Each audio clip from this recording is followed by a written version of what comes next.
Go Figure TV. Revolutionary salute. Revolutionary salute. Like, share, subscribe. Welcome to the House of Revolution. You know I'm your humble host, the Y'all Mean the Revolution, and the honeymoon is over. The honeymoon is over. Before we get into it, be sure to wipe your feet. That means hit the like button. You in the House of Revolution. Like, share, subscribe. Let everybody know Go Figure is live. Yes, we knew this day was going to come. The bootlicking shoe shiners would be exposed. The white liberal media is tired of them, putting them in a place. This is very disgusting what we're going to be watching. We have this young man. He's in a contest with Van Jones to see if they can go in the Guinness Book of World Records for shining the most shoes during election season. Shining the most shoes. It's pitiful that he started this video off crying. At least Van take a little time to warm himself up. He waited about a minute, then he get to crying. He said, "The hell with that." He want that big money like Van. I'm not sure people understand the pain or the suffering that goes along with being a black man in this country. I'm not sure people understand what it means to stand strong in this country. Look at him cry. I'm not sure people understand what it means to have your back against the wall. And he trying to make himself cry too. He trying to force a cry. I think he even pinched his finger. This dude is using tactics to bring some tears. He want to cry on TV to be compassionate, show that, he's a humble soul, but he is a shoe shiner and they don't give a damn. And I really don't care what you all say about there's another black man crying or this or that or the third. Yo, it's you another black man crying on TV. You and Van Jones trying to go in the Guinness Book of World Records for shining the most shoes during election campaign season. And y'all well ahead of the rest. Yo, you start off this video crying. Buff, buff, buff. Shine, shine, shine.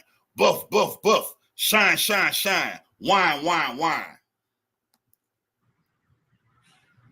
Because every day I'm going to work damn hard to make sure that tomorrow's better than yesterday. It is ridiculous. And so donate.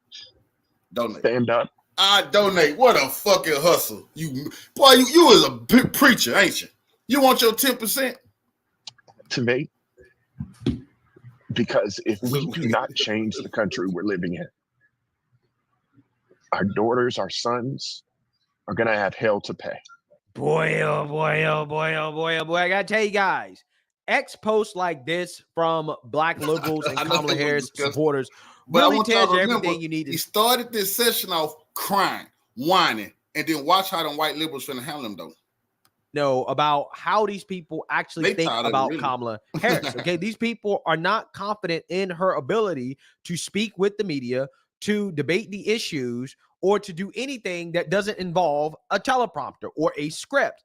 This woman has been giving the same speech over and over and over again for the past week, okay? And the Trump campaign, including J.D. Vance, who, by the way, I got to give it up to J.D., right? J.D. has earned my respect, okay? He's a dog, okay? He's out there fighting the good fight, okay? I like J.D. Look at his post right here. He said, if we could convince Kamala Harris that illegal aliens are actually journalists trying to ask her questions, she'd build that border wall in 5 seconds.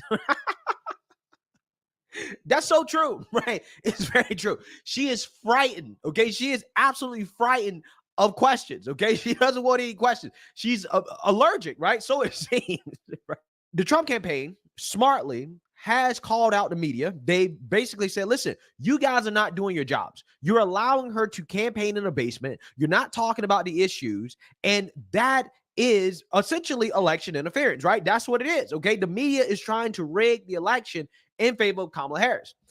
Trump did a press conference yesterday in which he wisely called out the media once again, called out Kamala Harris for refusing to take questions. And now all of a sudden, Kamala Harris decided to take some questions. She didn't really answer any questions, but she took some softball questions from the media. What that means is that the Kamala Harris campaign is feeling the heat. Okay, they're feeling the pressure, knowing that, hey, their time may be short when it comes to being able to continue to avoid the media, because now you have the media openly asking questions about wait, shouldn't we be doing our jobs, right? Should we be allowing Kamala Harris to continue to run away from interviews, right? Shouldn't we actually be doing our jobs as journalists? Okay. And that brings me to this post right here. That really blows my mind, but it tells you everything you need to know. Bakari Sellers, who's a black liberal, Kamala Harris supporter. This guy was in tears. Boo, I'm crazy. Kamala won. This is so great for black people. I don't know who has lower testosterone between him and Van Jones. Okay, I'm so serious, right? Both. This is the only explanation for a black, especially a black male. Okay, this is the only explanation I have for males who are supporting Kamala Harris. Okay, you should get your testosterone levels checked. I got mine checked a couple years ago, and I was pleasantly surprised. Okay, so I'm just saying, any male that's thinking about voting for Kamala Harris, get your testosterone levels checked before you go into that voting booth. Okay, this guy Bakari Sellers says the media threatening negative coverage because VP won't speak to them when she's speaking to actual voters says a lot. Wow, incredible stuff, absolutely incredible. So this guy is saying that the media, he works for CNN, by the way, is now threatening negative coverage. They're saying, listen, if Kamala doesn't do interviews with us, we're going to flip, right? We're going to stop providing all this positive press coverage, and we're going to actually do our jobs, right? Now, again, this guy claims that Kamala is speaking to actual vote. Kamala's not speaking to no voters, right? She's not answering any questions. She's telling them the same thing over and over and over again, okay? So with that being said, that brings me to this panel discussion on CNN.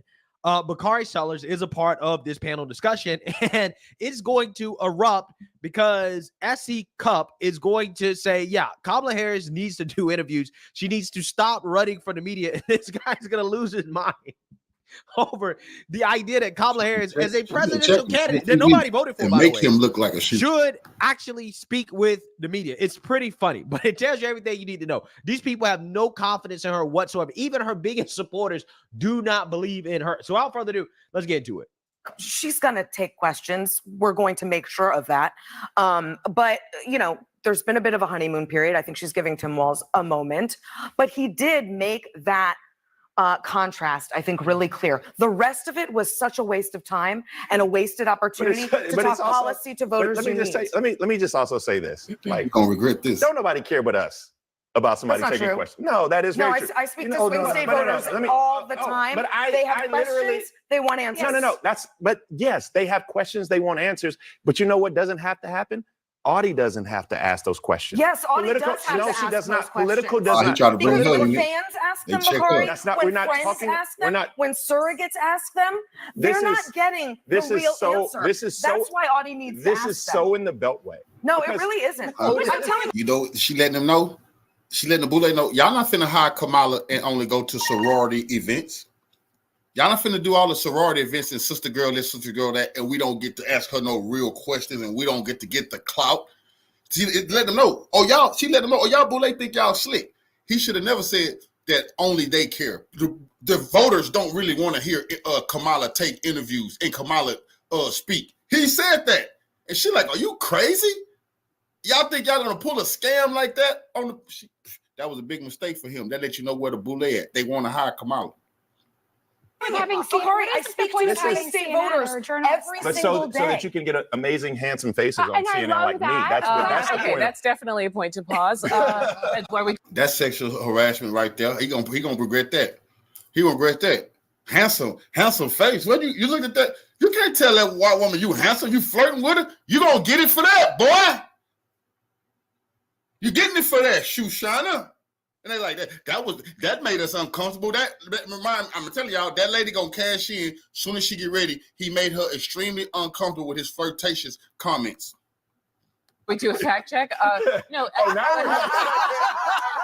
do like that. I may be a substitute teacher, but let's settle down, okay? The audience at the dial. One thing I want to say and bring it to you, Tricia, is because you worked for Vivek Ramaswamy, I think he was very much an online candidate, right? He had such, and one of the things about I don't know. I don't think that's a it is a compliment. It is a compliment. Yes, it was. Because the Harris-Walz campaign is now extremely online. And so while this press conference was going on, their rapid response team was clipping every second out of it. And is there something to be said for there to be independent questioning of a candidate that can be used by anyone to have answers that he might not otherwise get in a more friendly environment? Let me tell you what's not online.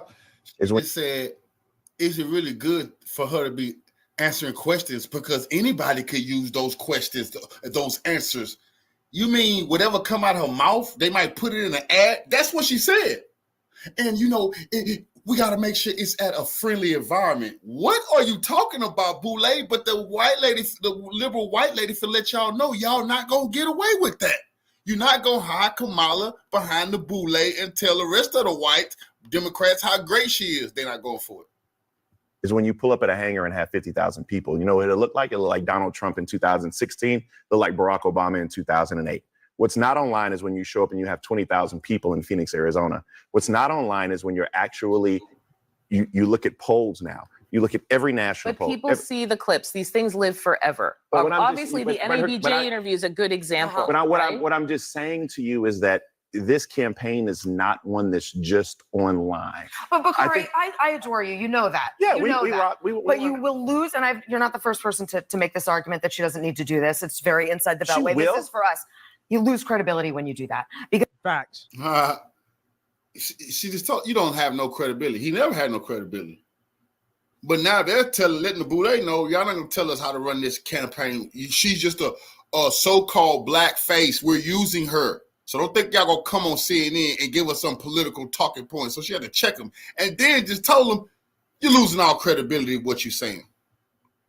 Facts. I mean, that's basically what it comes down to, because he's basically saying that, well, Kamala Harris shouldn't have to do something that every single presidential candidate, in fact, if you're running for office at all, right, you have to talk to the media, right? If you're not talking to the media, then you're not running a serious campaign, right? Like, what type of campaign are you running when you're refusing to answer questions? Now, again, this guy's argument is essentially that, well, only the elites, right, inside the Beltway. What he means is that, well, this is a DC thing, right? This is an elitist thing. And only the elites want Kamala Harris to answer questions.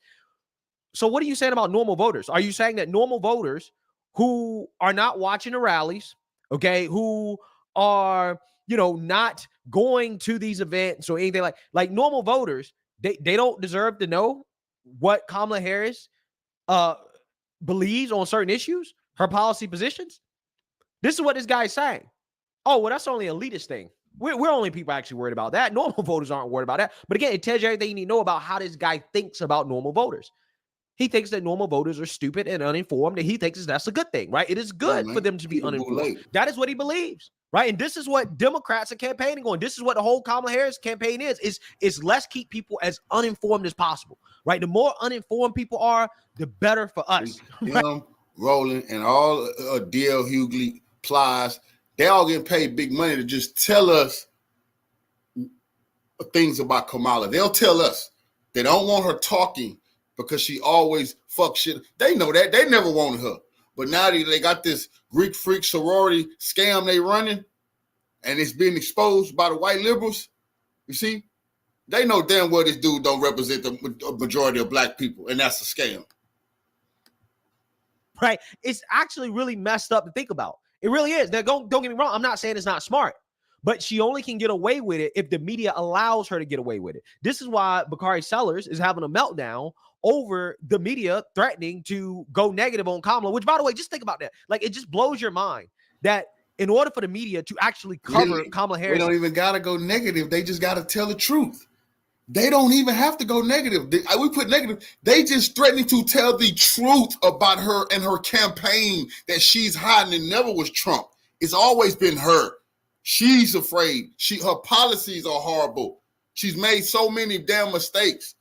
Now, all of a sudden, it's impossible that nobody ever wanted her. Now, everybody, they all cheering for her. Man, come on. That is a scam. Fairly, she has to duck and dodge the media so much that the media says, hey, you're ruining our credibility by not allowing us to interview you, right? So at this point, if you don't allow us to interview you to save our credibility, we're going to actually do our jobs, right? I mean, it's just like, it's insane to think about, right? The time period that we're living in, okay? Kamala Harris running away from the media is actually forcing the media to do something they actually really don't want to do because they're trying to save their credibility. Again, it was genius, smart, very smart for the Trump campaign to, again, attack the media, right? Because I'm trying to tell you guys, the media is in bed with Kamala Harris, and they're actively trying to finagle the outcome of the election in her favor, okay? Because they should have interviewed her on day one. See, and what they was gonna do until Tim Walz, her VP pick, got exposed for stolen valor and not being a coward, they was gonna let him run around and talk. He was gonna be the talker. They was finna sideline her like she's been sidelined with Joe Biden. Just trot her out as the sorority sister girl with the hot sauce in her bag, and she know Megan, and she know Plies and DL, and you know she Quavo, that type of nonsense. That's all a scam. But they never was gonna let her talk policies and talk politics. She horrible at that. Her problem is she get nervous when she really got to use her own thought process. And she good at just robot repeating what other people tell her. That's not going to work. On day one, as soon as she became the Democrat nominee, they should have been demanding, you got to sit down and talk to us because what the hell just happened? You guys just staged a coup against Joe Biden. How long did you know that Joe Biden was cognitively impaired and said nothing about it? Okay. And then second of all, what do you actually believe? Nobody voted for you. How is it democratic what the Democrat Party just did? Again, these are real questions that need to be asked to Kamala Harris that the media just ignored for 2 weeks straight.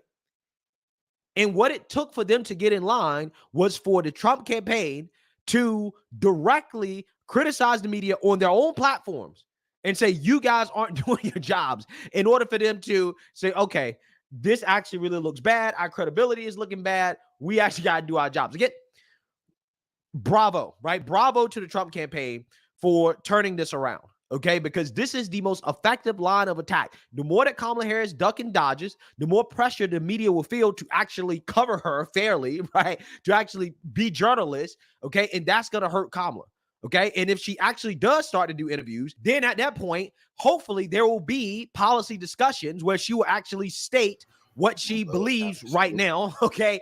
Or what platform she actually has as a candidate, and then the GOP can use that as ammunition to campaign against her, okay? Because all that everybody's excited about it, that's all nonsense, and black people steady coming out showing it. Social media is destroying her everywhere. They're like, where are y'all getting these people that's excited for her? Well, those are the sorority people, that, you know, the same people who was gonna vote for Biden. Right now, it's hard to have a policy discussion when nobody knows what Kamala Harris actually believes, right? Nobody knows what she believes. So again, when you're trying to have a policy discussion with somebody who doesn't have any policies, and we're having to reference back things that she said in 2019, and we don't really know what she believes today or what her positions are today, that's a very hard conversation to have, okay? If Kamala Harris was actually questioned on day one on what she believes and her policy positions, it would be very easy to have the policy conversation. But you can't have a policy conversation with somebody that doesn't have a policy platform. That's the problem. So, yeah, Republicans have to stick to the issues and stick to presenting their own vision. But if they are going to attack Kamala Harris personally, right, if that's what you want to call it, yeah, they got to stick with this. This should be the number one thing. Yeah, she's scared. She doesn't want to talk to the media. She cannot do anything without a teleprompter. Everything is scripted. Why is she running away from the media? The media, why are you letting her run away from you? Why are you not doing your jobs? They got to stick with that. They got to hammer that every single day. They got to be hitting that every single day until she actually starts to do interviews. That's what we got to do. And the fact that one of Kamala's surrogates, this guy right here, is literally openly terrified of the media covering Kamala negatively if she doesn't do an interview. And this guy is openly advocating that she does not do interviews, saying that, well, she doesn't need to talk to the media, right? That tells you everything you need to know. He showed the hand. He should have never did that. He should have never came out and say she don't need to do interviews. What are you talking about? He know that they know that's her weakness. They know her speaking politics is a weakness. It's not a strength. They just want her to look up there, look like a black woman and say stuff that black people seem to talk about and talk about hope and change like Obama. And they want to use that to carry themselves across the finish line. And they was going to let this See, this happened with George Bush. They was going to let the vice president really run the country. That happened with George Bush. George Bush just come out, talk that country boy talk, blah, blah, blah, blah. And Dick Cheney was running everything. They do this type of shit. And they was hoping to get that far. George Bush made a bunch of mistakes, but people just laughed at him. And he was just as dumb as her. But she can't beat Trump like that. Scared. They are frightened, okay? Frightened. I'm so serious. Because if it were someone else, you would be demanding that they sit down for questions. And you know what? It'll make her a better candidate if she does it. But that's and why shouldn't she? She should answer these questions for the American people. And she will. But why not now? Because why do you have to? But why do you have to? First of all, let me ask you this question. Just a fundamental question. If Kamala answers no questions today, and Donald Trump says that he had more people at a rally than Martin Luther King Jr., which one is better? I think that is like a complete Why? Because that's what he said today. Because it's a false choice. Because he said it today. Neither are good. Neither are good. Exactly. I wanted her to make You see what Shoshana just did? What's better? She holds no interviews, and then Donald Trump, he talks and what? See, they're hoping Donald Trump destroy his campaign. They've been hoping this forever. The man is not going to destroy his own campaign. He's only getting stronger. But they don't want Kamala in front of that camera because they know she would destroy her campaign. Neither are good. Are you going to say neither are good? It's a misnomer. So can you admit today that Donald Trump lied about saying that? I think that the crowd discussion is all about optics and image. Donald Trump knows image matters. He'd say that. Can you admit that Donald Trump lied? Can you admit that he lied about his crowd size? We talking politics, bro. They don't want to talk politics. That's not good for them. They don't want to talk politics with America, man. They don't want to talk politics. They want to stick with the racism. He's a dictator. We're losing our freedoms. They want to take us back to 1313, all the type of nonsense, but not anything to do with politics. And he's making an ass of himself, and they're not going for it. And they're going to show you this dude a DEI high, bro. He don't deserve to be up there talking no politics. Hell no, he only come on when they need some boule talking points. Him to cry, be a feminine black man, and buff, shine. Buff, shine. This man is trying to get in the Guinness Book of World Records for the most shoes shine during the election season. Him and Van Jones, they neck and neck, man. Olympics ain't got nothing on these boys.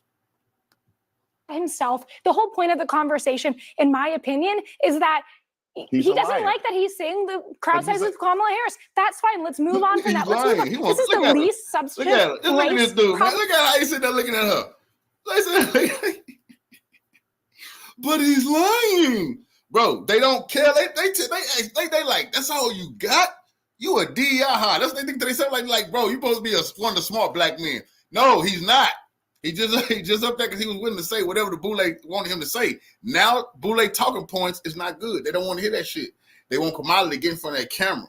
And because they know people like him been getting paid too much. People like Reverend Al Sharpton, they've been getting paid too much. They want some of that clout that come along with Kamala. This is what this is about the white liberals. The white liberals saying, ain't you going to be Roland Martin coming up? Probably in American modern history. But that's a good point to end on. Yeah, I agree with that. 100%. It is the least substantive race in history because, again, there's one side of the aisle that's not even trying to talk about policy at all, right? At all. They're not trying to talk about anything that actually matters to the American people because they don't want you to be informed. They don't want you to know what their agenda is, right? I mean, think about that, right? Take a step back and think about that. Why is it that a significant portion of this country is comfortable with a political candidate hiding from questions, refusing to have a platform? Like, it doesn't make sense. Back in the day, right, when a political candidate would launch their campaign, they would actually have enough respect for voters to let the voters know, this is what I believe. This is my policy platform. Here you go. This is where you can find what I believe in. Trump has a whole white paper on his website about Agenda 47. Are you kidding me? You think Kamala Harris will come out and say what I believe in? You can just take a look at California. Please, she want people to forget that she was the California senator. They want nobody talk about that. Since say everybody leaving California, all businesses are leaving California.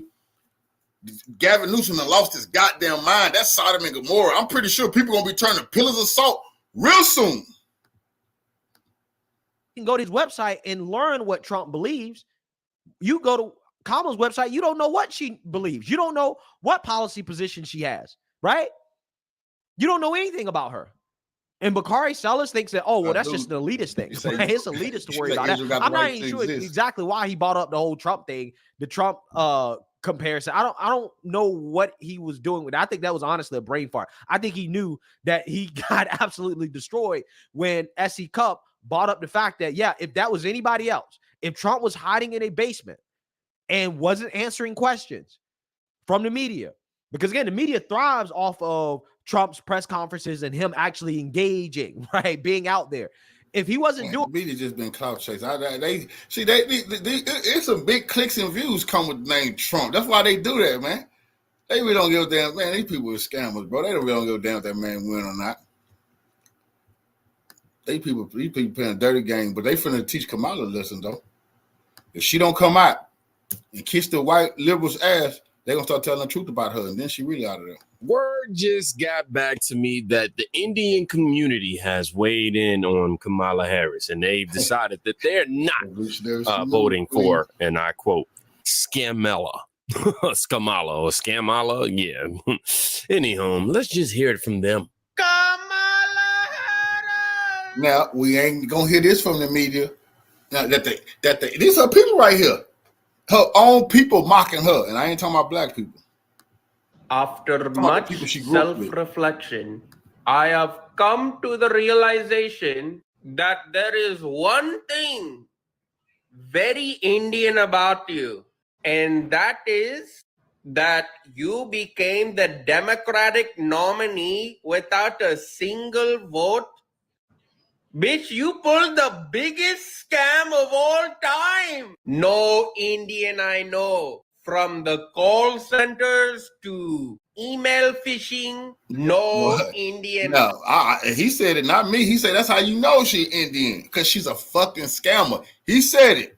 I know has scammed 250 million people. Not bad, Kamala. That's pretty good numbers. If you manage to actually win the election, you will have pulled off the biggest Indian scam of all time. From here on out, your new name is not Kamalto, actually. It is now Scamala. Scamala Harris. Don't act like us. Don't act like us. Beyond people, man. Huh? It beyond. She wanted Gen Z to come forward. Here go Gen Z. Kamala, you wanted to be TikTok famous? Well, they trying to make you TikTok famous, Kamala.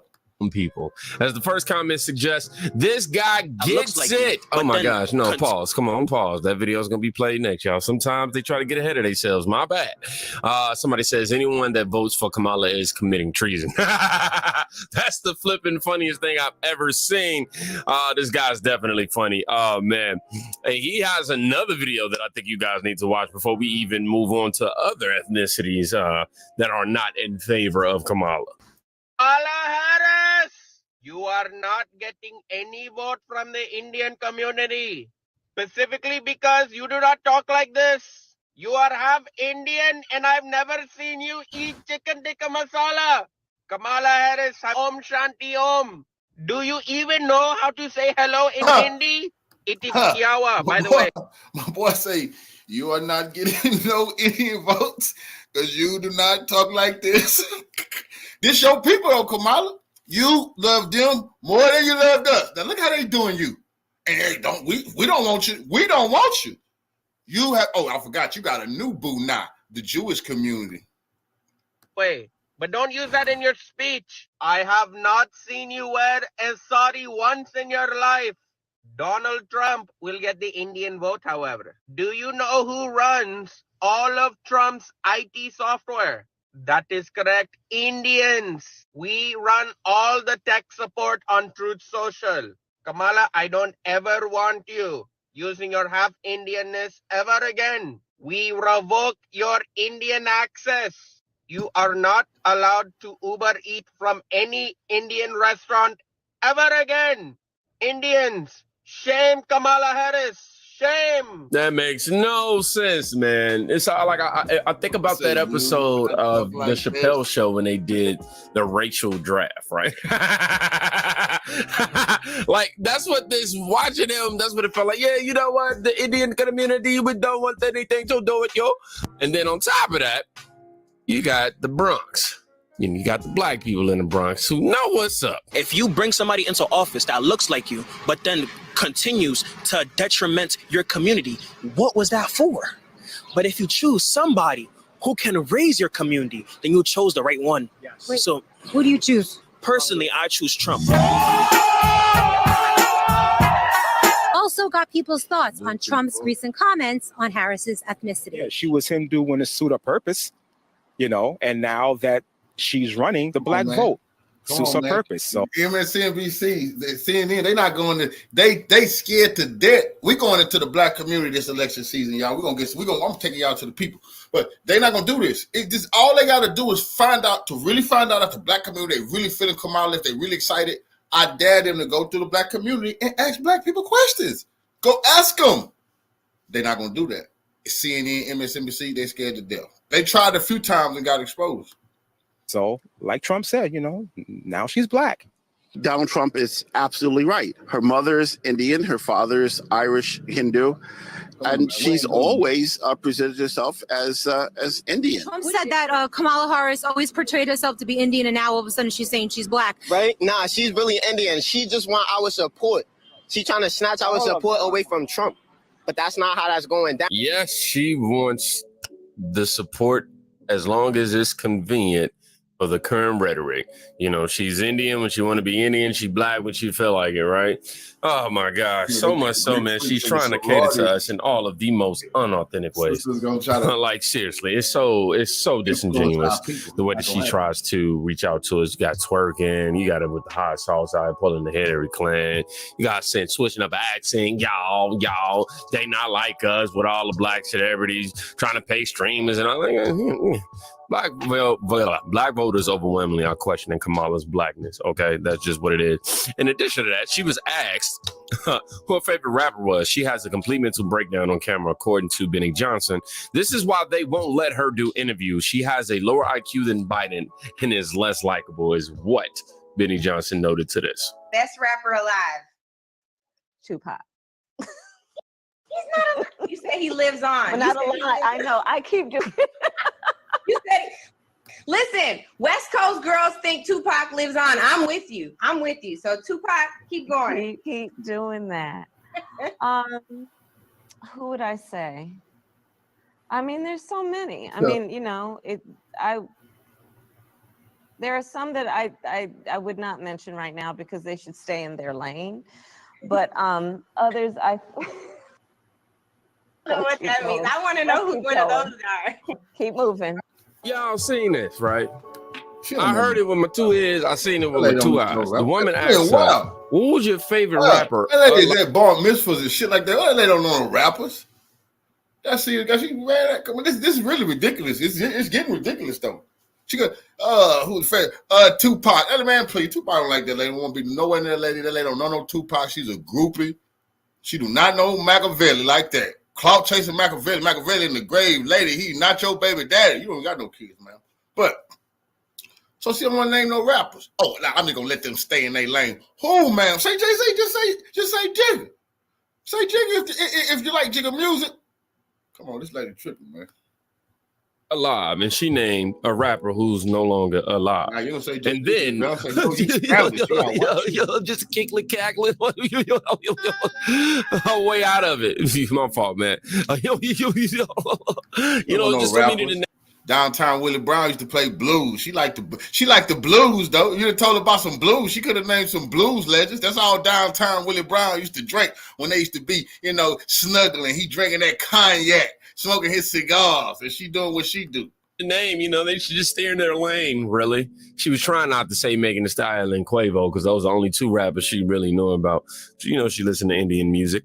Come on, quit playing. I mean, nobody, okay? It's just safe to say nobody is anticipating Kamala Harris. locked a Okay, bunch of rappers we up, know though, there's I'll tell you some that. people Bunch out of there, rappers. but we still gonna say nobody. Okay, because bro, what did we got Tupac. She walls probably locked from the Tupac up out there in window to the Oakland. wall, and we decided we was gonna stay looking out the window as it pertains to Tim Wall. We ain't even trying to go there any home. They got this new ad with Tim Walz and Kamala Harris that you. Man, I can guarantee you Tupac would have cussed that. Any Tupac fan know that didn't like the prosecutor. Are you crazy? The DA? He hate the warden? Clinton Correctional Facility? Are you crazy? Wendy Williams? He put a $10,000 hit on Wendy Williams through Jenny Craig? Man, are you crazy? Come on, man. He would have never fucked with Pac would have never fucked with Kamala Harris. She locked innocent black men up. That's it with Tupac, nigga. Hold on, he a revolutionary. Pac would have never went for that. Are you out of your mind? He would never gave no endorsement to you, lady. You been locking up innocent black people for smoking weed, truancy. Pac would have been the first rapper doing a news event going off on her or by doing that to our people. That's why the rest of these niggas is just fucking clowns. I'm being serious now. Pac would have never went for that, nigga. She would have never got his vote, nigga. You have to watch. Obviously, YouTube. It's a parody, but Lord, is it on point. Hi, this is Tim. It's Kamala Harris. Good morning, Governor. Good morning, Madam Vice President. Listen, you weren't my first choice. To be honest, you weren't even in my top 10. But no one else wants to run as my VP because they all know I'm going to lose. You are the only one who is willing to be my running mate. Yeah, I mean, this is basically career suicide. But I did some dumb shit a few years back, and now I'm totally controlled by the deep state. No. And so, guess what? It is career suicide because everybody was letting it go that this dude been lying on his resume for years that he was a combat veteran going to these rallies. Everybody was letting it go that his soldiers was coming to his campaign, talking to his campaign, say, hey, this dude needs to stop doing this. He need to take that down. He did not go overseas and serve with no weapons of war. He needs to stop saying that. But guess what? Now everybody knows they're gonna hunt him forever. He's disgraceful. And now they're saying charges should be brought up. Since 2013 or something, that is a felony. A felony to sit here and do stolen valor. You can't say you was at war in Fallujah or Iraq or I fought the Taliban. You better be talking about modern warfare.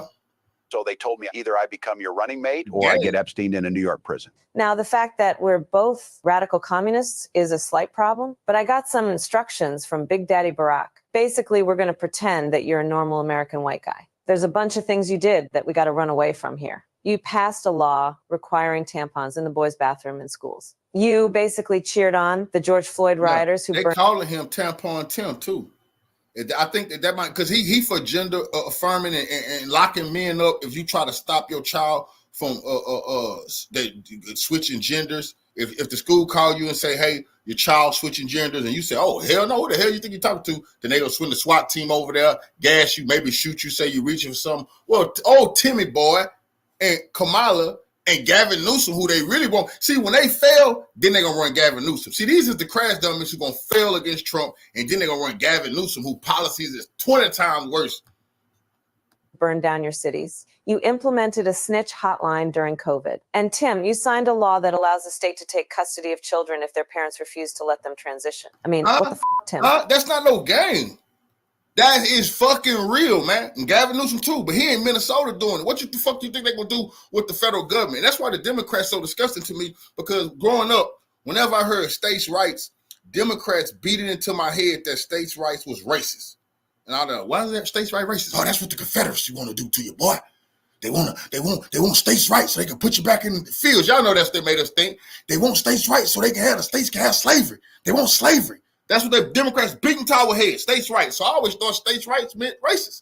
Now you have the Democrats saying states got the rights, not the federal government. States got the right to do the gender affirming. That's why California and Minnesota said we got the right to do that. I thought that was racist. Nah, that was a scam they ran on black people all those years. We got a lot of cleanup to do here. But listen, we already got the mainstream media gaslighting America into thinking that you're super normal. This is America's dad, America's football coach, and the teacher that's cool enough without trying to be cool. A lot of people have noticed this sort of down-to-earth, likable quality to him. He's very moderate in Congress. A moderate Democrat, a centrist, but a more centrist. Kind of a centrist Midwesterner in persona. That's pretty funny because I'm weird as f***. Americans are dumb, Tim. They'll believe anything we tell them. They are so dumb, right? They think I'm black. Okay, so here's the plan. In order to hide your own weirdness, we want you to accuse Trump and J.D. Vance of being weird. Just say it over and over again. Weird. And then they start being weird. They're weird. Donald Trump's weirdness. Very weird. It's just too weird. It's weird. Okay, so how far left are we admitting to being here? Like, are we openly woke? We have to stay woke. Like, everybody needs to be woke. And you can talk about if you're the wokest or woker, but just stay more woke than less woke. Yeah. No. We're flip-flopping on everything right now. We want to keep the voters confused. You know when your GPS suddenly starts rerouting inexplicably and you have no idea where you're going and you're afraid your GPS might just drive you off a cliff? We're exactly like that. What do we say if reporters ask us about policy stuff? Oh, we're not taking questions from reporters, Tim. We're not prepared for that. But if you do find yourself in a tricky spot with a reporter, just cackle. Cackle. Yeah, cackle. You're considered the most liberal United States senator. Somebody said that, and it actually was Mike Pence on the debate stage. But Yeah. And is that a socialist or progressive perspective? no. Like, what do you want to know? Wow, that's horrifying. Exactly. It's horrifying, but distracting. Okay, so Tim, tell me, your radical left political views, are those real? Oh, no, of course not. No, honestly, I will have whatever political views you pay me to have. I love it, Tim. You're like the white male version of me. You're right. No one voted for me either. Hey, Kamala, let's see what can be unburdened by what has been. All right, buddy. I'll see you soon. Take care. Bye. Hey, you ever notice that Harris Waltz sounds like Harry? I had not noticed that. Thank you for that. Huge shout out to Mr. Reagan USA on X. Make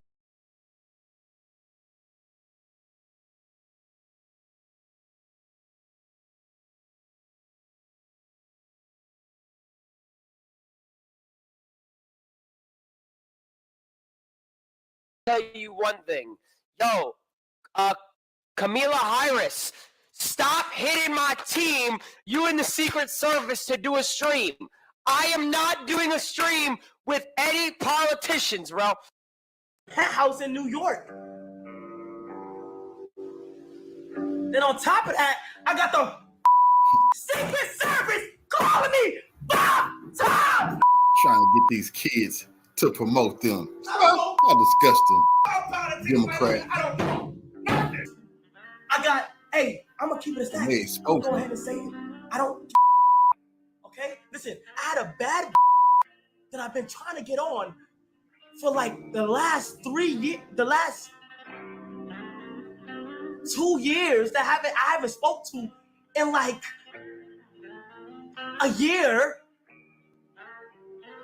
I haven't spoke to this girl in so long, who gonna have the audacity to text me, "We need you a part of the campaign." At first, I was thinking she was talking about like a game, a video game, like a Modern Warfare game, or some, or if not that, a clothing brand. I'm like, what campaign? Shorty gonna say,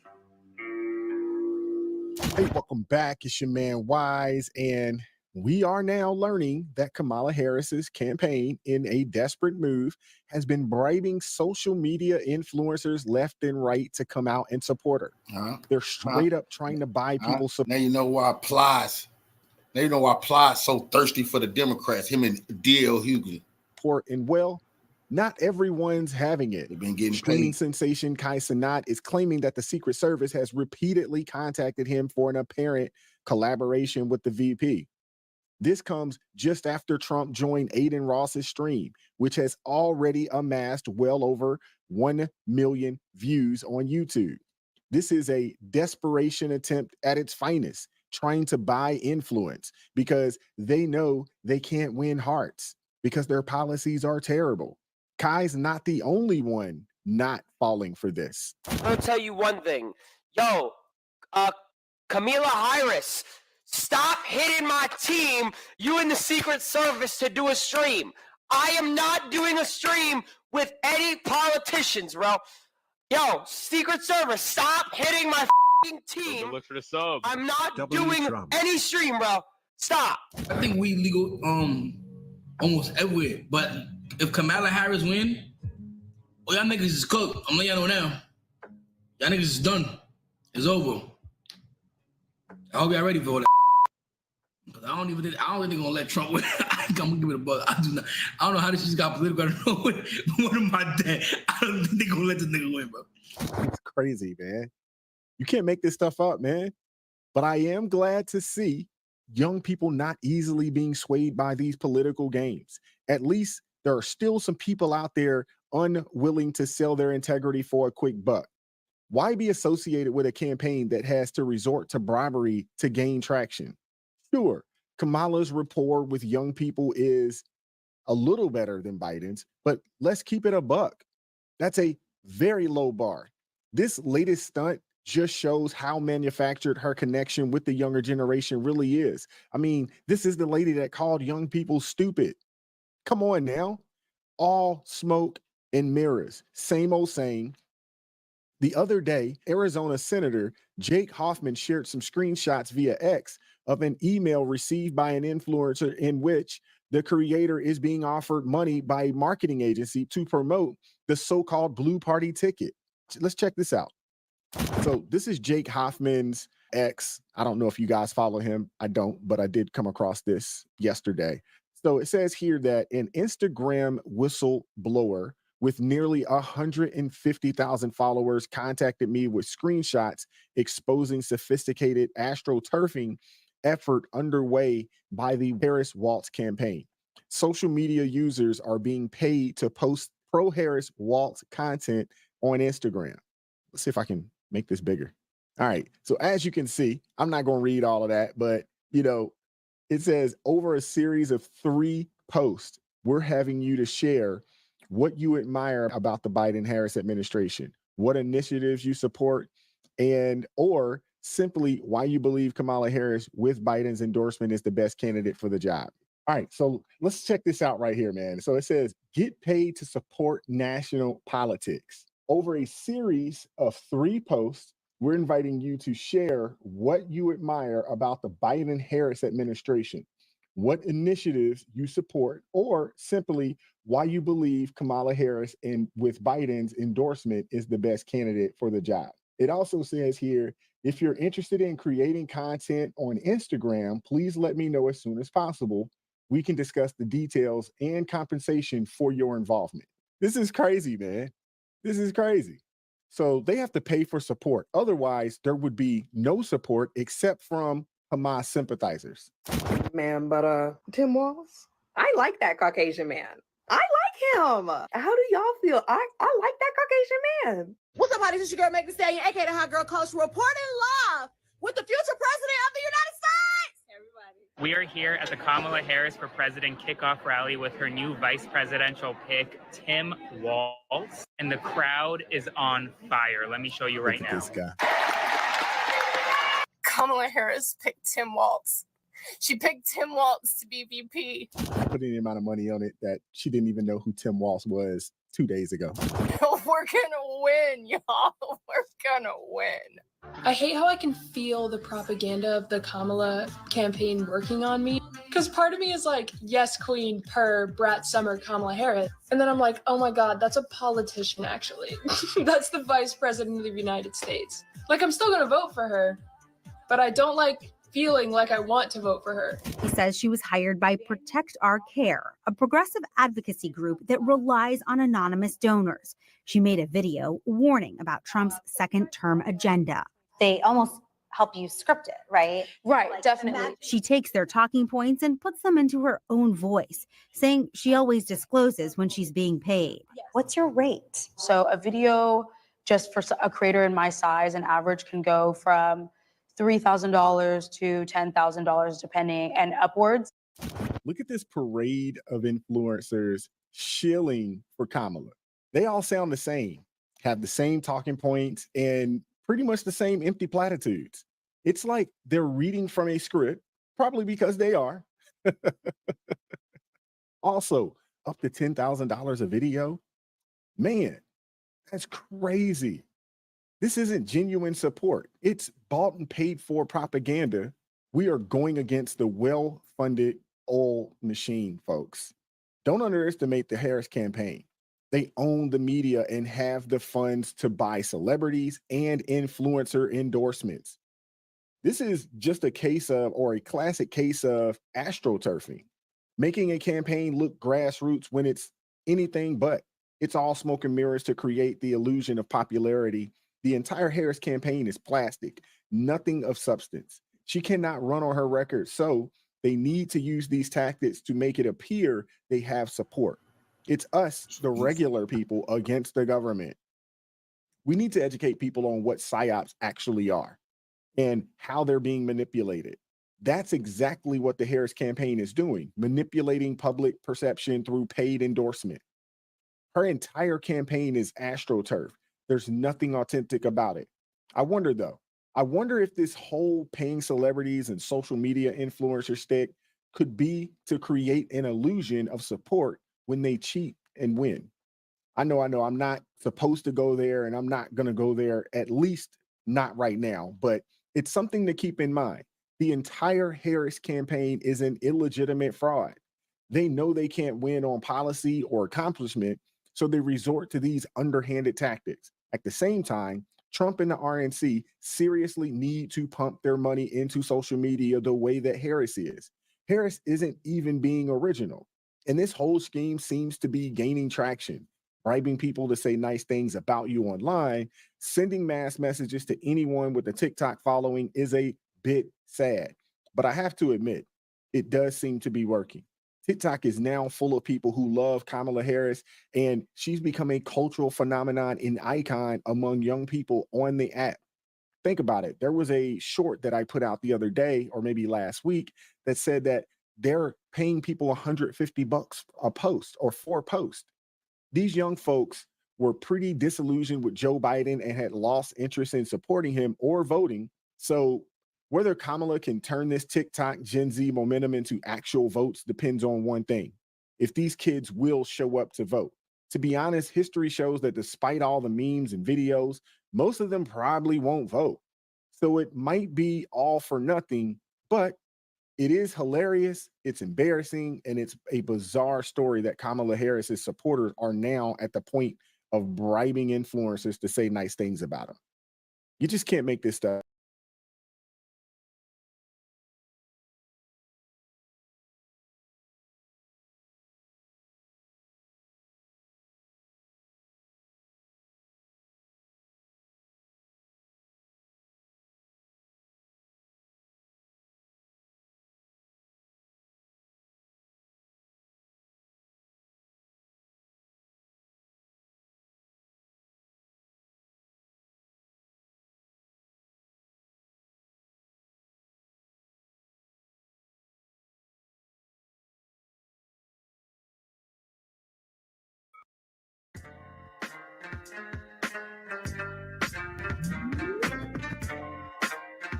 Welcome to Surviving the Fuckery, where we're just trying to survive all the fuckery that's going on in the world today.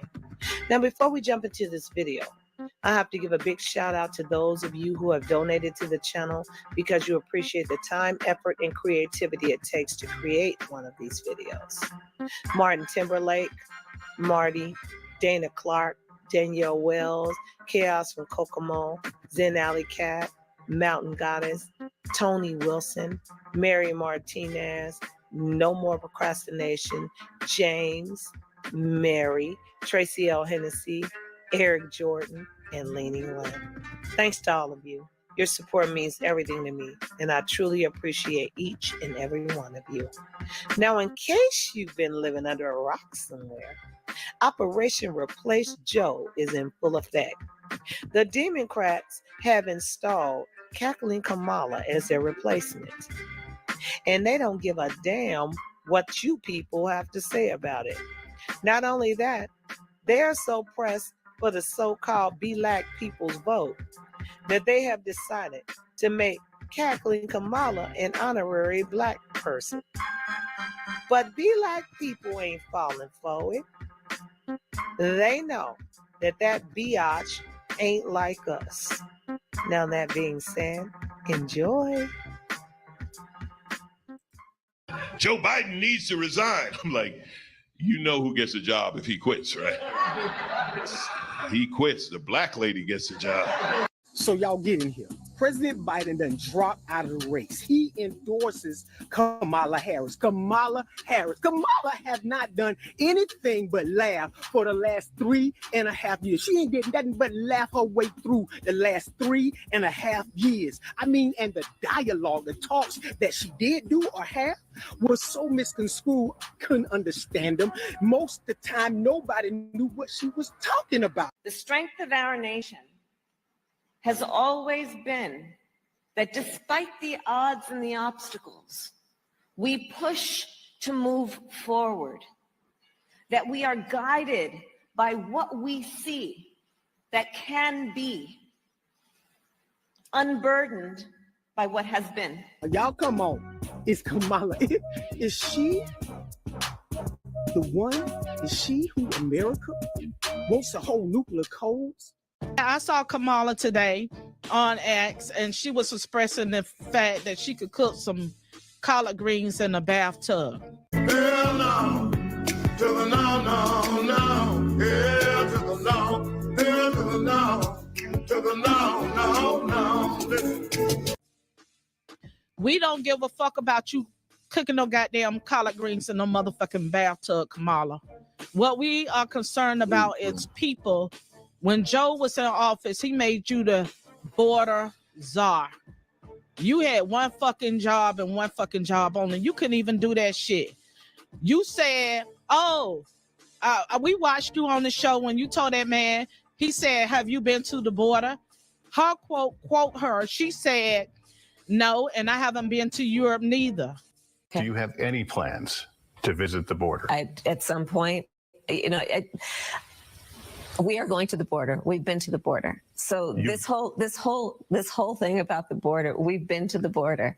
We've been to the border. You haven't been to the border. And I haven't been to Europe. Well, motherfucker, you ain't working for no goddamn Europe. You working for us, we the people right here in the United motherfucking States of goddamn America. So you need to go close that motherfucking border and stop letting all these illegal people in. Who in the fuck let all them people into the White House that are there burning flags and protesting and all that shit? That shit is ridiculous. We never seen that type of stuff take place here in America. Hey, yo, Democrats, let me tell you something real quick. We ain't fucking with Kamala, bro. Nah. We don't like no parts of. We ain't like it when she became the vice president. You know damn well we ain't trying to have her there. Because see, this bitch still talking about electric school buses and shit. When asked, what can you do for the black community? She said, I'm not going to sit here and say I'm going to do something that's only going to benefit black people. No. But yet again, their administration did something for the Native Americans, the transgenders, and but he couldn't do nothing for the blacks. I just want everybody to know we ain't fucking with you. We is not fucking with you, Kamala. You is not it. You don't even look. You don't even look the part. You don't even look like you gonna come in there and black woman some shit. You don't. You don't. I don't remember not one time you even stood up for us, Kamala. You ain't putting no foot in the fire. You ain't did shit in the whole time. You been in politics. You was right here putting our brothers away and, not allowing evidence to show to get them out of jail. In 2008, I was framed for murder and wrongfully convicted by the office of Kamala Harris, sentenced 50 to life in prison. And that was you. That was you, Kamala. You did that. So I hope them Democrats don't think it's gonna have the Obama effect where we was voting by color. Because I promise you, I'm waiting on Mr. Orange Man to bring his face back. I ain't gonna lie to you. I ain't gonna tell you no lie. I ain't gonna tell you no lie. We is not fucking with you, Kamala. All my people is voting for Donald Trump. I don't know nobody who is excited about this motherfucker Kamala because she a sister. She ain't you really ain't no sister Kamala. I don't know nobody. And you ain't got but what, about 3 months to flip our mind? It ain't gonna happen, Cap. Trump 2024. Y'all thought y'all had us. Y'all thought y'all had us. Y'all thought y'all had us. cackling Kamala gotta go. in your ear. Black faces in high places are not going to save us. Just look at the Black proponents of Cop City in Atlanta's leadership class. Black faces in high places are not going to save us. Just look at the Black woman's hand ambassador at the UN voting against a ceasefire in Gaza.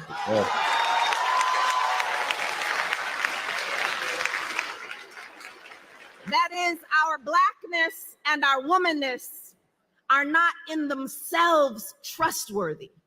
If we allow ourselves to be conscripted into positions of power that maintain the oppressive status quo. You invited me to the National NABJA. I call it NABJA, much easier. I'm very good at spelling, very good at pronouncing things. I'm very good. I love coming to things like this because there's so many beautiful Black queens. You guys like to say Queens. I'm from Queens. There's a lot of Black, beautiful women. I've dated many of them. You cannot say that I don't like Black people. I love Black people so much. Had a lot of Black girlfriends. And I'm going to tell you, you were very rude. Your questions are very terrible, very rude, very stupid. You could have said hello. You could have said, what's up, homie? It's all good.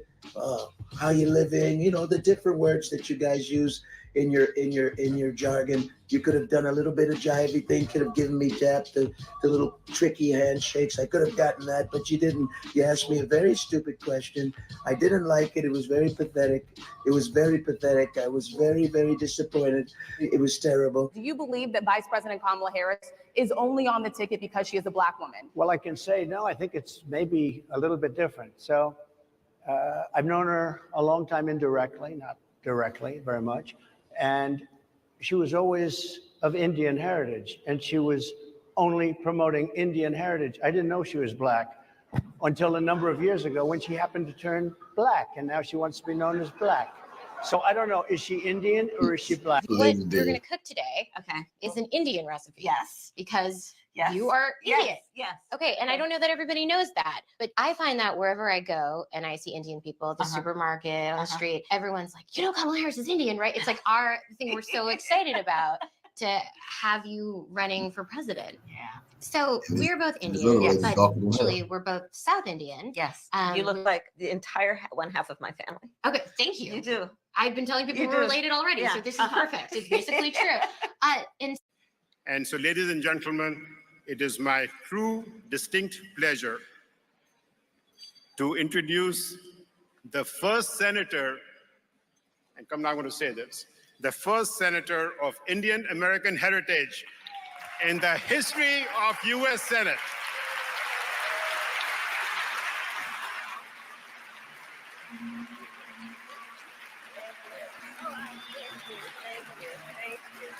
Everybody's favorite Hindu Indian prosecutor and attorney general and senator, and now she becomes Black. But, you know, I met her daddy, fine gentleman, Professor Harris. He the boule. And the problem with her being Black is Professor Harris says he's Caucasian, mixed Irish and Hindu. He doesn't have any Black ancestors, but his Irish ancestors owned a lot of slaves in Jamaica and had them to work on plantation. So if mama is on the birth certificate listed as a Caucasian, daddy says he's a Caucasian Hindu and has no Black ancestors. How did she get to be Black? Come on, man. And they keep bringing up her daddy's Jamaican. I keep telling y'all, Jamaican don't mean Black. Jamaica don't mean Black, but they bring that up to throw you off. Come on, man. Oh, her daddy is Irish and Indian his goddamn self, nigga. Way she told one big lie when she was talking about she got bust because of something Biden did when she was running against him. Well, the yearbook that she put out there that you can still get online from her high school in Canada shows she went from kindergarten through 12th grade in Canada, never went to school in the United States of America. She was born, by the way, in the same hospital that my ex-wife was born in, the same 12-month period, and my late mother-in-law was in fact a pediatric nurse in that hospital when Kamala was born. And the birth certificate that she has is interesting because the confusion comes from a mistake. On the birth certificate, it lists the mother's race as Caucasian, national origin India, and religion Hindu. For the father, it does not list national origin. It does not list religion. It does not list anything about that, but where it says race, they put national origin in Jamaica by mistake.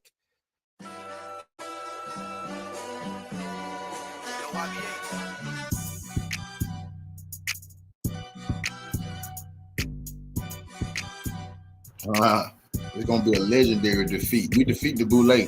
First time in history, we let them know they don't run us. We just pop up whenever they want. Tell us who to lead us. You crazy. No more Greek freak sorority people ruling us. Because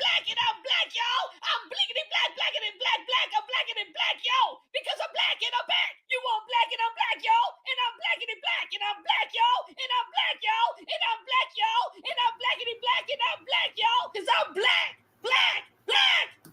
I'm black. Deal with it. Now, why should you be offended? You would think, oh, yeah, we black people, we supposed to support our black folk. Blah, blah, blah. Okay, let me explain something to you. You should be offended beyond report because of the fact that somebody is willing to put someone in a seat for their color, even when they're not qualified to do a favor for you. Let me explain to you how the last 4 years have went. Three, coming into this 4. Let me explain something to you. So for the first three years, Kamala has not cared about the black community, okay? Kamala and Biden have been doing everything in their power to support illegal immigrants. They have been coming in this country. They're getting your benefits. They putting their kids, these illegal immigrants are going into your kids' schools. They in the hood. They're taking over. You're no longer relevant. They're taking over, okay? But then on top of that, okay, they're giving them money. They're giving them credit cards. I mean, they're booking them, taking them. You got immigrants coming straight out of Mexico living better than you did, and your ancestors done built this country up. Common sense 101. So according to Joy-Ann Reid, I'm not black if I don't vote for Kamala Harris. I already heard that same shtick from Joe Biden on the Breakfast Club in 2020. If you don't vote for me, you ain't black. Now you're doing it with somebody who ain't black, including you, Joy-Ann Reid. Both of your parents came here from some foreign African land and met in college, and apparently you're an anchor person. You're not from here. Your parents aren't from here, so you're first generation. I knew it. Kamala Harris, same thing. We gotta Her watch parents aren't these from people. here. She's Bohemian and freaking Indian and Jamaican. She's not black, but you're passing her off as black.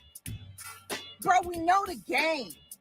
Stop trying to insult my intelligence. It's not gonna freaking work. Let me tell you something.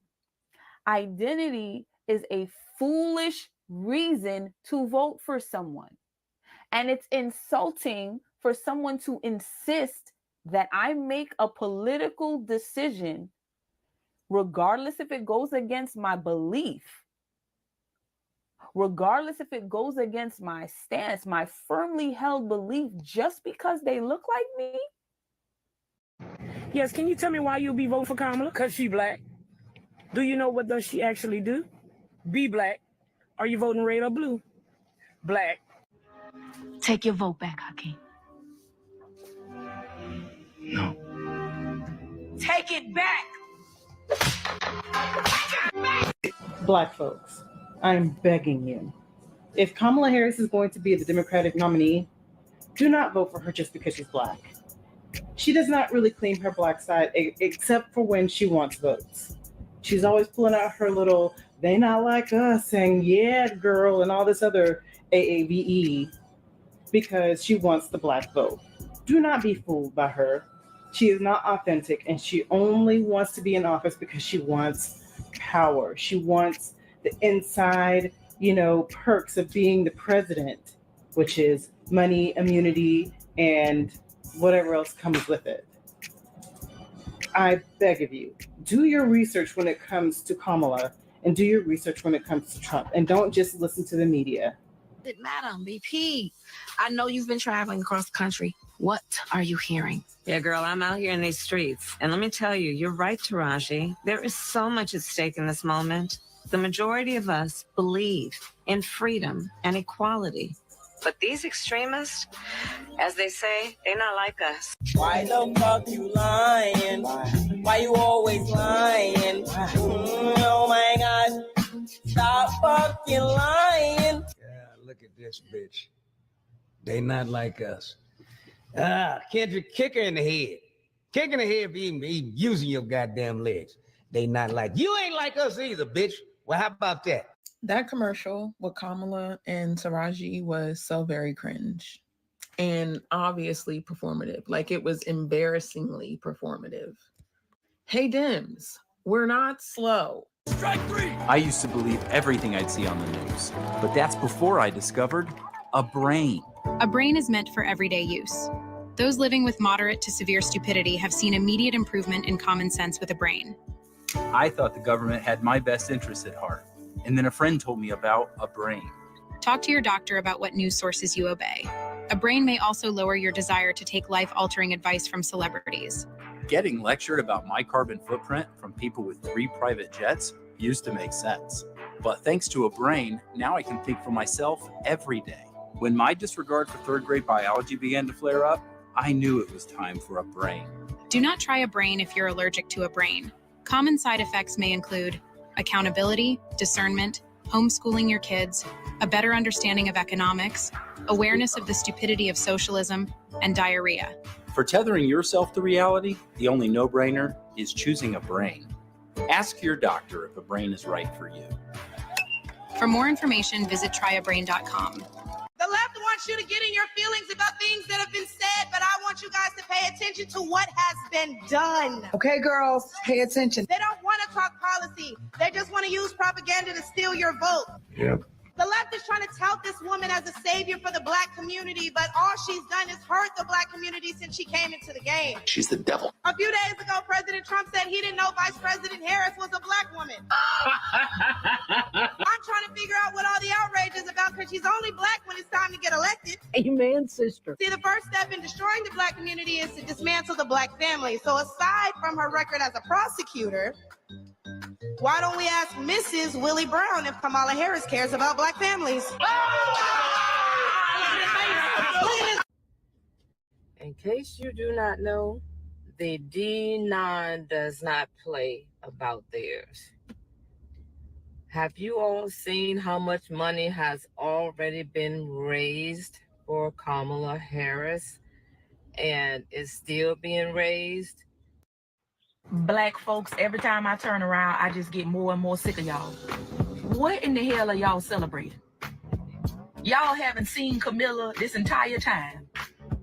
Camilla did the same exact thing the average nigga do when they know they're about to meet you. Figure out a way to get in contact with you. She threw up a barbecue. Niggas been getting tricked for years with food.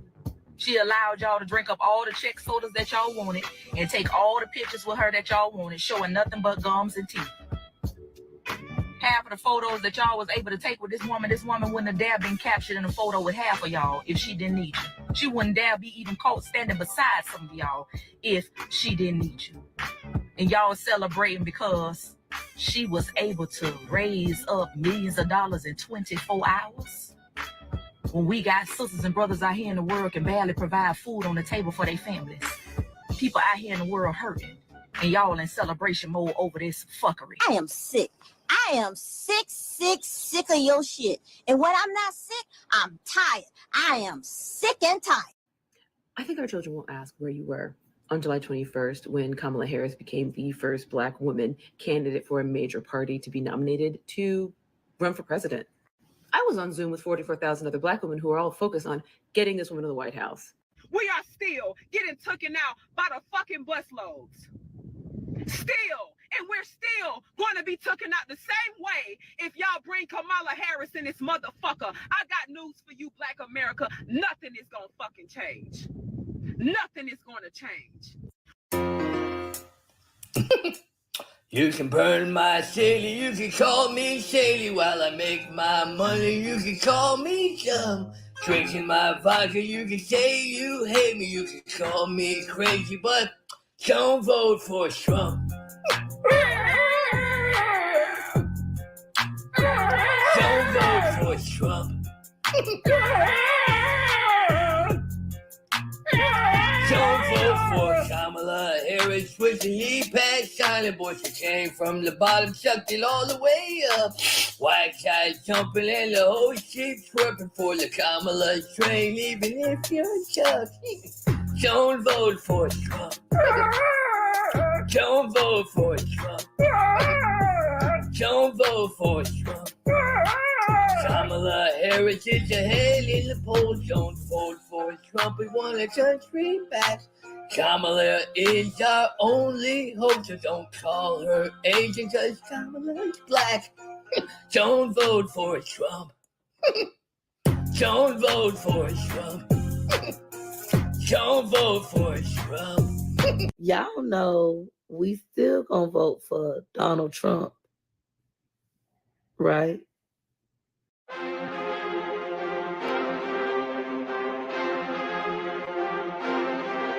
Apple bottom jean boots with the fur.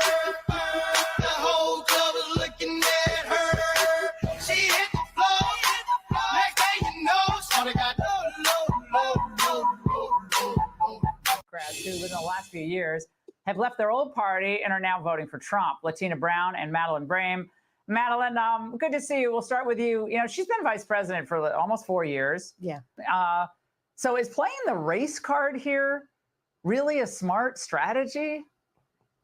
You know, it is absolutely the most silliest thing that they could possibly do, because most African Americans know that the illegals' benefit card is worth more than our worthless black card. So why would we care about who Kamala Harris is, about her race or her gender? We care about the policies that she has pushed with Joe Biden for the past 3.5 years. And I'm gonna tell you something, the black community, we will not support her. Nope. You know, they can try to race bait us. They can try to push the gender agenda in our community. And speaking of that, Latina, speaking of that, I got a place because they're starting this pressure campaign for any black person or minority who is not considering voting for Kamala. You're going to look real crazy being on the other side of that line, particularly as a person of color, but really as anyone who claims to have any connection to the culture. You're going to look real weird and real lonely on that side. I just want to say this, the Democrats are full of crap. And I think that they know that the American people can see through the crap that they're pushing and circulating out there to the black community. Kamala has no experience. We don't need some witch who has never carried life inside her deciding the fate of children. We don't want her. We don't want any of you. It is time to have something that works for we the people. See, you, Joy, are walking around on that plantation porch with your tap dancing shoes doing whatever your white liberal masses tell you to do. I don't roll like that. I'm not wired that way. And neither are many, many black men who realize that Kamala Harris jailed and imprisoned thousands of black men on minor drug charges when she was the DA in California. Some of them are still freaking there.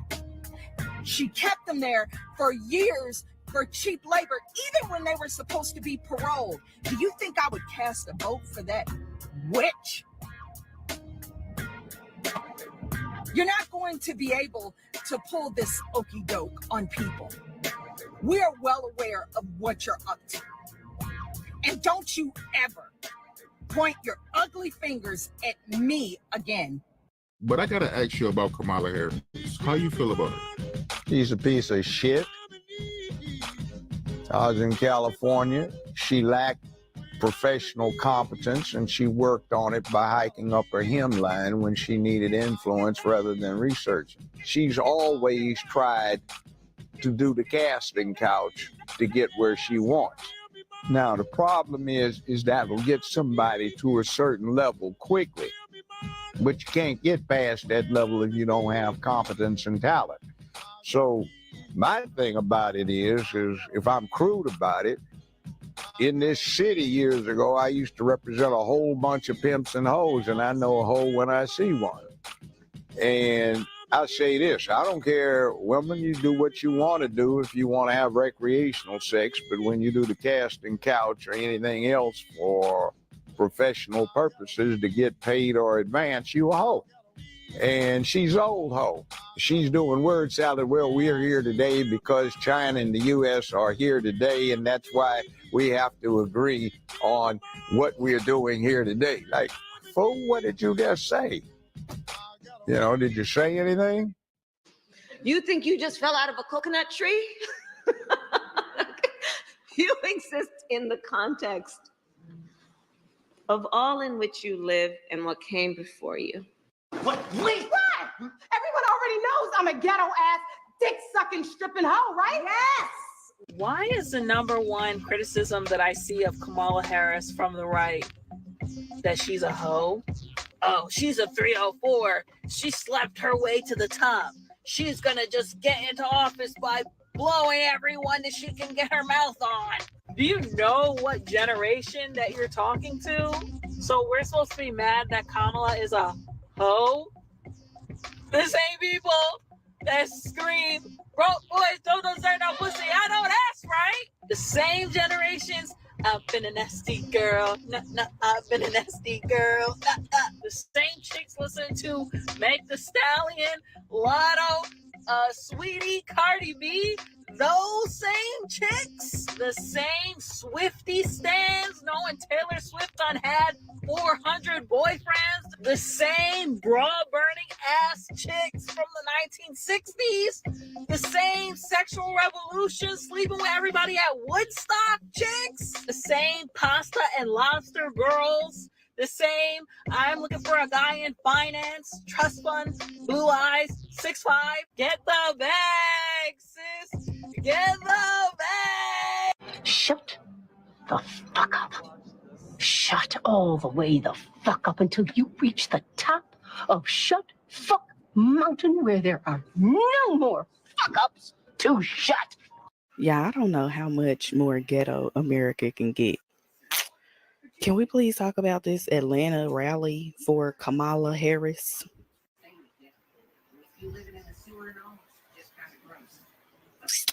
I don't even need to say nothing for this one. And then we had Quavo, who could barely even read his speech. The man was struggling bad. Every 2 seconds, he stopped talking so the crowd could applaud him. And then we had this moment. Awkward as heck. Look at this ghetto stuff. Black people. He's announcing Kamala Harris. Where's she at?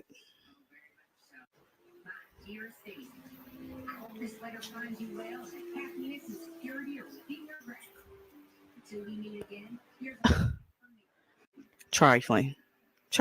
Just ghetto. お金稼ぐ俺らはスターお金稼ぐ私はスタースタースタースタースターキラキラ私はスター What the fuck?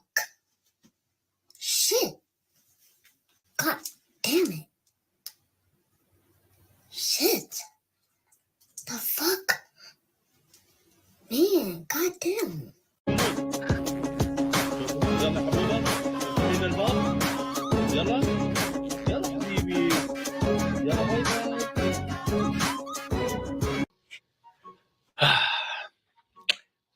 Yes, y'all reading that right. That says Kamala Harris blowing my way to the top.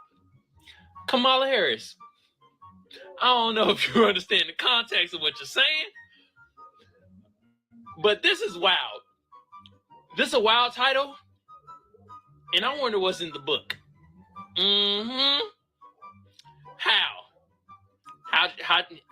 How'd you blow your way to the top, huh? I need you to expound it. You know what? You don't need to expound. I need to buy the damn book.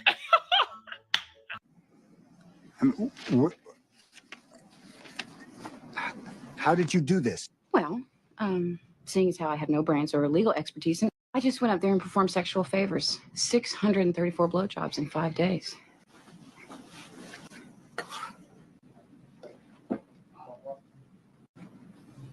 I'm really quite tired.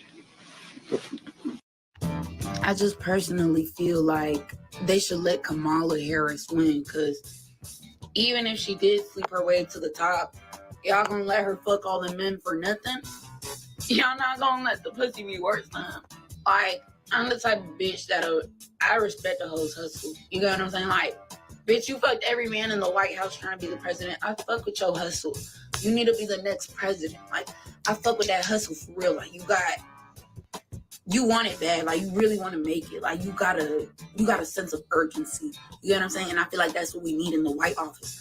Like, you going through all these men trying to make it to the presidency, like, that really shows your hustle, your ambition, and your dedication, and I fuck with it. And you got my vote, Kamala Harris, period. Wake up! Wake up! Wake up! Listen to me. I don't give a damn if Kamala Harris is black, if she's white, if she's Chinese, Japanese, Filipino, Indian. It doesn't matter. If she was a bad vice president, which she is, she's not going to make a good president. All she's done these last 4 years is tinker around the country with one talking point, only speaking in rhyme, and she has aided in the destruction of this country right alongside Joe Biden. If you're going to vote for that, knowing everything that you've seen these last 4 years, then you're an idiot.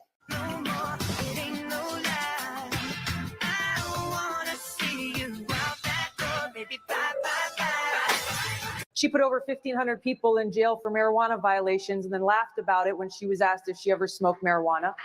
She blocked evidence. She blocked evidence that would have freed an innocent man from death row until the courts forced her to do so. She kept people in prison beyond their sentences to use them as cheap labor for the state of California. And she fought to keep cash bail system in place that impacts poor people in the worst kind of way. Okay, what about Senator Kamala Harris? Now, Kamala Harris, I'm gonna admit something to you that I didn't even want to admit. From the behind view, she looked like a fine white woman with that nice chocolatey hair from behind. But when she turn around, you see that the niggardry is strong within Kamala Harris. What is she? What's she made up of? What countries went together to make that woman? Jamaican, India, if I'm not mistaken. Dirty shithole countries. Anything else? Oakland? Yeah. The dirtiest shithole of all. Oh, she thinks she's slick because she locked up a bunch of black folks, threw them in jail, and got on the good side of us Republicans. She thinks she's slick like that. But I can see through her. We know that Kamala Harris ain't got a chance in hell. If she could keep her mouth shut, keep turning to the back, and we see that chocolate hair make me think of she a white woman, then she'll be fine. Other than that, no, done. What's bizarre is she's trying to frame herself as Miss Black Lives Matter, when in reality, Kamala Harris was the queen of mass incarceration. Kevin Cooper was hours away from receiving lethal injection. Hours away from it. His lawyers asked that DNA evidence be acquired in order to make sure he was actually guilty of the crime. And Kamala Harris's office tried to prevent DNA evidence from being acquired. They wanted Kevin Cooper to be executed, but the governor of California disagreed. They acquired DNA evidence, and the execution was stopped. The New York Times tells us that she feels really bad about it, for whatever that means. And people can also recall that while she was head of the California State Attorney General's office, over 1,000 people were locked up for smoking marijuana. She presided over jailing a lot of people. And on top of that, the drug labs in the state of California that were being used by the police were turning up false positive results. And yet Kamala Harris's office did not tell the defense attorneys or the judges about this. They knew that the drug labs were turning over false positives, and people went to prison because her office concealed that their drug labs were turning up false positives. And another thing about Kamala Harris, I don't know if people saw, but there's a video of Kamala Harris where she's bragging about how she jailed the parents of children who were truant from school. I would not be standing here were it not for the education I received. And I know many of us will say the same thing. And I believe a child going without an education is tantamount to a crime. So I decided I was going to start prosecuting parents for truancy. Well, this was a little controversial in San Francisco. And frankly, my staff went bananas. They were very concerned because we didn't know at the time whether I was going to have an opponent in my re-election race. But I said, look, I'm done. This is a serious issue, and I've got a little political capital, and I'm going to spend some of it. You know what's scary about this generation is the fact that people rather vote for someone simply due to their race and or gender instead of voting for someone based on their policy. This is not a game, y'all. So please do your research. If you knew anything about Kamala, I promise y'all wouldn't think she is the greatest candidate for the Democrats. Because if you did your research, you would know that she literally put an innocent man behind bars for murder for over 6 years and left him there when she had evidence to overturn this to begin with. But no, she decided to leave him there until the court overturned it. Let's continue on. As vice president, she only had one job, which was to secure our border. She was handed one of the strongest borders, and as you can tell, look at our border now. Trump earned his nomination through pre-elections. Everybody who was in the race with him, he beat out because of people showing up and voting for him. He earned his nomination. Nobody finds it strange that Kamala doesn't have to earn her nomination. They just gonna tell you who the fuck gonna be there. I'm starting to think that this was the plan the whole time. How strategic at this point, how close we are, pre-election's over, that they say, well, he's dropping out and we got Kamala. This shit was a setup. They knew exactly what the fuck they was doing the whole time. But they say that Trump is a threat to democracy. What kind of democracy is this when the people don't get to choose who they want to nominate? Nancy, hey, listen, it's Kamala. I have a plan. Okay, I have a really good plan. Hear me out. So, the people are angry. The people are angry, and no matter how much I laugh, they don't seem to be laughing with me. Okay. And I think that we should consider, building the border wall. I'll finally get to it. I haven't been to Europe, but, maybe I can make some time to unburden what has been. And while we do that, we trip Joe down a flight of stairs. Now, hear me out. We can do it at any time. Either he's walking up or down. Jill is totally in on it. Okay? But, we need to get him out of the picture. And then we can really focus on the cheating. All right, the election's coming up. Don's gaining traction. We really need to start focusing on galvanizing and putting together forth a sense of community in order to build back better and strive to build and cheat better than we've ever built back before. Call me back. Call me back. Oh no. No. Oh, this is not good. September 11th, 2001, and January 6th, 2021.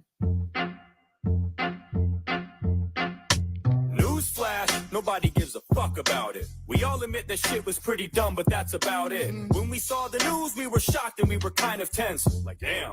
Then we forgot about it by the 10th. Nobody's walking around stressing over Jan 6. It happened, and that was it. We haven't gave a damn since. It's all good when riots are kept in the hood, but now you're freaking out because this was in the neck of your woods. Now it's a big deal. Now it gets real. Now it's important to us. Not back then in 2020 when stores were boarded up. Not back then when goods were looted and folks were brutalized. Not then, but right now, because it happened to the suit and ties. That shit's way above my head. We were fucking shit up all year with demonstrations that left dozens dead. But people like Nancy didn't flinch. In fact, they loved it then. People will do what they do. Bitch, ain't that what you said? Yep. There's literally compilation videos of you and all your colleagues inciting this kind of crap. So it's very fascinating to watch you swallow your words. You put your own foot in your mouth and now you're forced to dial it back. It's fine when you encourage it in my town, in his town, in her town, when the whole fucking city's being burnt down. You smile as you give the green light for mobs to rob shit, but as soon as it comes close to you, then it's a problem. Got it. I am Kamala Harris. My pronouns are she and her. I am a woman sitting at the table wearing a blue suit. And, okay. First, fuck Big Mike and that dick that hang. West Palm, nigga, Mar-a-Lago is the gang. Locked up, tons of black fathers, that's a fact. I'll let Joe Biden say it though. You ain't black. Give it up, pack it in, sick of the cackling. Taking these around balls way before Kaepernick. Locked up for marijuana, you imprisoned them. You were smoking weed at the time, what a hypocrite.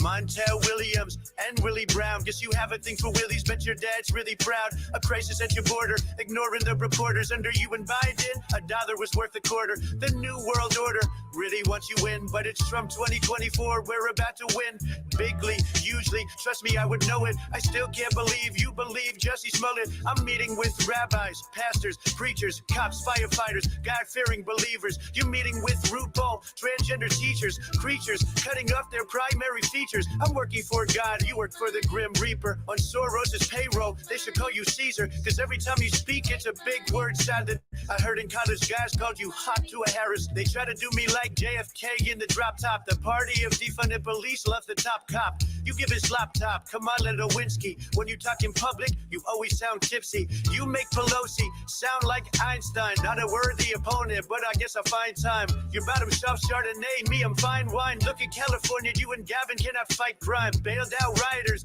during BLM, then a few that murdered people wasn't shown on CNN. But I'm not surprised, that's just the fake news. And we all know that they pay you, I stay true. We did it, Joe. You're gonna be the next president of the United States.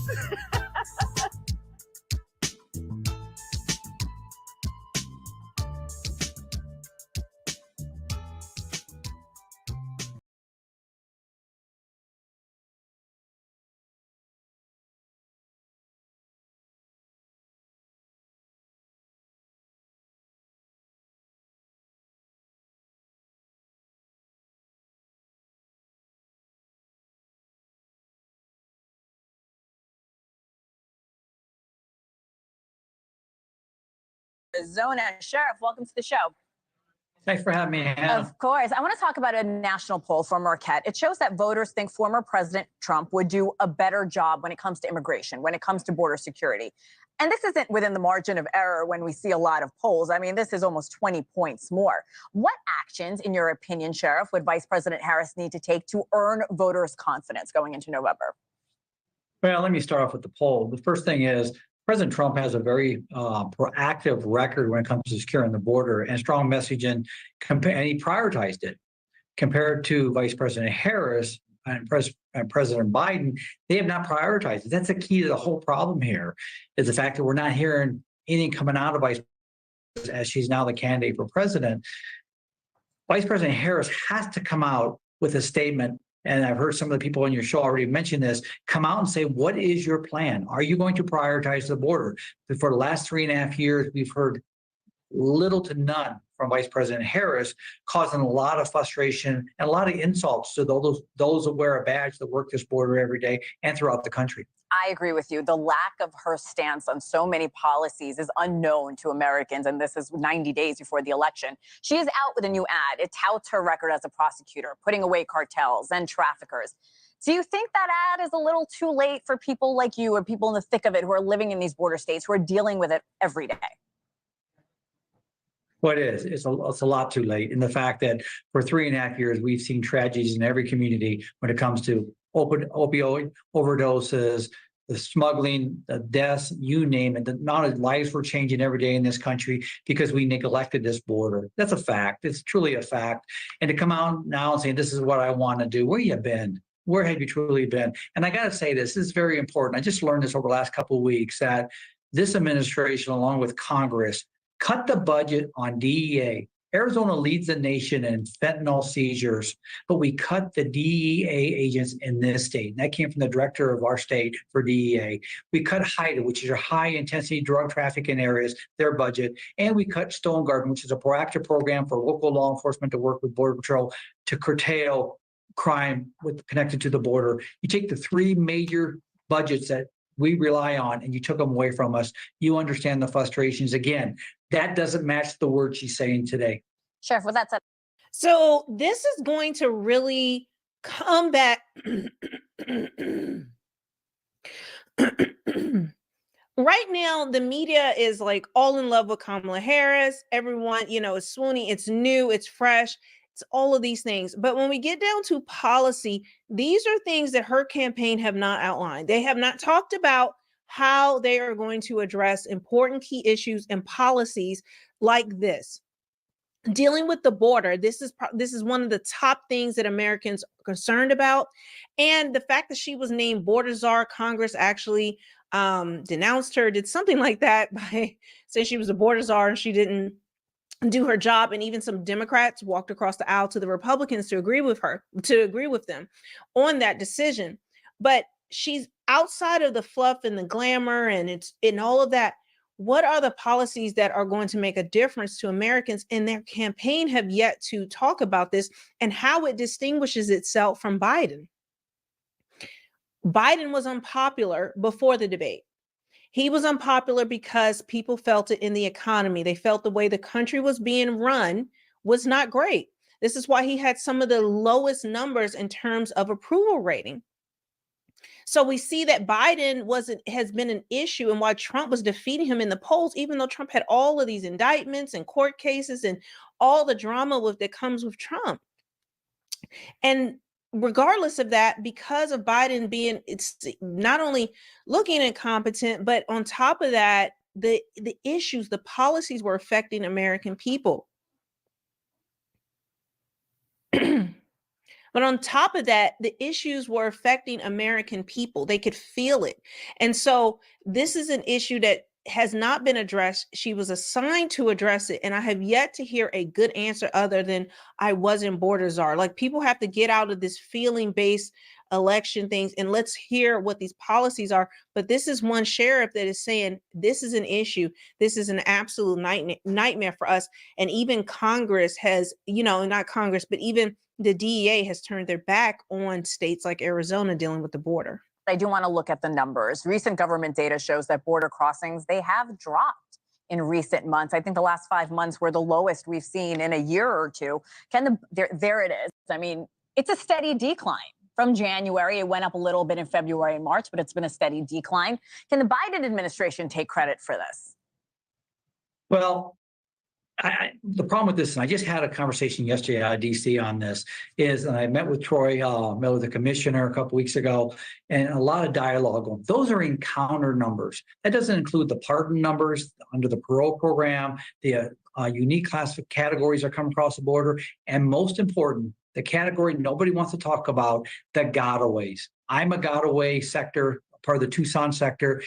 Just last night, all my guys with the pursuit, migrants ran out of the car, ran through the neighborhood, vehicle flipped after we grappled it, which means we took the vehicle down, running through a neighborhood, endangering our citizens.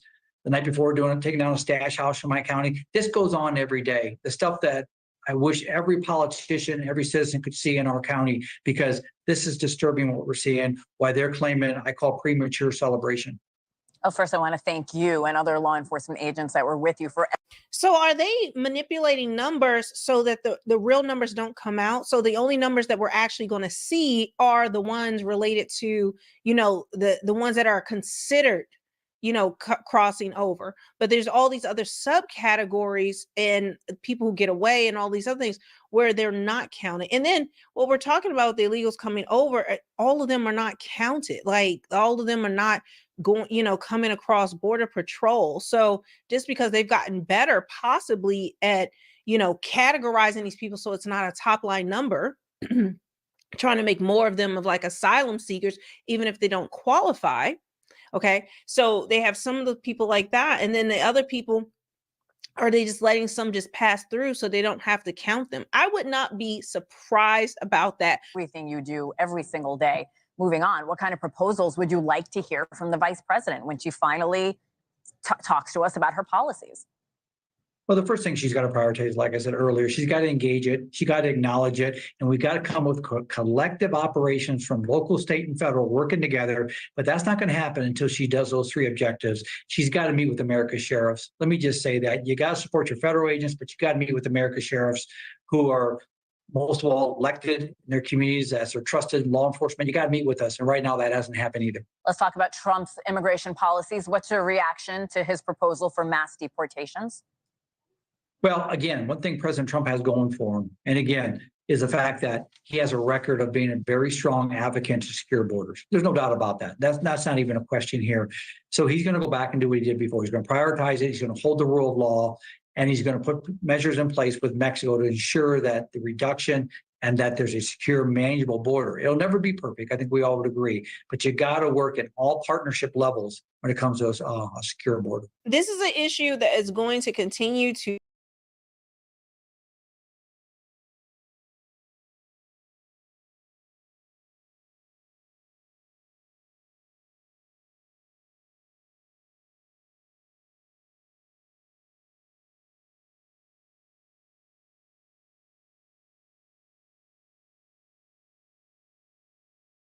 Yes, my 2 cents matter.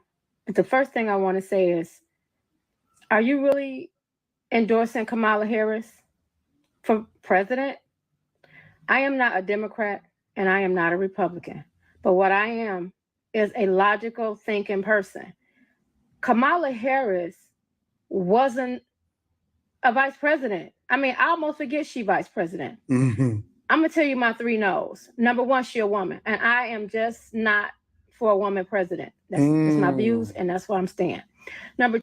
Let me stop there because this is something that we don't normally speak on, and we so focus on diversity, equity, inclusion, and identity politics that we haven't really addressed that elephant in the room. Are women inherently suited and best for leadership, especially when we're having conversations with world leaders? Are they as respected? And we can say what they should be, what it should be. Listen, everybody don't play by our rules, and everybody is not American. They don't always adopt the best of Western culture according to your identity politic theory. They don't care. They're not interested. And so again, I know that there has been women leaders, but a lot of them have resigned. A lot of them have broken down, all of this stuff. And are we pushing this thing because we want to see change, or you want to see something different, or you're just interested in something different? Or is this something that's actually logical on what's best for the United States of America? I'm not a fan of women taking over huge, and I think that they can be leaders in certain areas. I don't think that women are inherently supposed to be in certain positions, and I don't think that that's best for families, women, America, so on and so forth. Now, that does not disclude or mean that there are not awesome women that also can make that sacrifice and are suited for leadership. But Kamala Harris certainly ain't it. And I'm not in disagreement about the fact that if a woman don't think that another woman should be in a leadership position, then I'm not tripping off of that, because I just ultimately think that certain positions, certain stakes are ultimately suited best for men. Number 2, she is the weakest vice president in the history of America. Okay. Number 3 is she's a part of AKA. Those organizations have their own agendas. It's just a no. No, because she's a no. Kamala Harris, absolutely not president of the United States. She threw a monkey wrench in there now. And listen. the first people to jump off the bridge without even knowing anything about the policies. And if you start to look at a lot of these videos and have a conversation with people that represent AKAs, and also throw the Divine Nine in there, because y'all gonna have to be held accountable for being on the wrong side of history. If I'm just absolutely being honest, and we know that most people is not gonna be honest, and they're not gonna say, "Oh man, I made a mistake," or come back to the front of the congregation, because is loyalty above all, even if the person is not best suited for the position. Which is weird, because I see some of these same people that was complaining about nepotism just 2 or 3 months ago, but then at the same time they're talking about somebody that's qualified for the position. Let's talk about nepotism for a minute, right? Let's talk about networking. Is networking really finding and easily putting the best person in position because you're aware of what they do and you're more closely connected to them? Or is networking putting people in positions just because you know them? Because I remember just a couple months ago, and I'm not going to say the actual thing or whatever, when people were sitting here having a conversation with me and they were arguing with me on the internet about nepotism and about the fact that certain people wasn't qualified for certain positions, but they were put there based off of the position of other people that had a level of power and was able to exert that power over certain things. And now I see people, and listen, I have not seen one person, not one, not a soul. And I've been mining it out and searching it, and I've been looking through every email that you guys sent me, including this video, and I have not seen one, not one soul in America, in the world, that has given me any policy, any reason, any logic, any proof that this woman is anything other than incompetent, that she did not leave our borders open, that she was the border czar, that we have multiple different wars that we're fighting, that she went over to different countries to advocate for the alphabet community and African places that didn't even want it. And so is it just based off of networking, identity politics, women, black, all of this stuff? Or are we ever going to stand on policy? That's all I'm asking. Okay, this is to the AKA that keeps inboxing me about my comment on Kamala Harris. Number one, if you're African American, the Boule, Greek organization, Talented 10 are your problem. When you're in a work environment and can't get ahead, it's because of them. If you in church and you getting a snub, it's because of them. If you anywhere socially and they around each other, they are your problem. That's a fact. And I don't care if you walk through the sand, the earth, the desert, the lake. I really don't care what made you bind together. I don't need to join an organization to be where I'm at, and I'm an executive in what I do. Okay? So back off and move on. She's not competent to be president. I think that the sisterhood is causing a ruckus out in these streets. If you ever want to get something solved, or you ever want to create chaos and have uncomfortable conversations, all you got to do is go and put a black woman on it, right? Black men, they gonna hear us, but they not gonna listen. But when black women go against the sister code, oh, it absolutely becomes a problem. And now she's making things uncomfortable because she's asking and addressing the uncomfortable conversations. And what that is now that Kamala Harris has leveraged openly and very visibly leveraged and called to the front of the congregation, the Divine Nine, and more importantly, the AKAs, to come to her aid in order to ensure that she become president. When she first, literally the day after that they announced that she was going to be replacing Joe Biden and Joe Biden was going to be stepping down, I said it, I addressed it, I knew that it was going to be a problem. And immediately, the AKAs did a phone call, a conference, to try to figure out how they can get this woman in a position to be president of the United States of America. And they put their own organization. I don't know who, I don't know what. I know that the president didn't wind up sending out a letter to basically let people know, hey, listen, be careful with how it is that you communicate on social media and all of that stuff. But immediately they put themselves a bullseye on their back. And now you got women that are a part of this organization coming and attacking people and going back and forth with people about their opinion on who it is that they're voting for in order to be president of the United States of America. And then they're using their organization or their affiliation with an organization to validate their opinion. And all you're doing is ruining the reputation of the organization itself. Because there were people that already did not care for the organization. And now that they're leveraging an organization in ways that's not best for a lot of people that feel like she shouldn't even be president of the United States of America, and they're attacking other people too, that then is going to become a huge problem. It's already becoming a problem. And that's why the president already sent out that letter or that email to address all of these issues in the first place. But at the same time, you can't remove it, because the first thing that she did when we already knew that Joe Biden was going to drop out was she went and this is how I know that it's all planned. It's all finesse and it's all planned. She went straight to Boule down there in Dallas.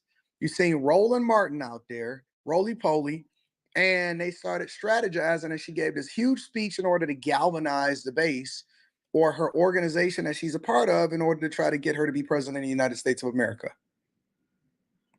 I'm curious as to what y'all think. Make sure y'all tap into the Patreon. Link is in the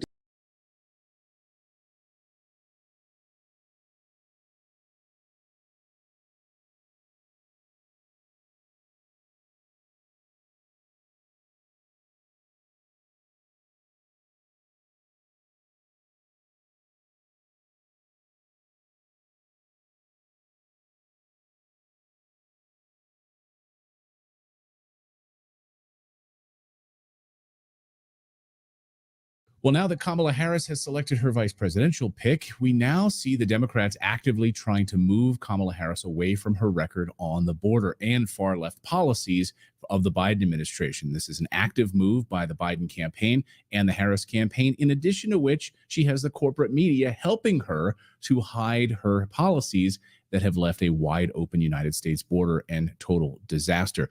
Also this morning, we have a Texas rancher who is now suing the Department of Homeland Security over the flood of illegal immigrants that have poured across his property. Is this the way to finally defeat the DHS and Alejandro Mayorkas, by suing them? Let's ask former 24-year veteran of the Customs and Border Protection, and that is J.J. Carroll. He's got a brand new documentary, a two-part documentary called Treason, to be released in September. JJ, welcome to the show. I know you were working on one documentary, but as you've traveled around the country, you've seen so much, witnessed such awful policies, awful things, that you're going to release two pieces of this documentary in September and October. Well, yeah, thank you for having me on, Clayton. And we made a strategic decision. We were going to wait, and Ryan, my partner, Ryan Matt, and I decided once we sell the treason invaded part, we'll see how we do financially, and then we'll go and we'll do a documentary on child sex trafficking. However, after this, we saw what happened. We went across America, and then child sex trafficking dominated every aspect of what we were filming, so much so that we had double the footage needed to put out a documentary proving that the United States American government is the world's largest child sex trafficking organization. So we made a very strong decision. We can't sit on this evil and say, well, kids are being raped across America, being trafficked. Well, let's just wait and hope we get enough money and release it in 9 months. So we made a decision. We're going to release it the first off the bat on September 19th, and follow up with the second part, which is called Treason Invaded. And you get it for the same price. So basically you get the traffic documentary for free, because it is evil, Clayton, and it has to be exposed. So we'll have a link in our description. And that's what I wanted to bring you on today, because, you have Democrats and you have the Biden administration working in tandem with the Harris administration now to basically hide her affiliation with this disaster that you've witnessed firsthand and put together in this documentary series. And she was the border czar. People can try to say all they want about it and try to change her title on it. So she went to the border one time, and now they're actively trying to hide it. How bad? Can you just paint a picture for our audience that isn't familiar with what the Biden administration has done at the southern border, Harris being responsible and intimately involved in this? What have they done to the United States? They have completely and utterly destroyed the southern border, and then effectively is destroying America. Within 4 years of their administration, I want to say administration because she is tied to the hip of this demented old man. So she's part and parcel. In 4 years, 12 million illegal aliens will have been arrested and released into America. Another 15 to 18 million have absconded through the open border. Right now, they have decimated the United States Border Patrol. 80% of the border at any given time, has no Border Patrol agent on it. And then everyone focuses on the southern border, Clayton. You have to look to the northern border. Let me give you an example of how porous it is. Swan sector covers New York, Vermont, New Hampshire area. In June, in 1 month, they arrested more people in 1 month than they have arrested in the last 13 years combined. Combined 13 years, over 85 different nationalities. That's just one sector. There's 5,400 miles of the northern border. There's less than 1,500 agents patrolling that. Just divide that into 5,400. It's completely wide open. You've seen crime, you've seen destruction in the cities, and this is what is laid at the feet of America because she is incompetent. And of course, you see what's happening in the UK. We've been covering it here on the show, the massive amounts of illegal immigrants that have been taking to the streets with machetes, attacking Britons just in broad daylight. And I've said, watch what's happening in the UK, because that's what's about to happen in the United States unless we stop it. Am I wrong about that? Am I being hyperbolic? No, you're absolutely spot on, because I've been saying this for years. You want to know what's going to happen to America? Look to Europe. When they allowed in millions of people, and you need to look at this too, proportionately, they're allowing a less amount of people into their nation than we are. We have 50 million illegal aliens. 1 in 6 residents in America is an illegal alien. What happens in Europe, it takes 3 to 5 years to get here, but it's been accelerated. I say within 18 months, especially if Biden or Harris, whoever the Harris gets into office, you are going to see riots in the street. Why? Because the economy is going to crash. There's going to be no more money. And those 50 million illegal aliens are going to be on the street, and they're going to need to be fed and clothed and housed. So they're going to take yours. And that's what's happening in Europe. And they're demanding, and why not, Clayton? Look at Western Europe. They're a bunch of beta males. Same thing in America. So you have men, military-age men by the tens of millions in America that are used to war-torn lives with machetes and raping people and killing people. They're not going to sit docile and allow us to dictate as slave masters over them what they can do and can't do. They're just going to take, because that's how they're conditioned. Right or wrong, they're conditioned to take. Yeah. Do you think they're going to sit back and listen to you when you walk out in the morning to put your garbage can out with your cup of coffee in your hand, say hi to your neighbor, and you see these individuals who want in your home, who want to take from you? They're going to just listen to you if you tell them to get out of your neighborhood? They're not. And the law enforcement is turning a blind eye, as you've witnessed in Chicago and other areas where law enforcement, this is being directed at the federal level. And I think that's what I really wanted to focus on with this, is that this is not city by city. This is at the federal level under the Biden-Harris administration, a directive from on high to essentially stand down. Mm-hmm.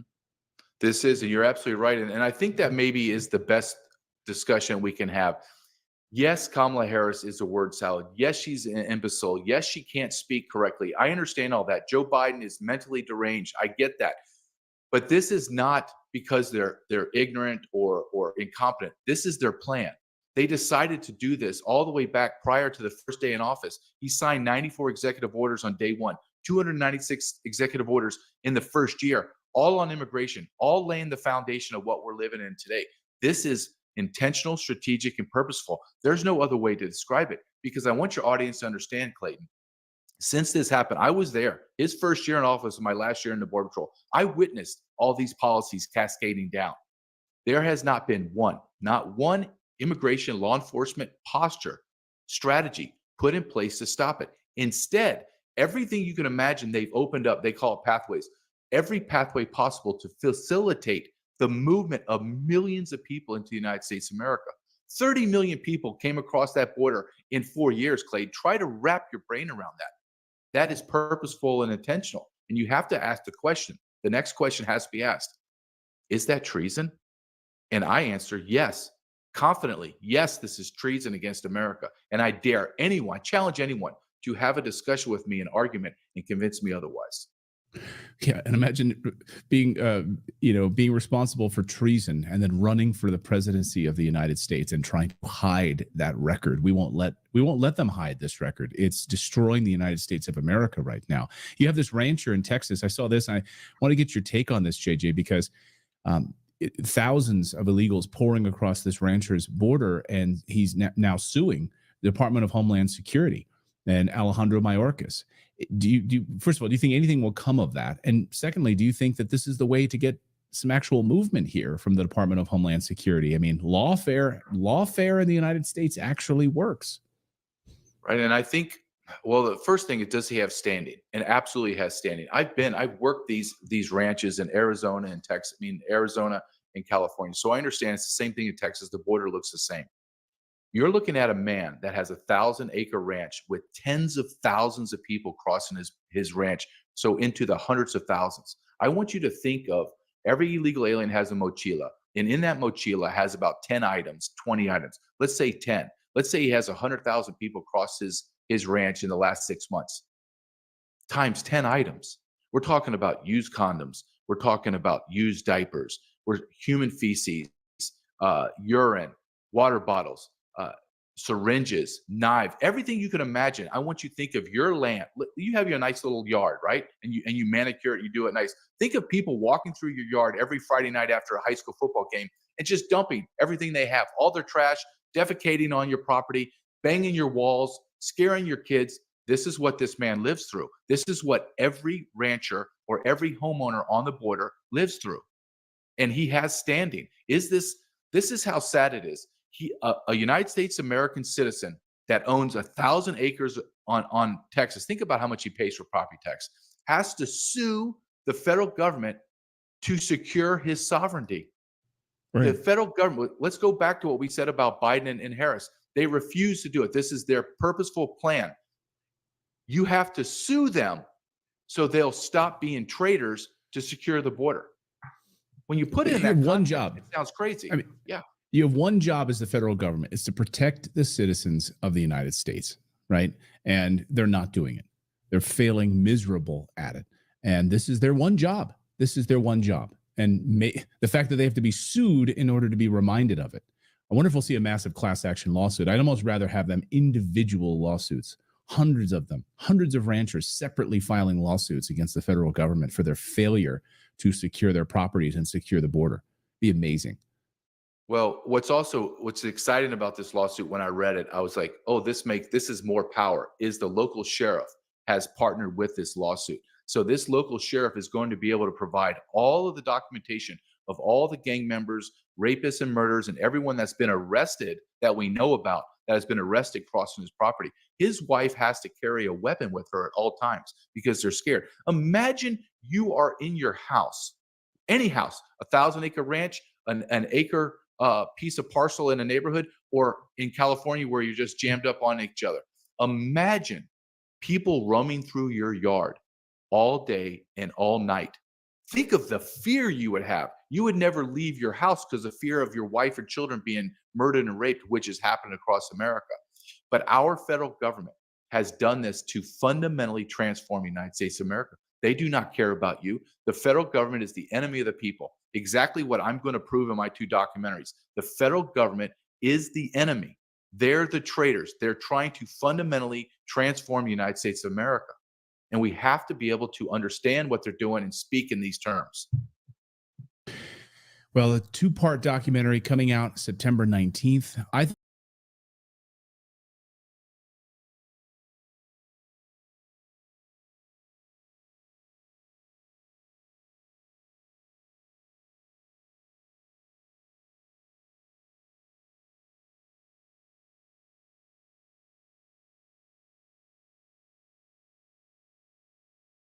Will NATO have to bring in soldiers to enforce lockdowns and vaccine mandates? That is what Dr. Peter Hotez said recently on a video that went viral. He said he's working with the World Health Organization on this very idea. Now, why do we care what Peter Hotez has to say? Well, we've been following him for at least a year since his name came up as a possible replacement for Dr. Fauci. He is a major mouthpiece for government lies, and he often shuts down legitimate claims under the guise of misinformation. Alex Jones says that he is the Robin to Fauci's Batman. And yeah, that kind of fits. I thought that I got a good chuckle out of that one. So last week, this video of him went viral where he says he's been working with the WHO to figure out which government agency should we use to enforce the science? Which agency that has, guns and bombs will enforce lockdowns or vaccine mandates? This conference happened in early July, but here's that clip from the pediatric conference that was deleted from YouTube, but it still exists on Facebook. Fortunately, I have to give you a very long, I don't know the answer to your question answer, because it is very complicated. And quite honestly, the health sector doesn't know what to do, because this is now first and foremost a political problem. And what I've said to the Biden administration is the health sector can't solve this on its own. We're going to have to bring in Homeland Security, Commerce Department, Justice Department to help us understand how to do this. And I've said the same I met with Dr. Tedros last month in Geneva, WHO, the Director General, to say, I don't know that the World Health Organization can solve this on our own. We need the other United Nations agencies, NATO. This is a security problem because it's no longer a theoretical construct or some arcane academic exercise. 200,000 Americans died because of anti-vaccine aggression, anti-science aggression. And so this is now a lethal force and now I feel as a pediatric vaccine scientist, it's just as though it's important, just as it's important for me to make new vaccines to save lives. The other side of saving lives is countering this anti-vaccine aggression. With NATO. Now, YouTube did not remove this video. The Pediatric Society of Columbia did, because for obvious reasons, right? It's dystopic and terrifying. So they've removed it themselves. From their own website? From their own YouTube channel, right? So yeah, it's not that it was, flagged or anything like that yet. Let's all knock on wood. Now, what he's saying is that it is a security problem when people did not take the COVID vaccine. So he's saying falsely that unvaxxed people spread COVID. Well, that's interesting. Let's look at some recent data, because the state of Massachusetts is one of the most highly vaccinated states in the United States from the COVID vaccine, but they have the highest rate of COVID recently. Take a look. COVID-19 numbers are rising again in Massachusetts. State wastewater data shows the rate here is more than twice the national average, while national numbers are also higher than normal. Now, that's based on testing done at the end of July, and it puts us among the 19 states in the CDC's very high range. This is the most COVID activity in the state since last winter.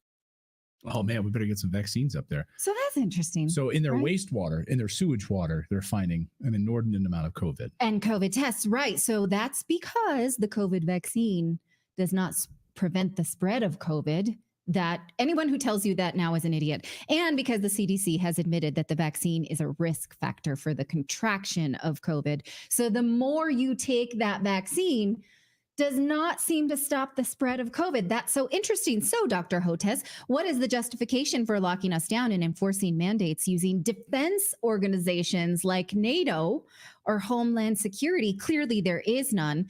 And as shocking as this is not a new position for Big Pharma Robin. Paul Thacker pointed this out, that in Scientific American just last year, they did this whole profile on Peter Hotez and basically gave him the platform to, rip off all his clothing and start ranting in public, he says, because he says, well, we're going to need help in the United Nations, both from the White House and the United Nations. And he later said that we need to bring in people from the Department of Homeland Security, Department of Commerce, Department of Justice, Department of State, because he says Russia is amplifying anti-vaccine content, and the UN General Assembly and maybe even NATO would need to get involved too. Catch that? A little Russia thrown in there. Do we have any evidence at all that Russia has spread anti-vaccine information or even told us that we should question science about that vaccine? If that were the case, maybe we would think that Russia has our best interest at heart, but we don't know anything about that. Now, Dan Cohen from Uncaptured Media and frequent redacted guest has been following Houth's dizzying narrative flips from the beginning. Here is what he said when we talked to him about this just a few months ago, when he was challenged to debate Robert F. Kennedy Jr. and Houth refused. Here is how the corporate media defended him because of some money from a big fish named Bill Gates. Watch. It's a total about face, so a total reversal from his previous position.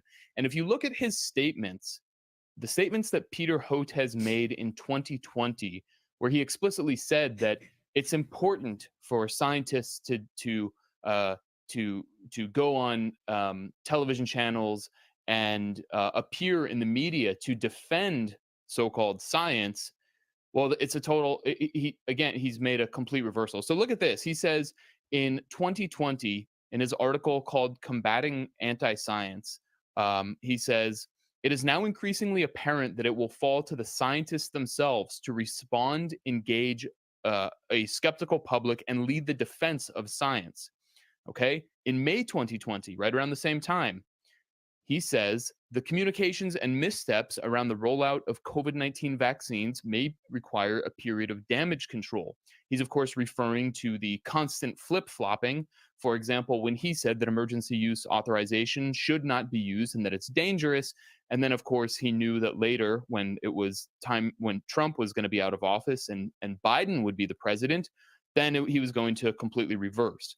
And he carries on and says, it will be essential for the White House, together with the NIH and other elements of our science infrastructure, to shape a well-crafted vaccine communication plan that must also designate a trusted spokesperson who can articulate and carry the message.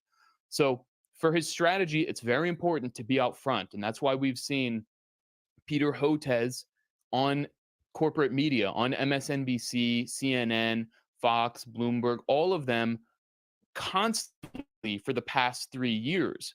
Only when he gets a friendly platform where he's just going to be treated like some kind of genius who's unquestionable, and no matter how many times he contradicts himself or outright lies.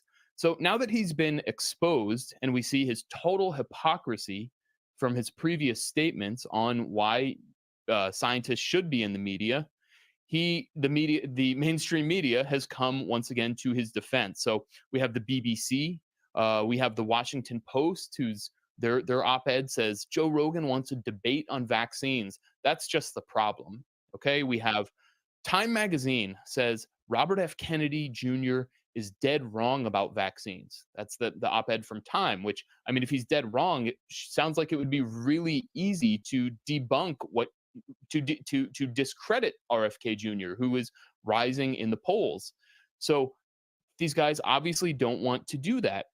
But there is a very friendly relationship between not only Peter Houth and these media outlets, but Peter Houth's sugar daddy, his paymaster, none other than Bill Gates. There's a very friendly relationship and financial relationship between Houth and Bill Gates, and also between Bill Gates and these very media outlets. He's talking about this vaccine still. That's what he was talking. This COVID vaccine, not like, oh, maybe if monkeypox or bird flu, then next time, right? Yeah. He's still talking about the COVID vaccine that we have data on that should be enforced on nobody using armed enforcement. And here is the thing that I just throw my hands up.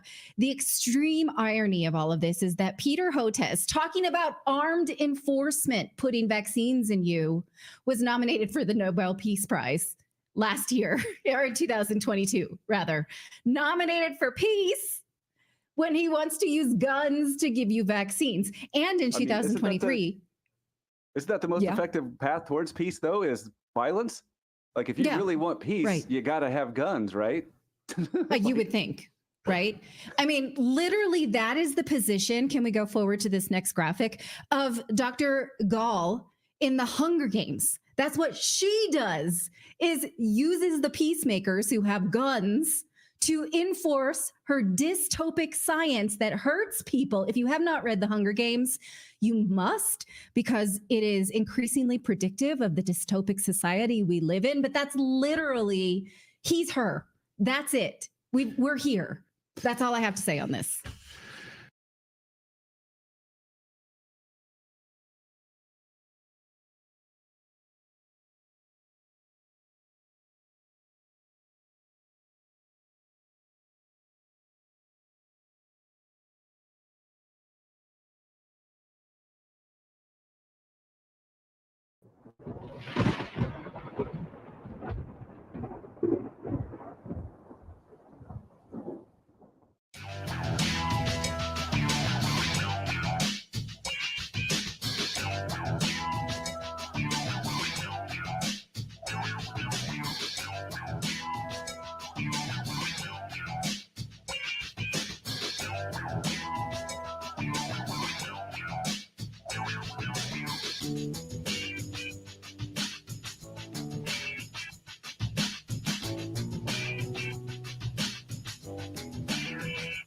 A few minutes ago, the Ministry of Defense of the Russian Federation made another official statement regarding the situation in the Kursk region. In particular, the Russian military department stated that over the past 24 hours, the armed forces of the Russian Federation have stopped 3 attempts by raiding groups of the Ukrainian army to break deep into Russian territory. According to available information, a group of troops under the designation Sever and recently arrived reserves are participating in the fighting in the Kursk direction. In addition, fighters of the Akhmat Spetsnaz were also seen in the combat zone.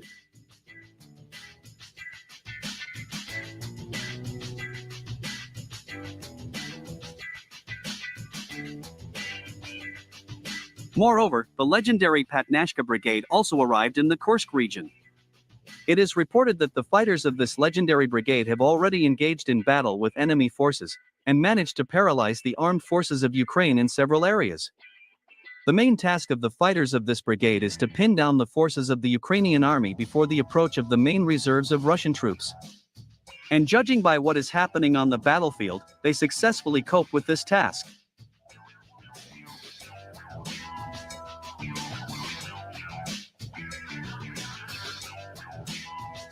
It is reported that as of August 10, 2024, the largest losses of the armed forces of Ukraine were recorded in the areas of the settlements of Nikolsky, Melivoy, Gogolevka, Deriino, and on the western outskirts of Sudza. The Russian military department officially confirmed that over the past 24 hours, the armed forces of Ukraine have lost about 300 soldiers, 3 units of field artillery, 6 armored personnel carriers, 5 tanks, and 54 units of various armored vehicles.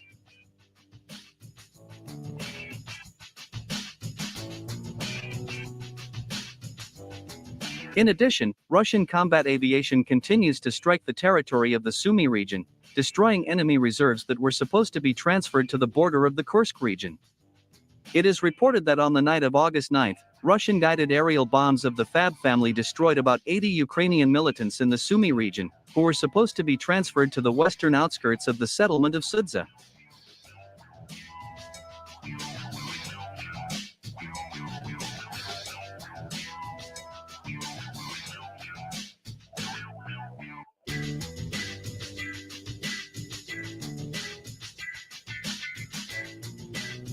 Meanwhile, Western military experts from numerous analytical centers have made a detailed analysis of what is happening in the Kursk region. In particular, experts and analysts from European think tanks said that what is happening in the Kursk region is not a broad front offensive by the armed forces of Ukraine. It is reported that the Ukrainian army uses the tactics of short-term attacks with the help of small armored groups. This is similar to raids by small armed gangs, the main purpose of which is not to capture towns and villages, but to intimidate the local civilian population.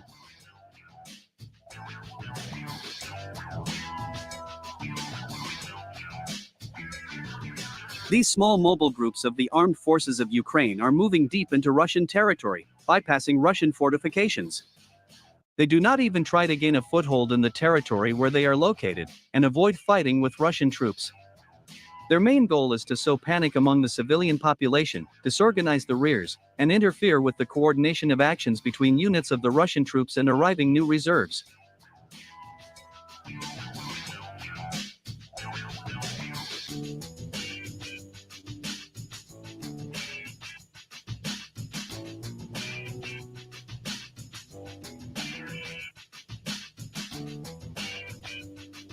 Commenting on the tactics of the Ukrainian army in the Kursk region, an authoritative military expert and analyst Boris Razin also noted that the armed forces of Ukraine act like ordinary gang formations. According to him, small groups of Ukrainian militants enter border settlements, attacking everything in their path, including the homes of civilians. Then they quickly leave the settlement, without waiting for the arrival of Russian forces.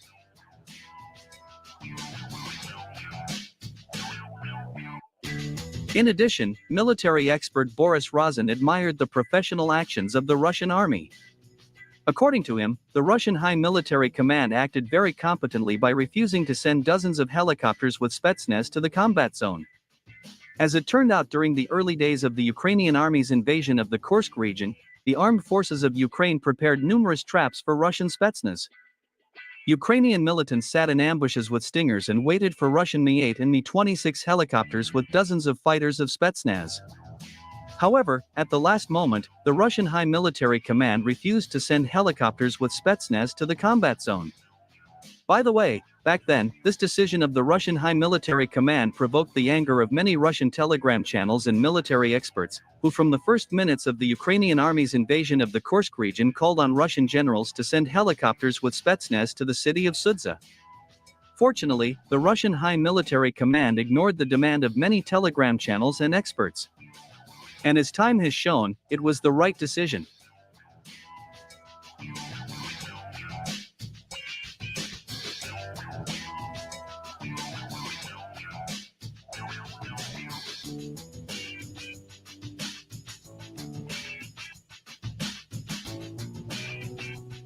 Meanwhile, information appeared that Russian Iskander-M ballistic missiles destroyed 4 top generals of the Ukrainian General Staff and the National Guard. In particular, the authoritative Russian telegram channel Iznanka, known for its connections with sources in the Russian Defense Ministry, stated that on August 8, 2024, 2 Iskander-M ballistic missiles struck and destroyed a classified command post of the armed forces of Ukraine in the urban-type settlement of Malinovka, in the Kharkiv region.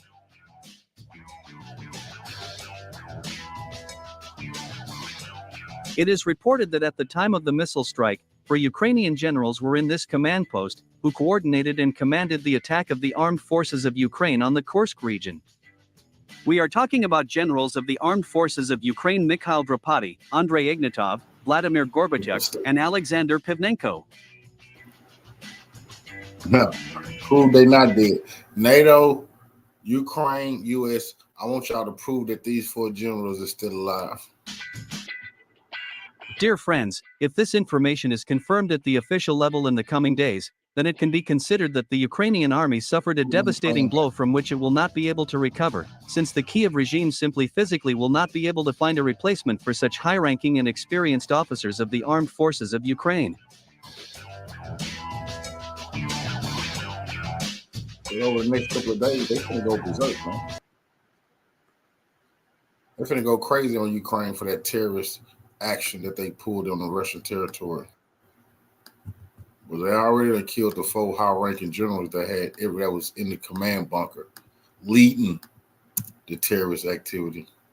And if it's not true, Ukraine could make Russia look like some fools by saying that they killed 4 generals, but I'm pretty sure those generals is no longer with us. A few days ago, I have made a video about Ukraine's operation into Kursk, and at the time, I have labeled it as a PR stunt that will probably lead to nothing. I was wrong, people, and I've changed my mind. Point number 1, the reason number 1, is because so far, this Kursk incursion has been a massive PR victory for Zelensky. Why do I say that?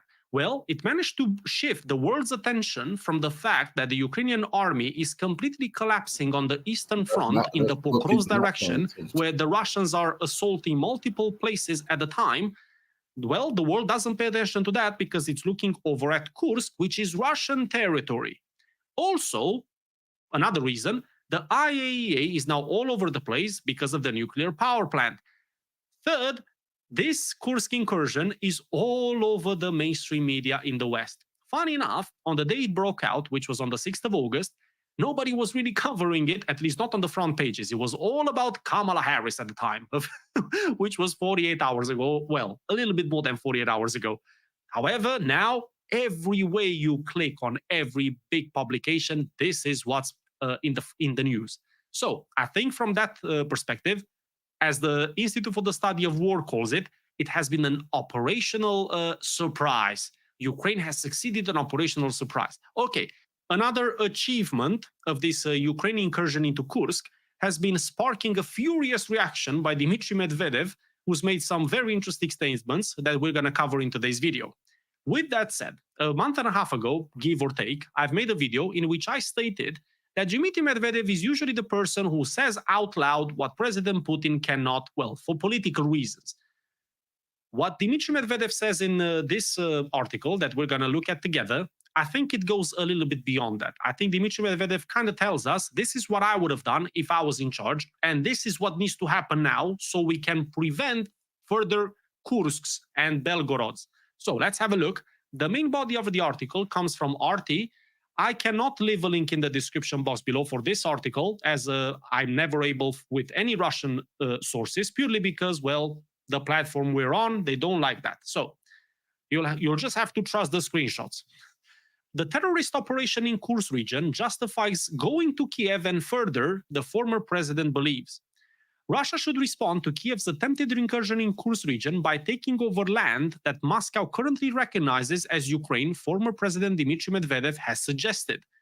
The Ukrainian military initiated a cross-border raid involving some 1,000 troops this week, which has so far claimed 5 civilian lives and left over 30 others wounded in Russia. The operation has largely been thwarted by the Russian army and border guards, Chief of General Staff Valery Gerasimov reported on Wednesday. He estimated Ukrainian casualties at 315, including 100 killed in action. And now we have a quote from Dmitry Medvedev. Listen to this one. From this moment, the special military operation should become openly exterritorial in nature. Medvedev, who serves as a deputy chair of the Russian Security Council, argued unopposed on Thursday. We can and should go further into what still exists as Ukraine.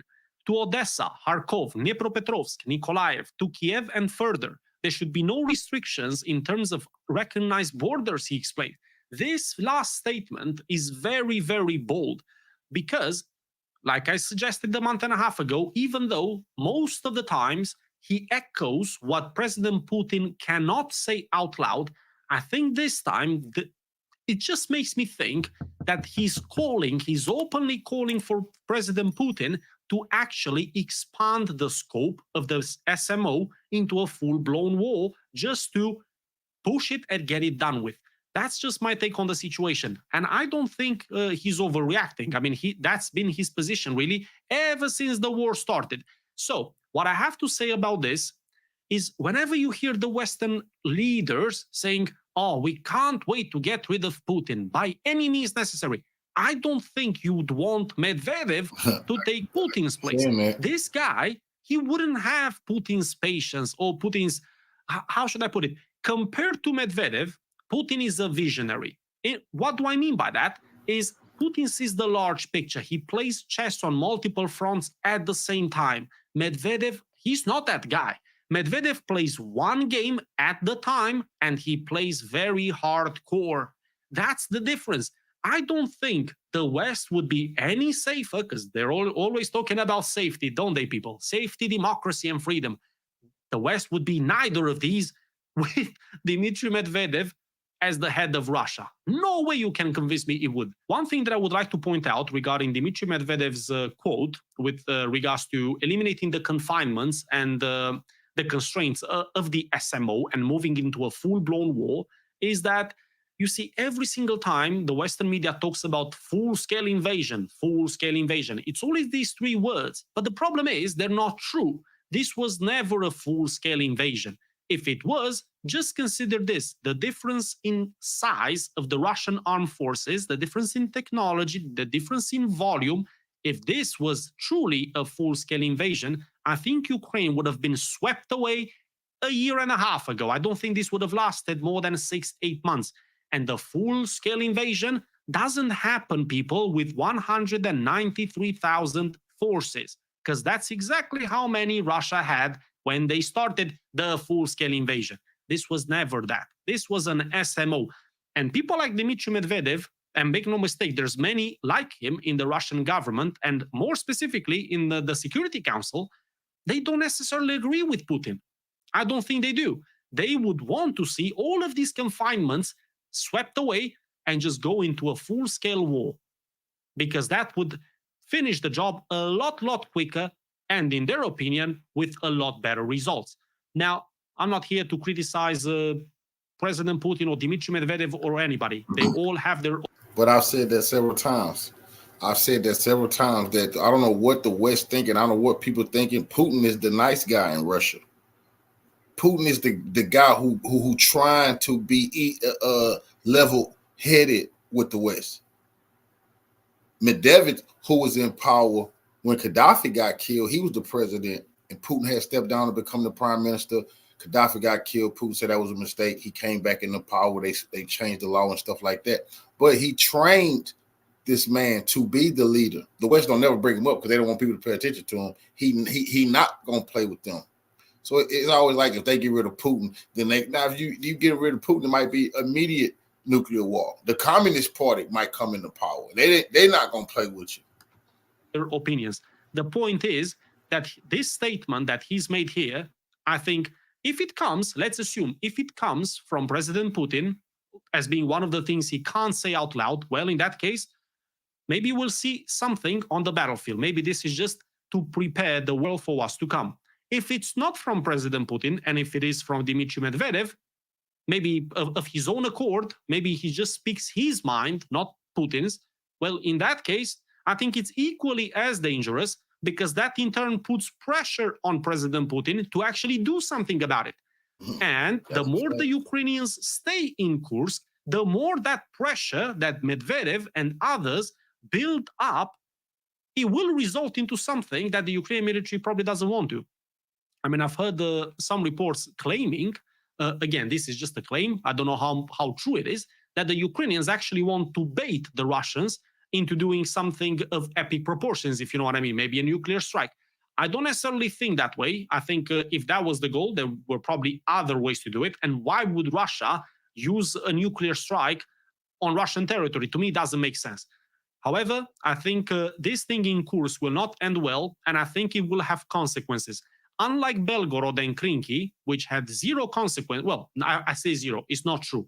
Actually, after Belgorod, Russia has actually tried to create a little bit of a buffer zone.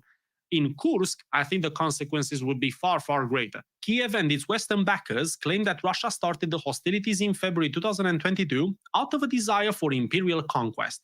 Moscow has denied that, saying it sought to stop continued Ukrainian attacks on ethnic Russian breakaway republics in the east and preempt the Ukrainian military offensive in Donbass.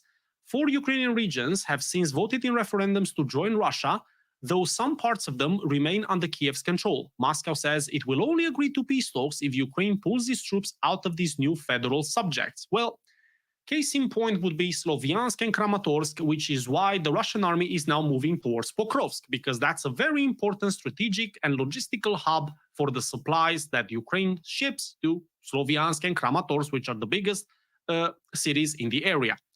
Let's move on. Medvedev, a Ukraine conflict hardliner, oh, no shit, said the terrorist operation in Kursk region should remove any taboo on declaring publicly that the Russian forces will only stop when considered it acceptable and beneficial for us.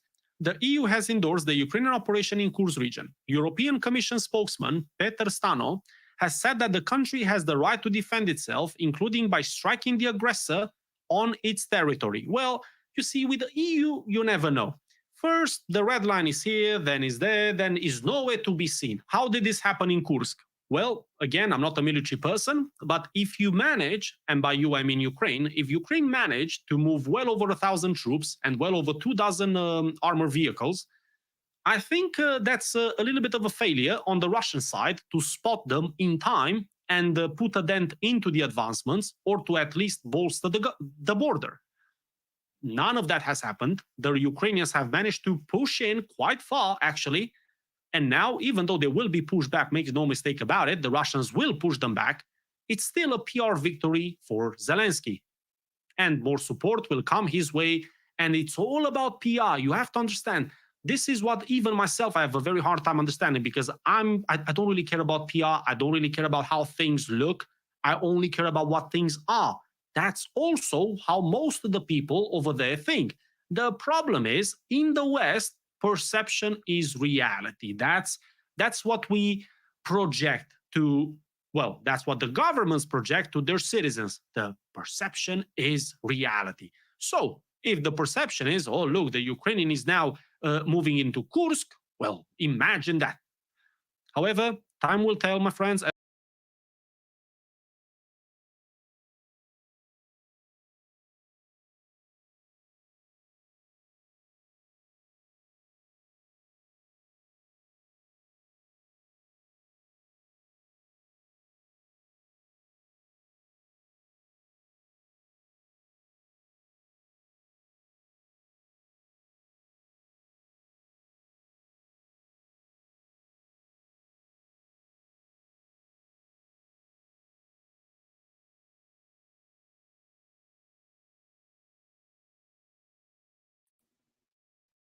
As we promised to do, we're going to bring you updates on what's happening with the Ukrainian incursion into the Kursk region of Russia.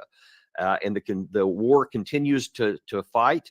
Russia continues to try and defend itself and to try to cut off the incursion. Ukraine has shown no hesitation in their continuing to push this operation further into Russia. And we're going to get a look at today at exactly what's going on tactically, what the current situation is, and most importantly, we're going to see where is this going. And some of the problems we're going to see that have really kind of plagued the American support of this from the beginning are still at play, showing that we don't seem to learn any lessons so far. And we're going to see what happens with this next. But first of all, just to bring everybody up to date tactically, Gary, if you can throw that map up there, just kind of orient people where we're talking about here. The areas in the red here to the right, of course, that's where the 600-kilometer or 600-mile rather line of contact has been fighting for quite a long time, where most of the clashes have been. You see in the Kharkiv area there, in the kind of the upper center part, you see the small little red dots. That's where the Russians actually made an incursion about 10 kilometers a couple months back. And then now then in that red circle there north of Sumy, you see that's where the current border clash is going on. That's where the Ukraine side has attacked into Russia there. Then this map here, the tactical map from the Institute for the Study of War. And again, just a word, I know a lot of people have a lot of problems with the Institute for the Study of War because of some of the people, Jack Keane being foremost among them, is very often puts out disinformation and skews things badly, but they are relatively accurate. Actually, they're very accurate on actual dispositions and what things are on the map. It's their interpretations that are significantly off, and we're going to talk about that actually in a minute as well.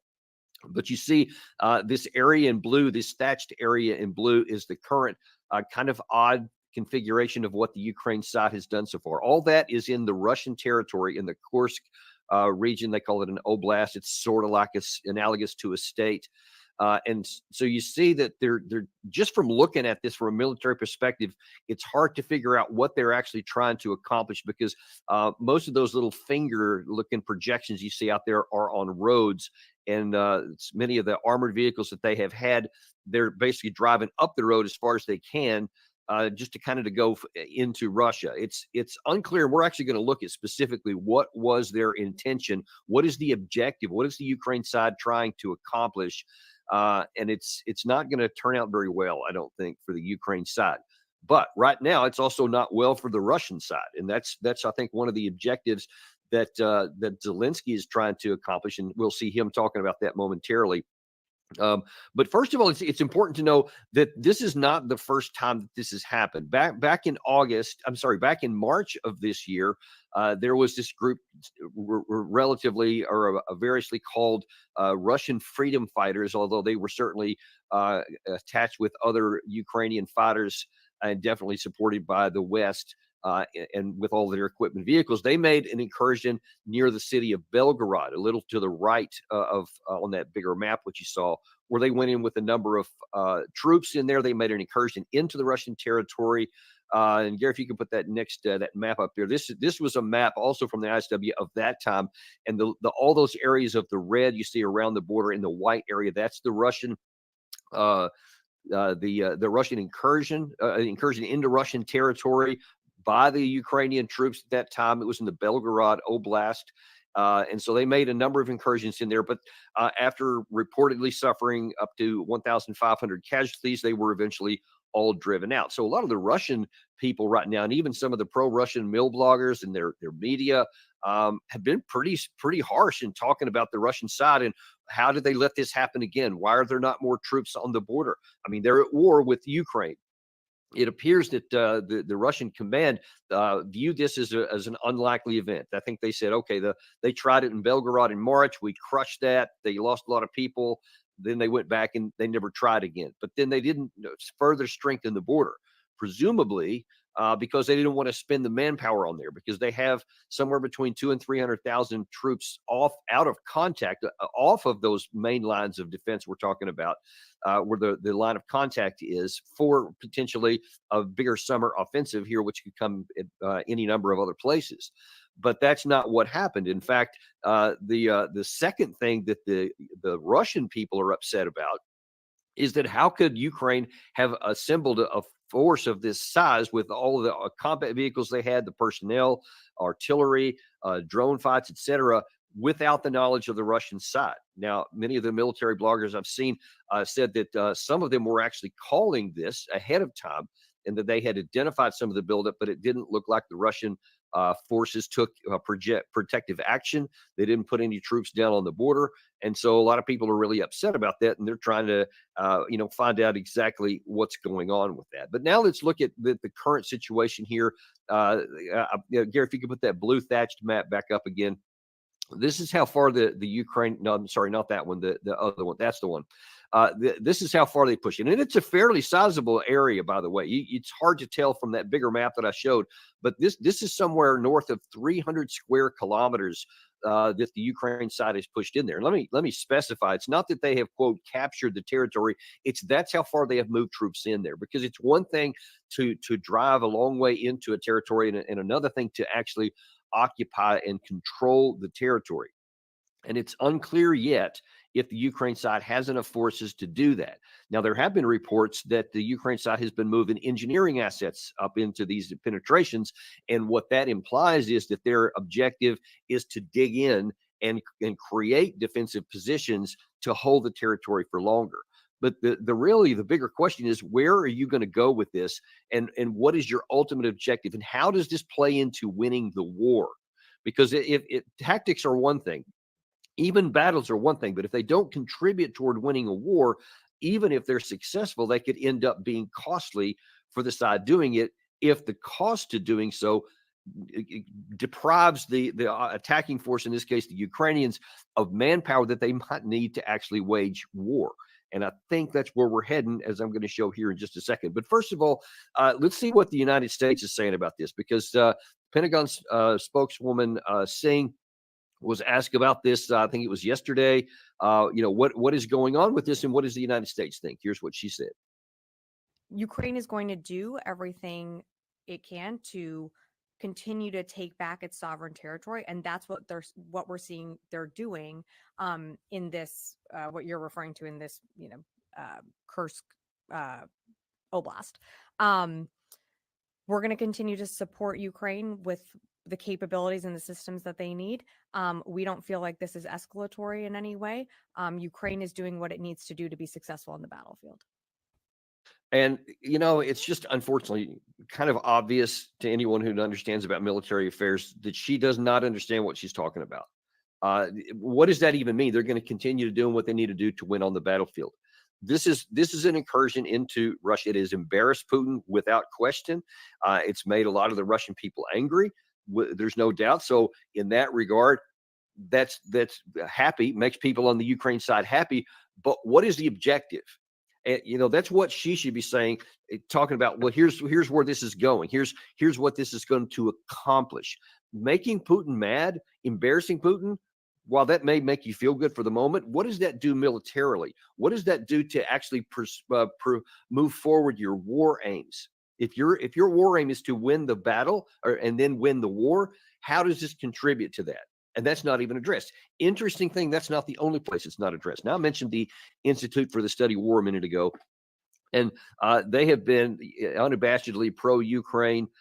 They have interpreted anything the Russians have done from the outset as being incapable. Usually they're incompetent. They don't have any capability. They're limited. They make all these disastrous moves, whatever, just interpreting everything in the worst possible way for the Russian side. Interesting that this time they're not even giving an estimate of what the objective is. And they used a pretty lame excuse, in my view.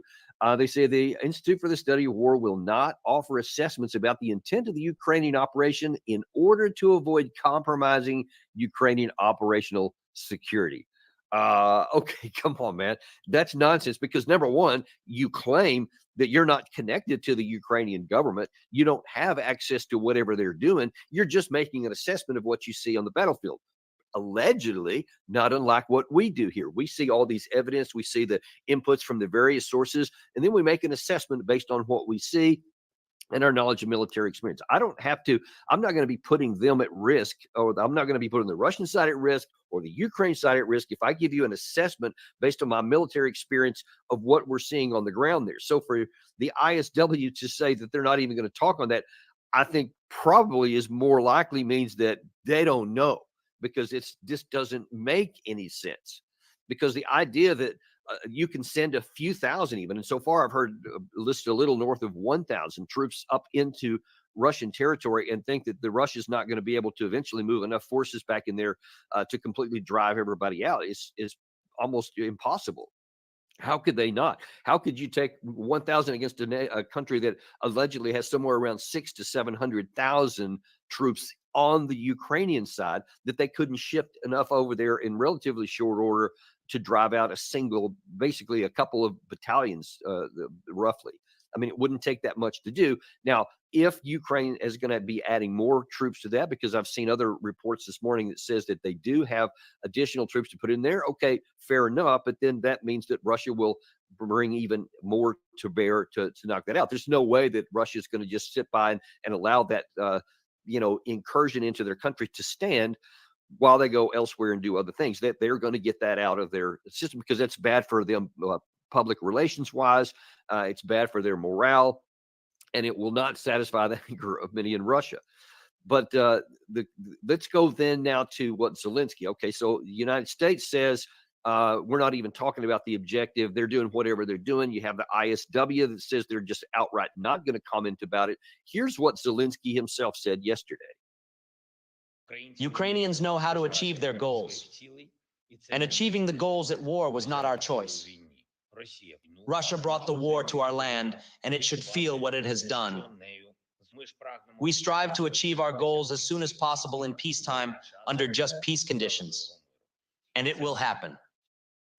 Okay, I'm not even sure what he's saying there. And when Gary and I previewed this before going on this morning, I actually had to run it back a couple of times because it almost seems non sequitur, like he's saying one thing and then the very next sentence says something different. So I'm going to run it back again here. Gary, if you can play that again, because I want you to listen carefully to what he says at the front, which is, at first, Russia invaded our country and caused us a lot of pain. So we've now done this to make them feel the pain that we've been feeling.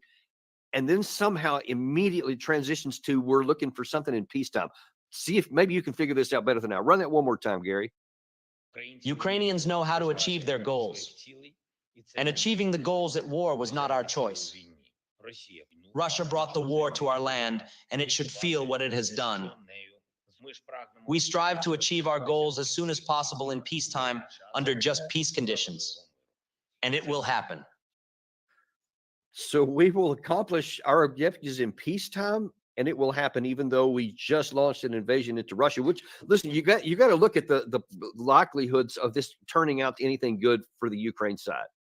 According to many estimates I've seen, one of the reasons why Ukraine was able to amass the manpower that they did, in order to get it, they had to pull reserves off of the border between Ukraine and Belarus. So Gary, if you can put the big map back up there again, I want to show you what we're talking about here, because the Ukraine side has had troops along their border. You can see in the north, in the top of this map, you see Russia on the right, Belarus on the left, and you see that gray line delineating the border between the two.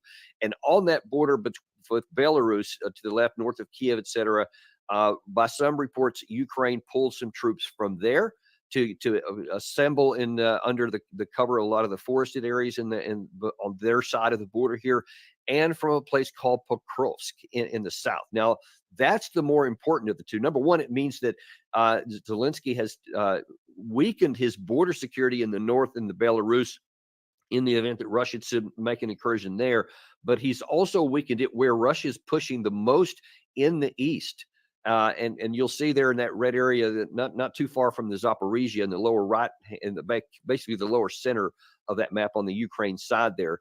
And I want to remind you of something that our friend Alex from History Legends talked about on his channel a day or so ago, where he's talking about the importance of Pokrovsk. And just tell me when you're watching this, why, if you want to win a war, are you going to take troops away from the most vulnerable place you've got, where the enemy is pushing the hardest, in a place called Pokrovsk, and move them up here? We're going to talk about that in a second. Here, though, is what Pokrovsk is all about.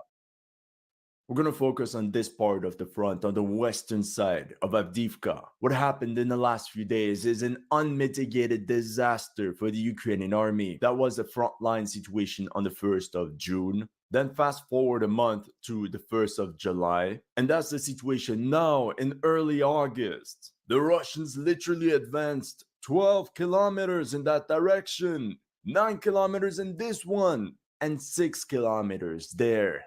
The main reason behind this military debacle can be attributed to negligence, complete negligence. We all remember how Ukraine bragged about building a powerful line of fortifications. Yet, in reality, in so many sectors of the front, Ukrainian commanders did not bother to build any fortifications. And when they did, these fieldworks ended up being fully exposed and poorly planned out. In the end, the Ukrainian army could not rely on a defense in depth. The moment the first line of defense crumbles, it's GG, well played. And it is so important. You heard him use that phrase at the end, defense in depth. That is so vital, because in order to be able to fight a continual war, especially in a war of attrition like we're in right now, you've got to have multiple lines of defense already set up, so that as you get pushed back in one area, once you get close to losing a particular line of defense, you have another one already manned and built, so that those troops could then, once the position is untenable, fall back onto that, so that when the other side comes up, they already have another harder position. So they just went through this difficult line here, and then as soon as they get back over here, they've got to start all over again with another new line of defense, to make it much more difficult. It appears that the Ukraine side has not been doing that.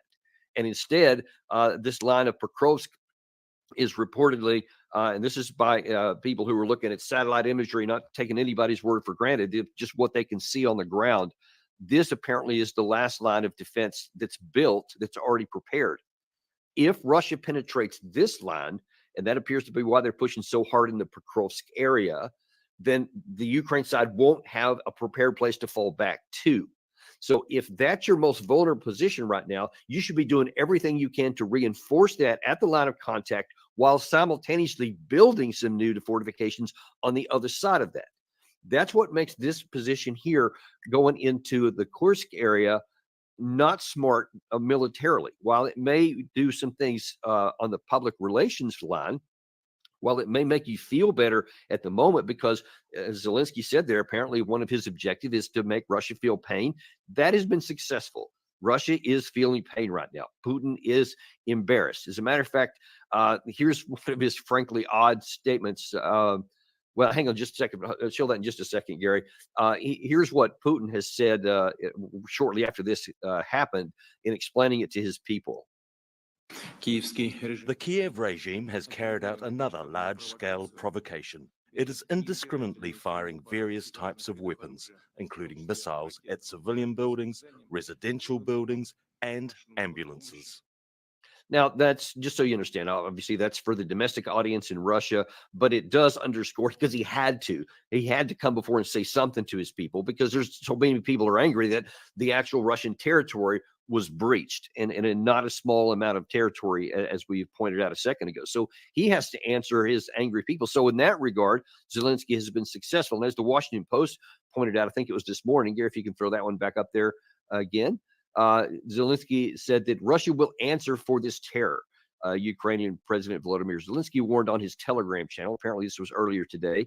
As a rescue operation continued to retrieve victims from under the rubble. We will do everything to ensure that the world continues to be with Ukraine, supporting our defense and saving the lives of our people. So that might be another clue as to what Zelensky's thinking, that he wants to have something big and splashy on the world stage, and then the media to draw the attention to it, to say, hey, give us more stuff.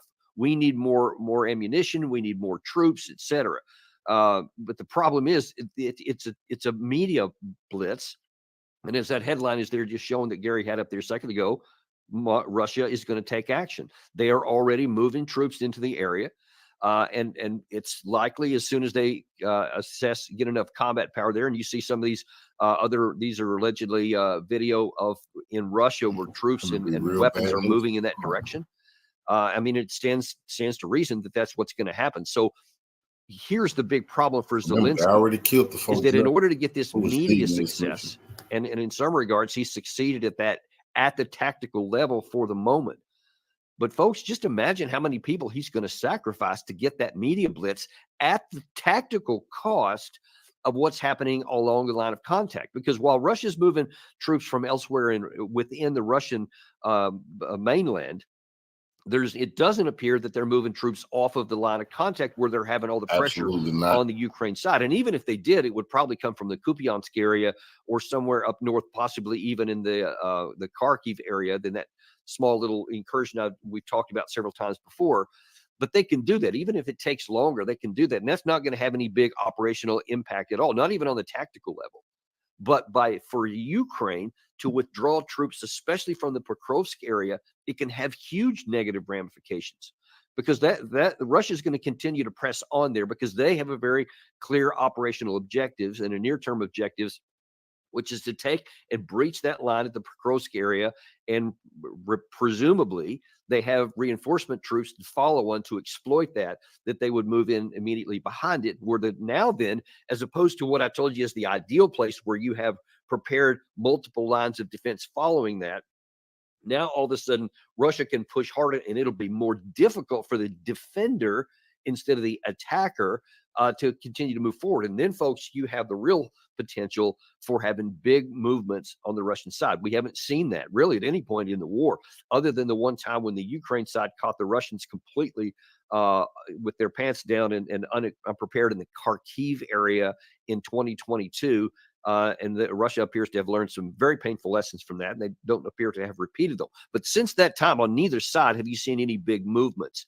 But what you have had is what appears to be the Russia way of war, is to weaken the Ukrainian defensive capabilities, their armed forces, to continue to whittle down their ability to defend their country in these slow, methodical moves that limit the risk to the Russian forces, though they are suffering a lot of casualties, but it's not massive casualties. All this stuff about meat grinder attacks and Russia throwing these assault waves, that's mainly for Western media purposes. There's very little physical evidence that those things have happened. To the contrary, there's evidence that they don't do that they limit it, that they highlight firepower over the manpower, because they appear to be content and patient to continue to whittle away at there. But here's the thing. That comes with the expectation and the intent that at some point the manpower gets so weakened on the opposition side, on the Ukraine side, that then when there is a break, that Russia has operational reserves to flow into the area. And then you may see big movements. And once that happens, then Ukraine doesn't have the manpower. Just imagine, by all the reports anyway, Ukraine had to pull troops from other parts of the line just to have enough troops to maintain this operation here. And of course, that also implies that they don't have the ability to sustain it. So they may well be digging into some of these places to hold on to it, but that is only going to delay and not stop anything. They don't have the materiel, they don't have the manpower to actually make this a meaningful penetration to go up into the Russian mainland. They just don't have it.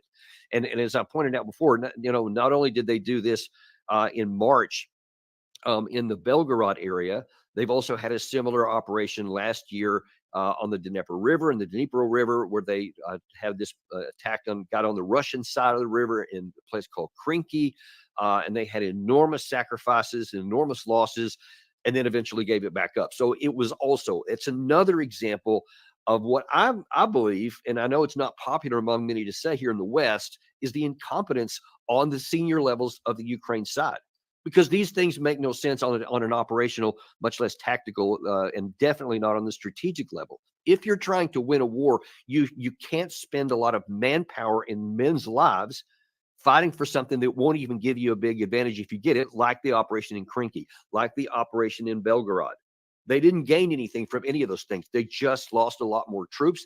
And in the end, the overwhelming size of the Russian forces reestablished both of those. And that's almost certainly going to happen here. I don't see any way that it won't.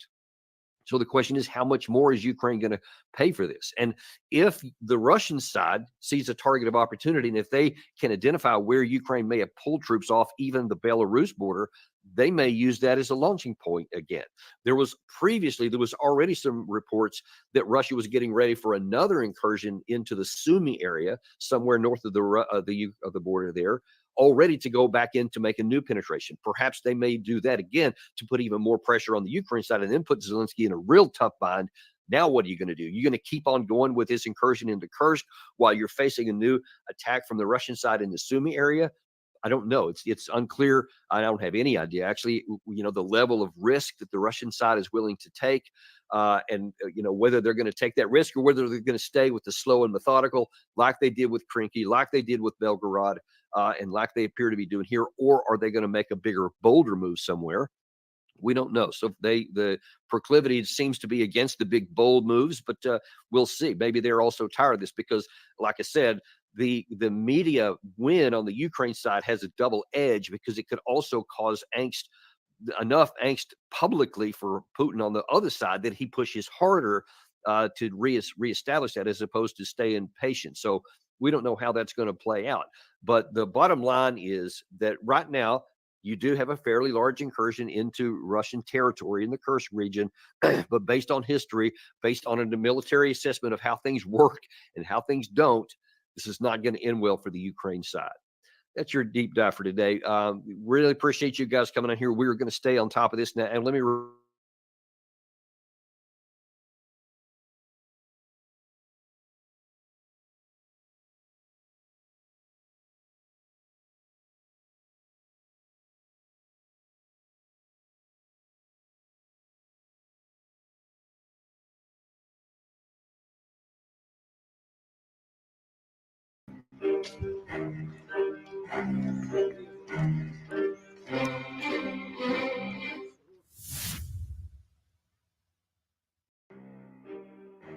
A row of destroyed Ukraine NATO armored columns adorns the road after their defeat Sergeyevka on Pokrovsk direction.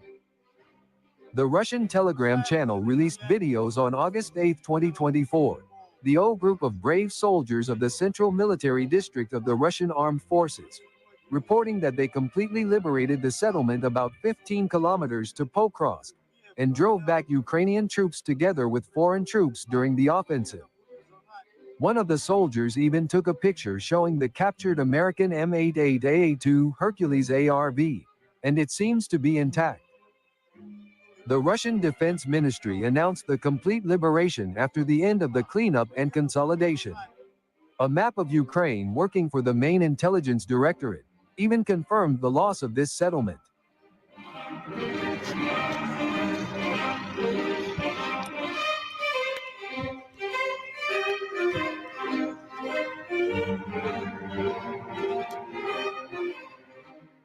But what happened after the defeat of the armed forces of Ukraine around Sergeyevka?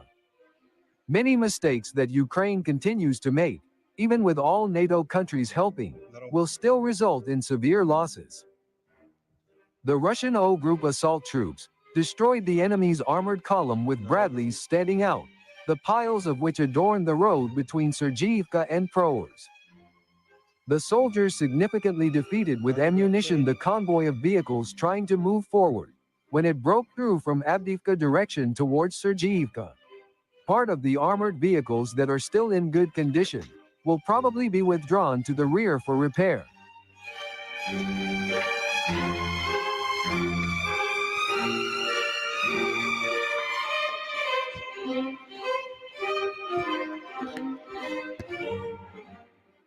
the attempt to take Sergeyevka, the speed of advance of the O group in this direction reached 5 kilometers per week, making progress over the past few days, and the Ukrainian defense partially collapsed.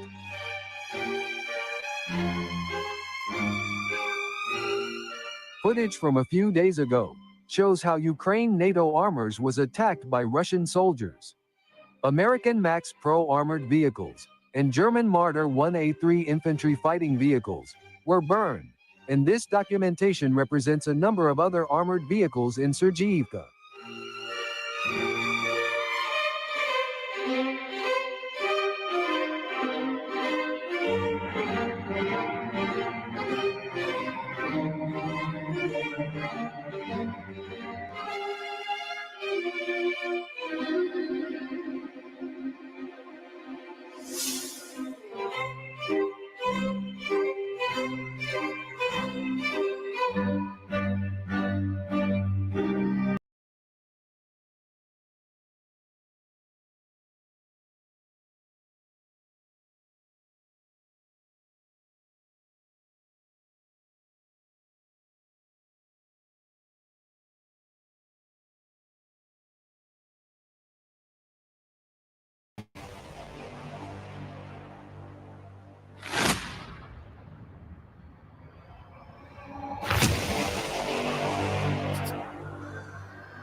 The Islander missile system strikes in Kharkov.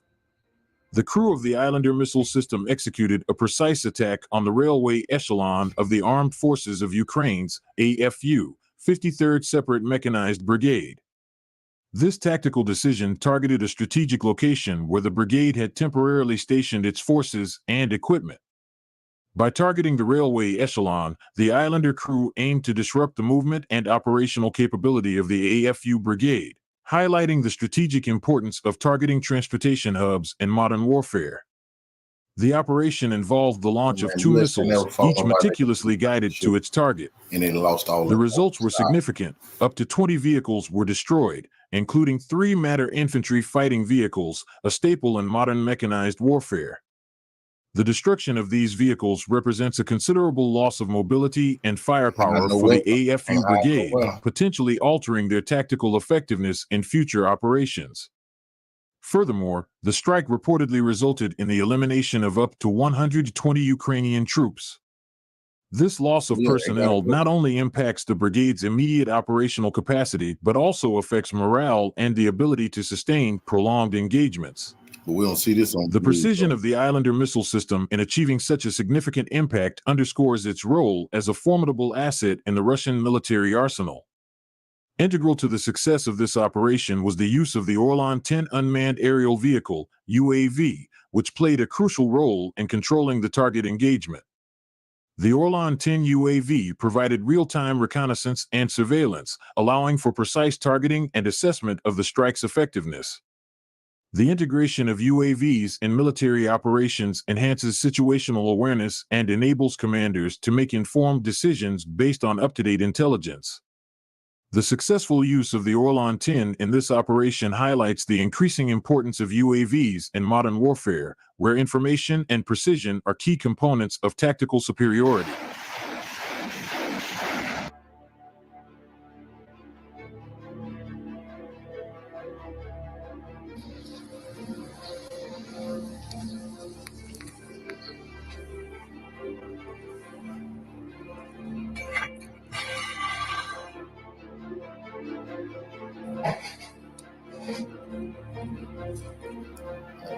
Put a missile.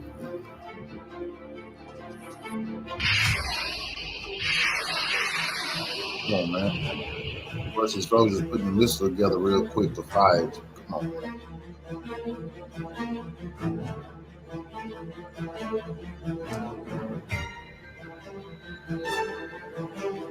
They know when you sleep, they know when you awake. Peekaboo.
Three U.S. soldiers have been killed in a drone attack on an American base in Jordan. U.S. President Joe Biden blamed Iran-backed armed groups. They are the first American military fatalities in the region since Israel's war on Gaza began.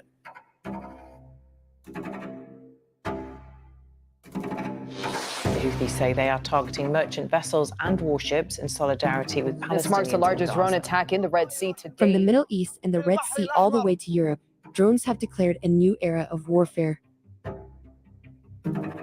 In retaliation for the Israeli strike on the Iranian embassy in Damascus, Iran launched the largest drone attack in history. Launching dozens of drones to attack targets there. A new era of warfare in the sky. Their signature drone, The Shahed 136. Dirt cheap drones, a few $1,000s each. The United States and Israel spent billions of dollars shooting them down. You can't afford this kind of war. A deadly drone strike early today in Tel Aviv, just a block from the U.S. consulate. Say it was an Iranian-made drone that came from Yemen. These devices are revolutionizing the battlefield with their low cost and simplicity in manufacturing. Accessible to both armies and non-state actors, they're overshadowing traditional military expenses. $6 billion. That's At the center of this revolution is a country in the heart of global South, under immense pressure, sanctions, and isolation from the West.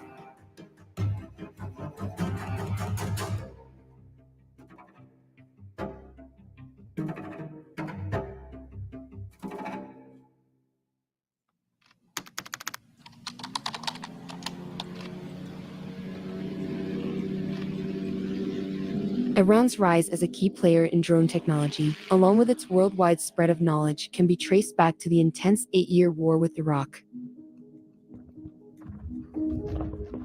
The war began when Iraq's Saddam Hussein seized the opportunity to attack Iran, a nation still grappling with the aftermath of its recent revolution and facing international sanctions. The 1979 revolution had overthrown the Shah, the biggest U.S. ally in the region.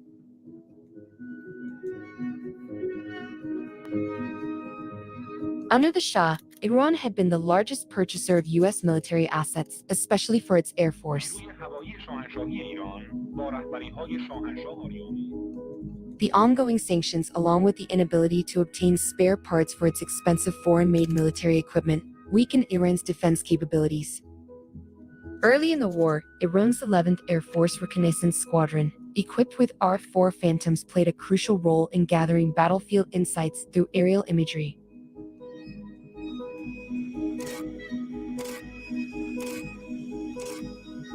Their operations were initially successful, providing valuable intelligence in the early years of the conflict. However, as Iraq acquired more advanced radar systems and successfully shot down one of Iran's aircraft, it became evident that manned reconnaissance flights were increasingly risky. This incident prompted a strategic pivot towards developing unmanned aerial vehicles. Students from Isfahan University took the initiative to launch Iran's drone program, as the army lost its battlefield insight. These early drones were rudimentary, crafted entirely by hand using whatever materials were available. They used medical IV bags for fuel storage, wooden propellers, and makeshift launchers to take to the sky. نگران این بودم که اگه این پهپاد دست ارتش بس بیفته با میخندن این چیه اینا انقدر یه چیز ساده‌ای رو دارن میارن. Despite their simple construction, these early drones were game changers on the battlefield. They carried analog cameras that captured crucial surveillance footage, providing Iranian forces with a strategic edge. This intelligence was invaluable, covering nearly 14,000 square kilometers of Iraqi land and capturing over 5,000 frames. The success of these drones during the 8-year war led to the creation of the movie Mohajer, named after an Iranian drone. The movie was well received and highlighted the significant impact these drones had on the conflict. The early stages of Iran's drone program faced numerous challenges, including technological limitations, lack of expertise, and international isolation. Despite lacking domestic technology and industry, Iran chose to innovate within its constraint. The first steps into drone technology were taken by the Codes Group, representing Iran's initial venture into UAVs. These early models were basic, with limited capabilities, typically able to travel only short distances, usually up to 7 kilometers at most. These early drones faced significant challenges, particularly when contending with windy conditions during their return flights. They often struggle to land precisely at their initial launch sites, prompting operators to deploy parachutes to locate and retrieve them. As Iran's missile program advanced, the demand for improved surveillance and reconnaissance became more critical. The testing and refinement of missiles required precise monitoring to ensure their efficacy and enable necessary adjustments. With access to satellite imagery restricted, Iran turned to enhancing its drone capabilities for imagery. Following limited success with the Codes Group, Iran shifted its focus to organizations like Shahed Aviation Industries, initially dedicated to helicopter research and development. However, some key figures within the organization initially resisted the shift towards the drone program, believing that helicopters were more critical military assets and should remain the primary focus. Nevertheless, in 1999, the organization launched its drone program. They began the research and development phase by examining an Israeli Hermes drone, which had been shot down while spying on Iranian nuclear sites. Footage that purports to show the debris of an Israeli drone shot down near the Natanz nuclear. In 2007, Iran revealed its first successful iteration of a drone capable of stable, operational flights beyond laboratory tests. Named Shahed 123, it was based on Israeli Hermes 200 drones. This development marked a significant milestone in Iran's drone capabilities. The Shahed 123 successfully captured imagery of all U.S. bases in the Middle East, greatly enhancing Iran's strategic surveillance and situational awareness in the region. Shahed undertook the development of a revolutionary drone in 2011, a significant advancement from its previous models. Unlike its predecessors, Shahed 129 was not solely for reconnaissance but also capable of combat operations. However, during the development of this new model, an unexpected event occurred that would change Iran's drone program forever.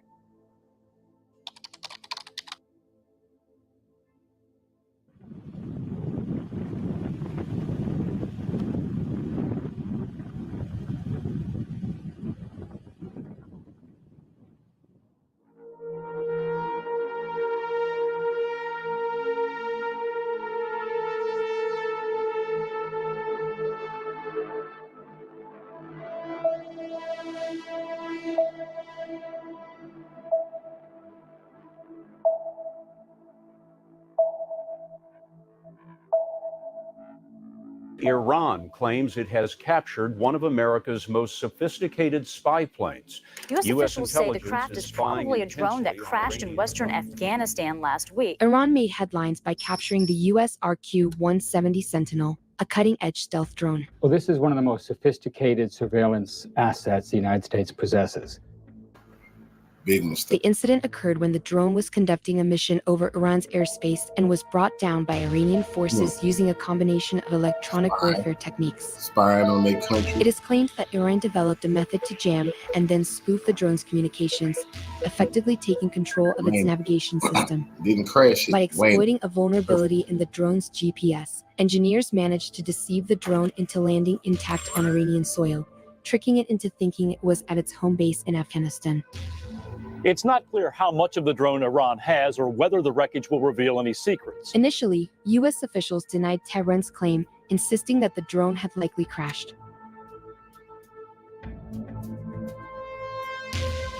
Iran later broadcast footage on state television showing the captured drone in good condition.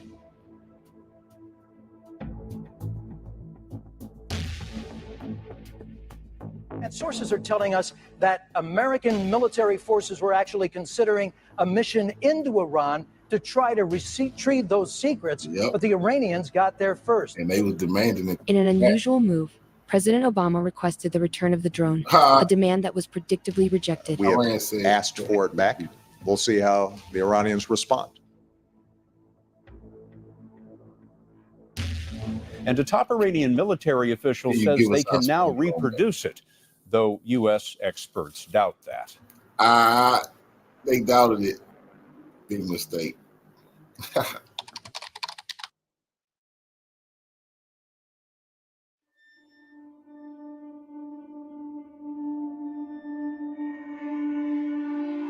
Iran's capture of the RQ-170 drone marked a turning point in its UAV development. This incident allowed Iran to gain critical insights into advanced drone technology, which accelerated the progress of its own UAV programs. Has built a new attack drone copied from a US unmanned aerial vehicle captured 5 years ago. Reverse engineering the RQ-170, Iranian engineers created both piston and jet engine versions, resulting in the Shahed 161 and Shahed 191. Iran's drone program has been notably shaped by reverse engineering efforts. Starting with the Israeli Hermes drone and advancing through the dissection of the RQ-170, Iran showcased this mastery by exhibiting a collection of captured US drones.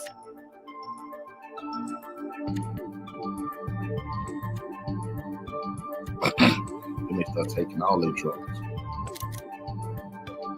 Though the specifics of how Iran obtained some of these models remain unclear, the country successfully replicated and integrated their technologies into its own drone fleet.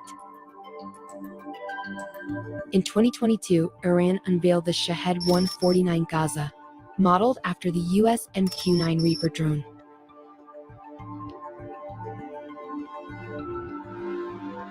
Iran's drone program has not only strengthened its own defense, but also transformed regional dynamics. By sharing drone technology with allies and non-state resistance groups in the Middle East, often those under sanctions and isolation, Iran has effectively provided a form of defense for the poor nations. This transfer of technology has shifted the balance of power, challenging the influence of the US and Israel and establishing Iran and the axis of resistance as key players in modern asymmetric warfare. That's crazy.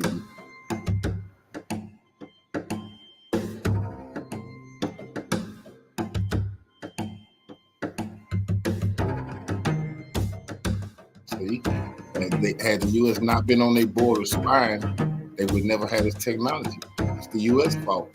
They blame themselves. It's karma.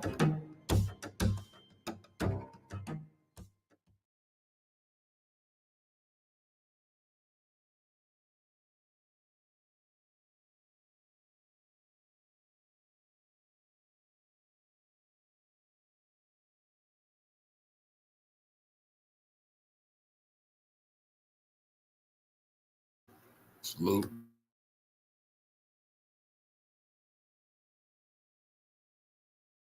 Muslim world react if they unite for a single cause, Palestine. The recent assassination of Ismail Haniyeh, the political chief of Hamas in Tehran, has sparked outrage across many Muslim nations.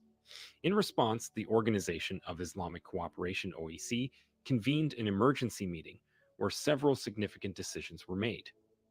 Most notably, the OIC has decided to take steps to isolate Israel, which they hold responsible for Haniyeh's assassination. This raises the question, will this lead to an escalation of conflict, potentially worsening the situation? Could this even lead to a broader, more widespread conflict?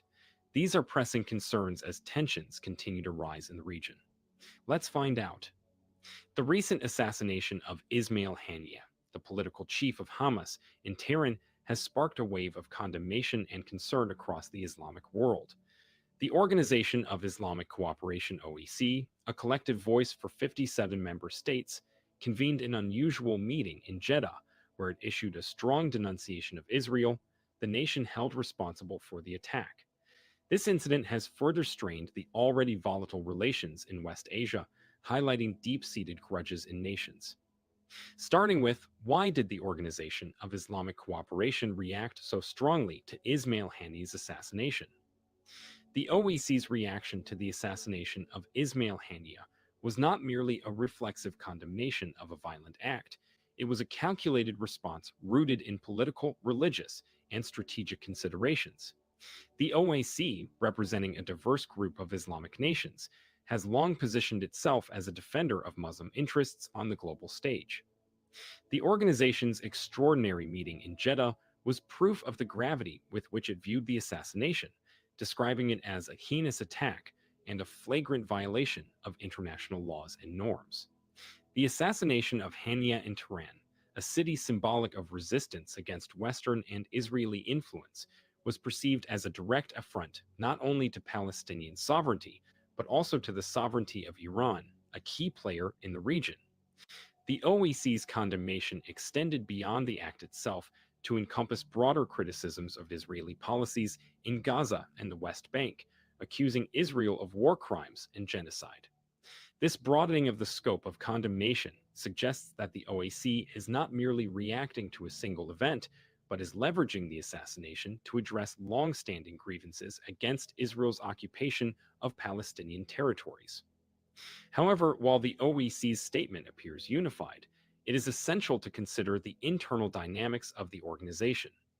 Member states like Saudi Arabia, Turkey, and Pakistan have their strategic interests that may not always align perfectly with the collective stance.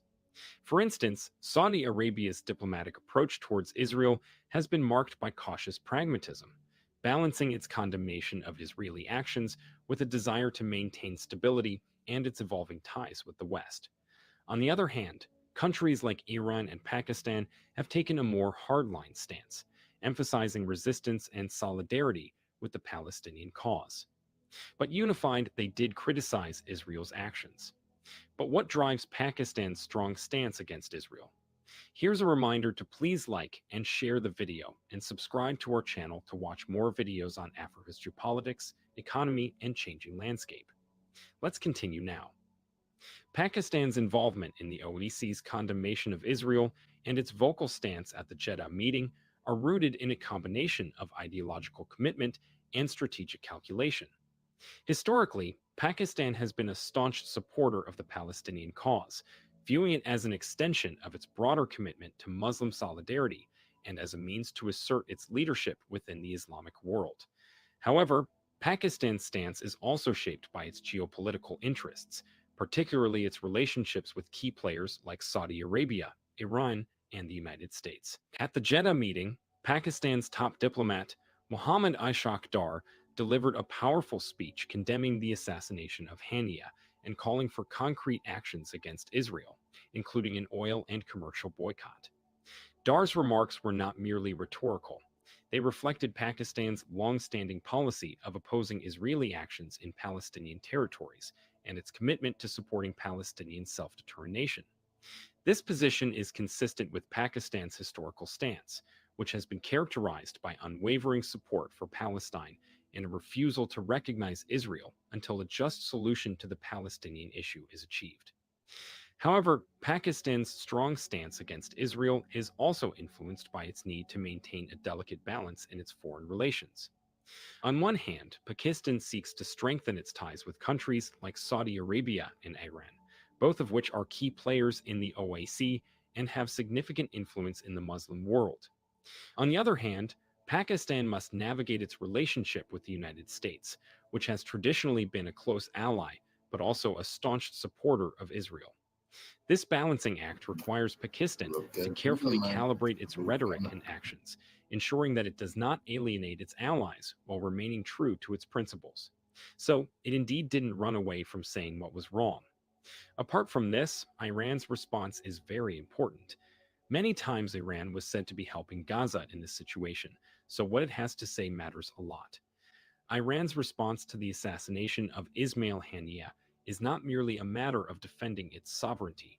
It is a strategic assertion of its role as a regional power and a key supporter of the Palestinian cause.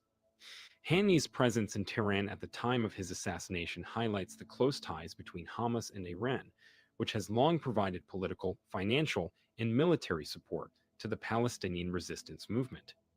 The fact that the assassination occurred on Iranian soil during a significant political event further underscores the symbolic and strategic importance of this incident. Iran's acting foreign minister, Ali Bagheri Kani, made it clear during the OAC meeting that Iran views the assassination as a violation of its sovereignty and a direct challenge to its regional influence. Kani's remarks emphasized that Iran's response would not be limited to rhetoric. Rather, it would involve concrete actions to defend its sovereignty and to support the Palestinian cause. This stance reflects Iran's broader strategy of positioning itself as a defender of Muslim interests against Western and Israeli aggression, a role that enhances its standing within the Muslim world and bolsters its influence in the region. Now, an important question here is, how will the assassination of Ismail Haniyeh affect the already tense Palestinian-Israeli relations? The assassination of Ismail Haniyeh, a key leader within Hamas, is poised to significantly impact the already fragile Palestinian-Israeli relations. As the political chief of Hamas, Haniyeh was not just a symbolic figurehead, but a central actor in the Palestinian resistance against Israeli occupation.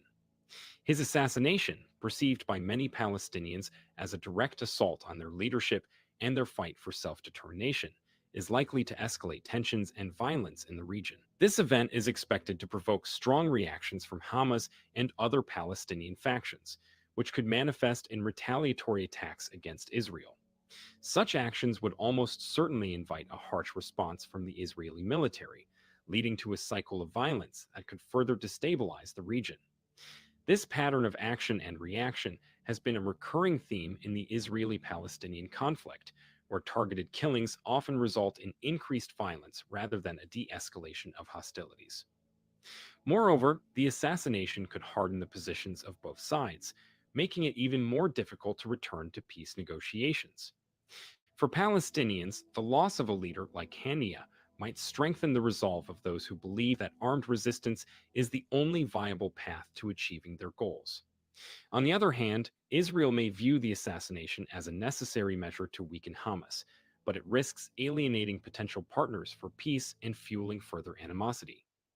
The impact of Haniyeh's assassination is also likely to be felt beyond Gaza and the West Bank. The broader Arab and Muslim world, particularly countries that are sympathetic to the Palestinian cause, are already responding with increased diplomatic pressure on Israel. And there is and further will be a rise in anti-Israel sentiment and actions in the region. This could complicate Israel's relations with its neighbors and potentially impact the fragile normalization agreements it has pursued with several Arab states. Internationally, the assassination has drawn renewed attention to the Israeli-Palestinian conflict, potentially leading to increased calls for intervention from global powers. The United Nations and other international bodies face pressure to address the situation. What role will the international community play in addressing the fallout from Ismail Haniyeh's assassination? The assassination of Ismail Haniyeh has not only drawn condemnation from the OAC, but has also prompted calls for international intervention. The OAC has urged the United Nations to take immediate action to address the situation, emphasizing the responsibility of the UN Security Council to maintain international peace and security. But many reactions are yet to come. So, indeed, the assassination of Ismail Haniyeh has once again brought the Israeli-Palestinian conflict to the forefront of international attention, highlighting the deep-seated tensions and the challenges facing efforts to achieve peace in the region. The strong condemnation from the OAC, led by key players like Pakistan and Iran, underscores the gravity of the situation and the potential for further escalation. Do you think the global actors will step up to address the underlying causes of the conflict, or will the region continue to be troubled by violence and instability? Let us know in the comments section what you think will happen.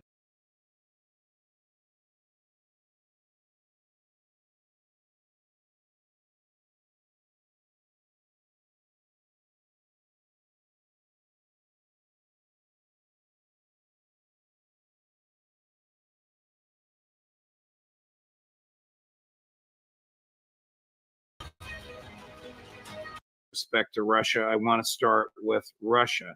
What is the significance of this attack in Kursk, whereby, according to President Putin, civilian residents were attacked, civilians were killed, and Ukrainian military took over and seized a Russian town?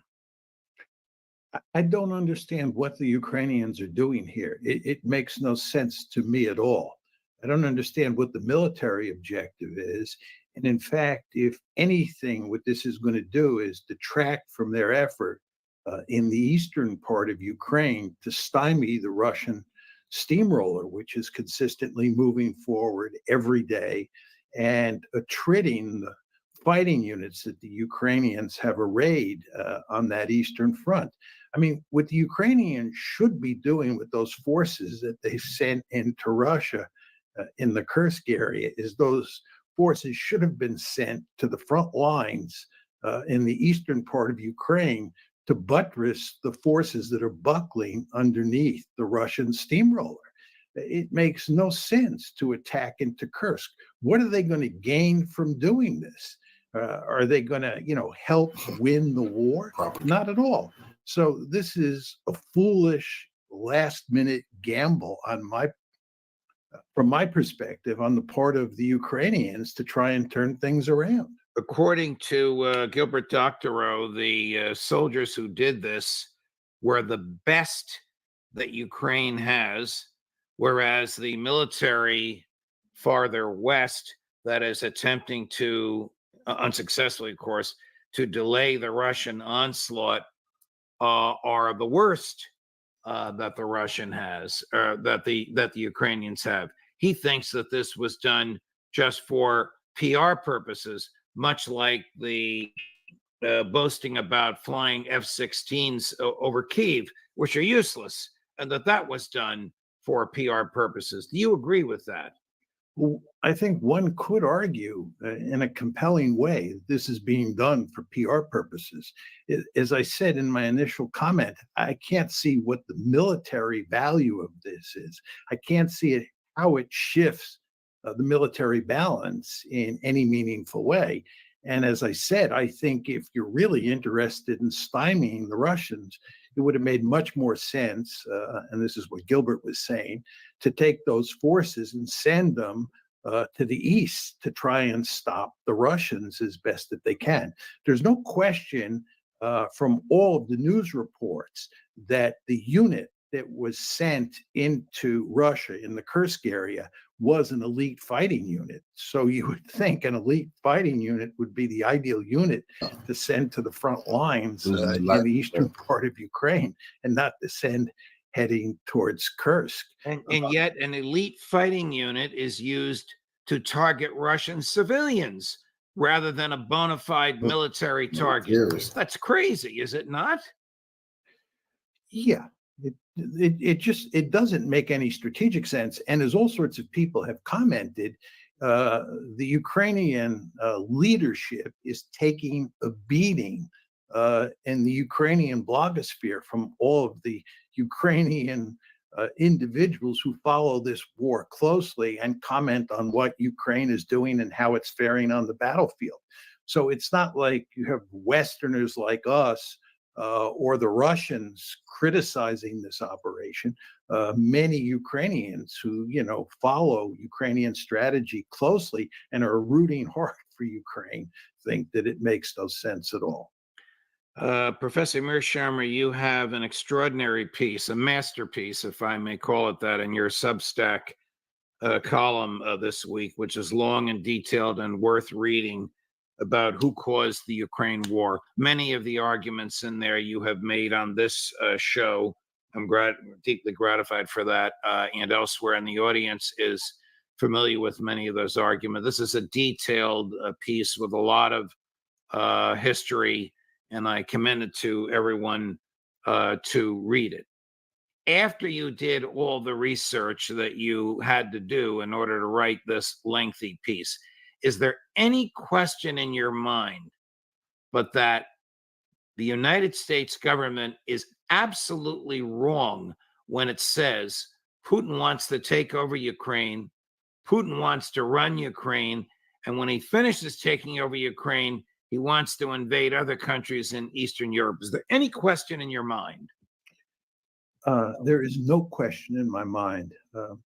My good friend Steve Walt has advised me not to make the argument that there is no evidence to support the conventional wisdom which you just articulated about Ukraine. And I understand Steve's point, because what he's saying is you don't want to use extreme language and use words like no evidence. And he says you should say there's little evidence. My response to Steve is, I would say there is little evidence if there was any evidence. But there is no evidence to support the conventional wisdom. This is one big lie. And the lie is being made or offered in order to generate political support for the people that are articulating the lie. The neocons in the State Department itself, the Secretary of State, the head of national security, and to the extent he knows what he's talking about, I don't want to get personal, the President of the United States. I agree with that, but I'll take it a step further. I think it's very important to understand that this question of who is responsible for causing the Ukraine war matters enormously because it is directly related to the question of who has blood on his hands. That's the issue here. In other words, is it Joe Biden and his lieutenants? Is it the West that has blood on its hands for causing this disaster?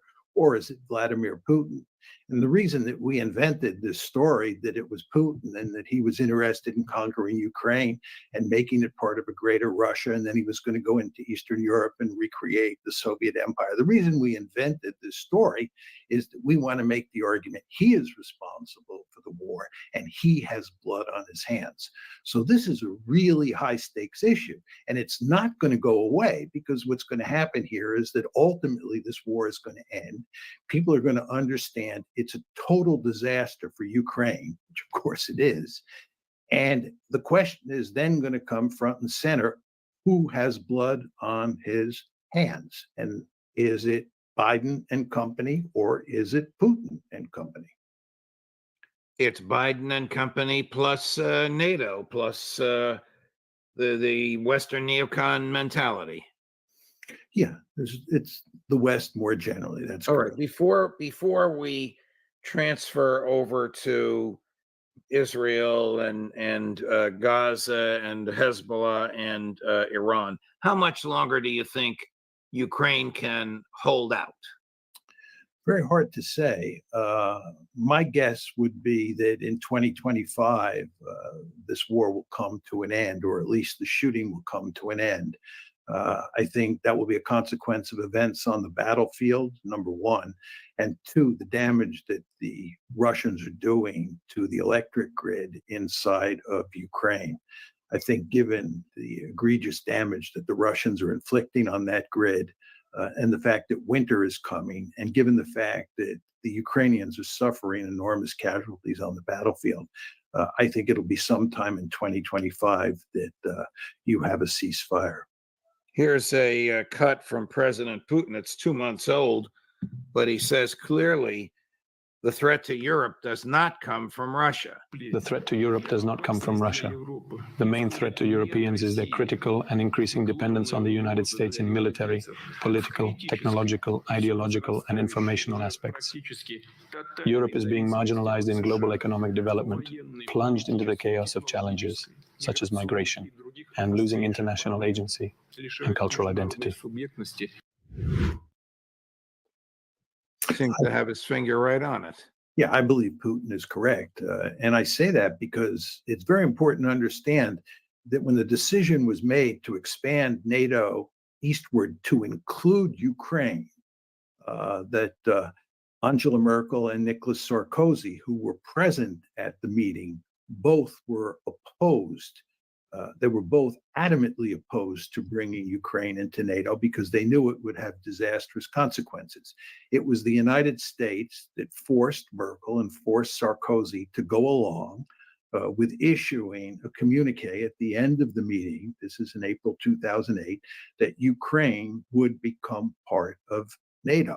And that's when the ball got rolling. And the Americans have continued to push hard on that theme since April 2008. And the Europeans, of course, fell in line at Bucharest and have remained in line. But the Europeans, and here we're talking mainly about the West Europeans, not the Poles and the Baltic states, but the West European states understood from the get-go that this was a bad idea. And they are now paying the price for following the Pied Piper.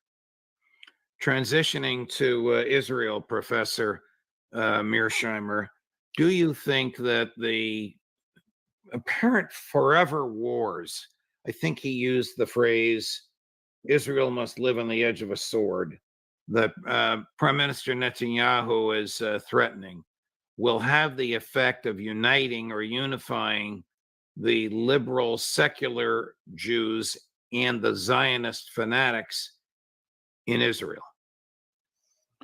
Well, I think that this is a very tricky question. I mean, there's no question that almost everybody in Israel has come to the conclusion, rightly or wrongly, that they're doomed to be in a permanent state of emergency, and the threat of war from their neighbors and from the Palestinians is not going away anytime soon. So I think there's unanimity on that dimension of the question that you're asking. Nevertheless, there are significant disagreements inside of Israel on how to deal with that threat environment. And you see it today with regard to the question of a ceasefire in Gaza. There are just lots of people who believe that the Israelis should accept the ceasefire. And of course, Prime Minister Netanyahu disagrees with that, at least so far. So there are, real differences in that regard. The same thing is true with regard to Gaza. There are a lot of Israelis who tend to be in the center who do not want to remain in Gaza. They think that it's a hornet's nest and Israel should get out. But then you have all sorts of people on the right who would like to kill all the Palestinians in Gaza, ethnically cleanse it, and build settlements in Gaza because they think Gaza is part of the Holy Land. How do you view everything that's happened lately? The videos of torture, the IDF torturers being arrested, and then the beneficiaries of a jailbreak, the government agreeing not to prosecute them, the long distance assassinations in Tehran and in Beirut, language from the finance minister Smotrich, like we should really just starve these people to death, but the world wouldn't let us do it. The Knesset debating whether or not the torturers should have carte blanche, that is, no prosecution for what they do, an actual legal immunity. The Knesset debating whether or not the jailers can just put a bullet in the head of the Palestinian prisoners on the theory that they need more bedroom. All of this. How do you view this? Where do you see this going? Well, I think you have to separate what's going on inside Israel from how Israel deals with its external environment. And to start by talking about what's happening inside Israel, as I've long argued, Israel is an apartheid state. And to run an apartheid state, you have to turn the Palestinians into subhumans, or you have to treat the Palestinians like they're subhumans. They're animals. And when you run an apartheid state, you end up brutalizing in the most horrible ways the victims, the second class or third class people who live in your society. And this has been happening inside of Israel for a long time. The Israelis have been torturing prisoners, doing terrible things to the Palestinians for a long, long time. And what happened on October 7th is that those terrible practices that the Israelis employ against the Palestinians were ramped up. And what you see today is that the Palestinians are being treated in the most horrendous ways. And most people in the West cannot believe that the Israelis are doing this because it's so out of line with what you would expect from a liberal democracy. But if you look at how the Israelis themselves think about it, it's quite remarkable how much support there is for this behavior. Channel 12 in Israel recently ran a survey asking Israelis whether they thought it was okay for an Israeli person to rape a terrorist. Okay, is it okay for an Israeli to rape a terrorist? 47% of Israelis, according to Channel 12 in Israel, 47% of Israelis said it's okay, and 42% said it's not okay. What does this say about Israeli society? This is horrible. But that's what you're dealing with. And by the way, there's a new report out from B'Tselem, the Israeli human rights group, called Welcome to Hell, which lays out in deep detail what has been happening in Israeli prisons to Palestinians since October 7th. And that report, by the way, makes it clear that what has been happening since October 7th may be an ramped up version of what was happening before October 7th, but never lose sight of the fact that those prisoners were being treated in the most brutal ways before October 7th as well. This is the raid on the prison by the right-wing Israeli settlers who succeeded in getting the police to back down after the second one of these and extracting the 9 IDF soldiers. The IDF soldiers had raped this one young man, not only with their body parts, but with foreign objects that they couldn't remove from him. And so when they sent him to a hospital, the physicians reported this. None of those 9 rapists and torturers will be prosecuted. All have been extricated from jail and the charges dropped. I did not know that, but I would be less than honest if I didn't say I'm hardly surprised at all. Again, that Channel 12 survey said that 47% of Israelis think it is legitimate for someone in the IDF to rape a terrorist. And since all Palestinians are effectively terrorists in the minds of many Israelis, this is hardly surprising that they're doing things like this. Go ahead, please. I'm sorry. I was just going to say what's remarkable is how little condemnation there is of this behavior in the West, especially in the United States. You would expect. Right, that brought me to my next question. Does the United States government ever second guess Israel? Second part of the question. Does the United States government ever say no or stop to Israel? Well, as you know, the answer is hardly ever. And if we do tell them to stop or we do criticize them, we do it with very vague language because we never really want to get too tough on them. And it's just the way it operates. I mean, the Israelis can do pretty much anything they want, especially when it comes to the Palestinians. I think if you're talking about Israel dealing with China, you're outside the region, then the United States has a bit of leverage. But if you're talking about inside the region and you're talking about the Israeli-Palestinian issue, Israel can do pretty much anything it wants. And by the way, with regard to Iran, just to talk about the external environment and how the Israelis deal with their external environment, it's quite clear that the United States does not want to get involved in a war with Iran. And now on 2 occasions, the Israelis have taken military measures that were designed to drag us into a war with Iran. And we were unable to prevent that from happening. And once it did happen, once, the attack on April 1st took place, you remember that's when they hit the Iranian embassy in Damascus. And then on July 31st, when they took out Ismail Haniyeh in Tehran. In both of those cases, we did not condemn Israel for what they did. And this is just, normal behavior on our part. Do you expect a significant or a pinprick or none retaliation from Iran for the Israeli assassination in Tehran? Well, the Iranians have said that there's going to be a significant response, and I will take them at their word. It is possible that they will change their mind. There's no question that the Americans have been going to enormous lengths to get them to limit the attack. And it may be that they've figured out that there are good reasons to limit the attack in significant ways. I don't know what those are, but they have said that they're going to come full force. They're really going to slam Israel.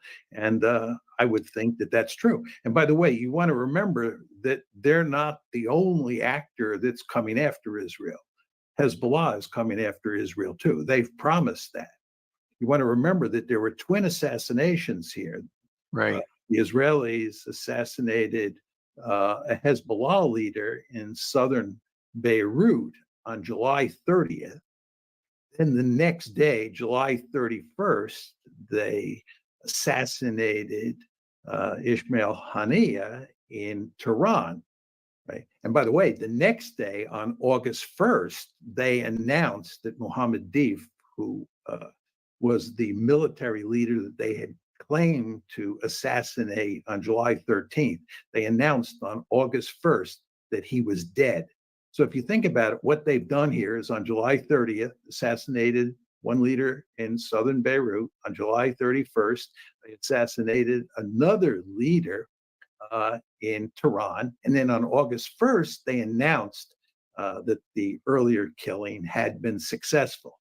And what the Israelis are doing, and you don't see much discussion of this in the media, or at least in the mainstream media, what the Israelis are doing is they're pursuing a decapitation strategy. They're basically betting that they can kill the leadership of these various opposing organizations, and that will produce some sort of meaningful military victory for them. This is a delusion. We have a whole literature on decapitation strategies. You kill one leader and they just bring in another leader. And the idea that that new leader is going to make peace with Israel is not a serious argument. But why are they pursuing a decapitation strategy? Why are they doing this? It's because they really don't have an alternative. They have no way out of the mess that they're in. That's true in Gaza, and it's true with regard to Hezbollah, Iran, and Hamas more generally. I'm going to ask you in a minute about animosity in the region generated by Prime Minister Netanyahu's government. But first, I want you to listen to a statement made on August 5th, so just 4 days ago, by the Turkish foreign minister. It is no longer acceptable for America to try to sweep aside and mitigate every evil Israel does. Let them heed our warnings. I say this as the children of the region, as the people of the region. The emotional atmosphere the region is going through, the psychological state of the people, the images of massacres they see on the screen every day, the fact that no help is being extended to the helpless Palestinians. And in the face of this, Muslim countries are constantly being lectured on other unnecessary issues, has long since exceeded the limits of tolerance in terms of democracy and human rights. What, if anything, do you think Turkey will do? What pressures are there from the street on the Turkish government? Judge, let me make a quick point here, just a more general point. Sure. Very important to understand that Turkey is probably the one country in the region, except for maybe Iran, where the leadership is as critical of Israel as the public is. As we've talked about before, in most Arab countries, and this is certainly true in Egypt and Jordan, there is not significant criticism from the top regarding Israeli behavior. And if you go to the street, there is huge anger towards Israel. And the elites in countries like Jordan and Egypt are doing everything they can to make sure that the volcano doesn't explode and they don't get pushed out of office. Turkey, on the other hand, is a case where the elites, this is Erdogan and his foreign minister, as we just heard, are as enraged and as angry about what's going on with regard to Israel and also with regard to the United States. You do not want to underestimate the anti-Americanism inside of Turkey today. It is off the charts because of what's happening in Gaza. But anyway, the Turkish government and Erdogan in particular has said that if the Israelis go to war in Lebanon, that Turkey will come in and Turkey will join the fight. Now, the question is, will they actually do that? Back to the question you were asking me about Iran. Will Iran actually attack Israel? And as I said to you there, it's hard to believe they won't after they said they would. And I sort of come to the same conclusion with regard to Turkey. The Turkish government has said that if the Israelis go into Lebanon, that Turkey will come in to help the Lebanese. And if Turkey helps the Lebanese and the United States helps the IDF, what do you have? Two NATO countries fighting each other? Yeah. I mean, as you know, you can tell all sorts of nightmare scenarios about how this escalates. And I don't know exactly what Iran will do. I don't know exactly what Hezbollah will do. And then we have to ask ourselves the question, let's assume that Hezbollah and Iran both attack Israel. And let's assume that those attacks are reasonably limited, right? Not massive attacks. Question then is, what will the Israelis do? Will the Israelis limit their retaliation? I doubt that. I think the Israelis place a very high premium on escalation dominance. They've always thought that the best way to deter their adversaries was to make sure that as you went up the escalation ladder, they dominated the other side. So one could argue that even if Iran and Lebanon launch rather selective attacks at Israel, that the Israelis will go back at them really hard. And if that happens, then the question is, what will Hezbollah do? What will Iran do? And to go to the subject we're talking about, what will Turkey do? What will the Russians do? And these are all open questions because none of us, can say for sure, exactly what's going on here and how will this play itself out.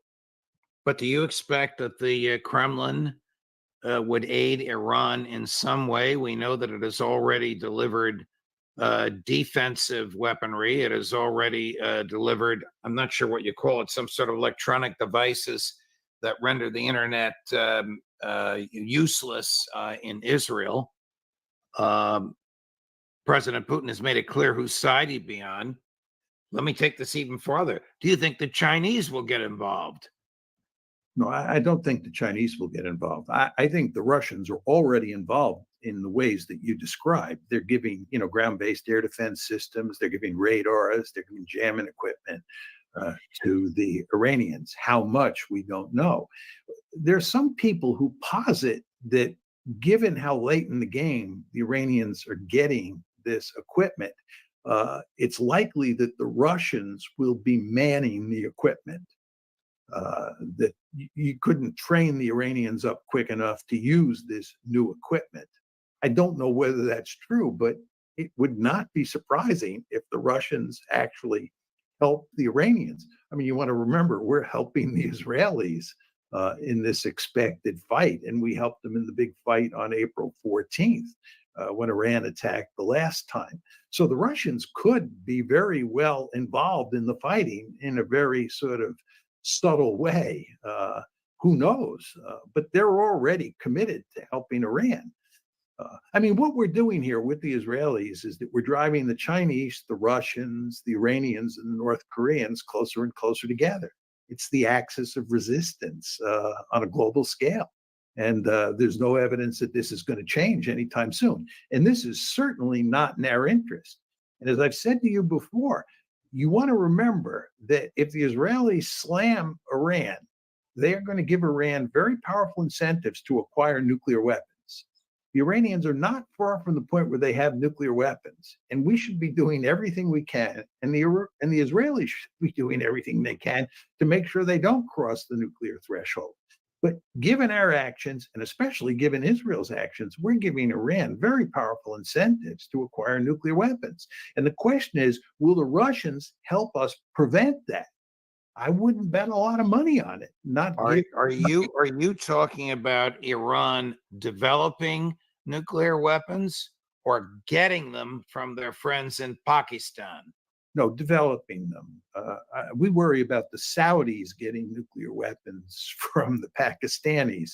We believe the Saudis gave the Pakistanis monetary assistance to acquire the bomb, and that the quid pro quo is that China will give nuclear weapons to Saudi Arabia if Saudi Arabia needs those weapons. You want to remember that Saudi Arabia has said that if Iran gets nuclear weapons, they will get nuclear weapons.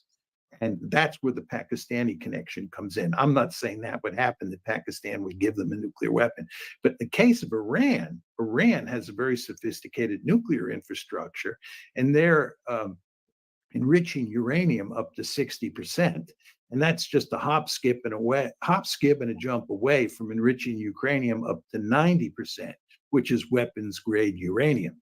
So the Iranians are not far from the point where they would have sufficient weapons grade uranium to develop at least one, maybe two or three bombs. And it would not take them that long to do it. And it would be extremely difficult for us and for the Israelis to prevent that. So what we want to do is we don't want to give the Iranians an incentive to cross the nuclear threshold, to become a nuclear weapon state. And the best way to do that is not to attack them, because if you attack a state with your military forces, you give that state a very powerful incentive to acquire what we call the ultimate deterrent, i.e. nuclear weapons. So all I'm saying here is that as this plays out now, everybody should keep in mind that it has consequences for whether or not Iran goes nuclear. Professor Mearsheimer, thank you very much. I have to tell you. Go figure. Follow me.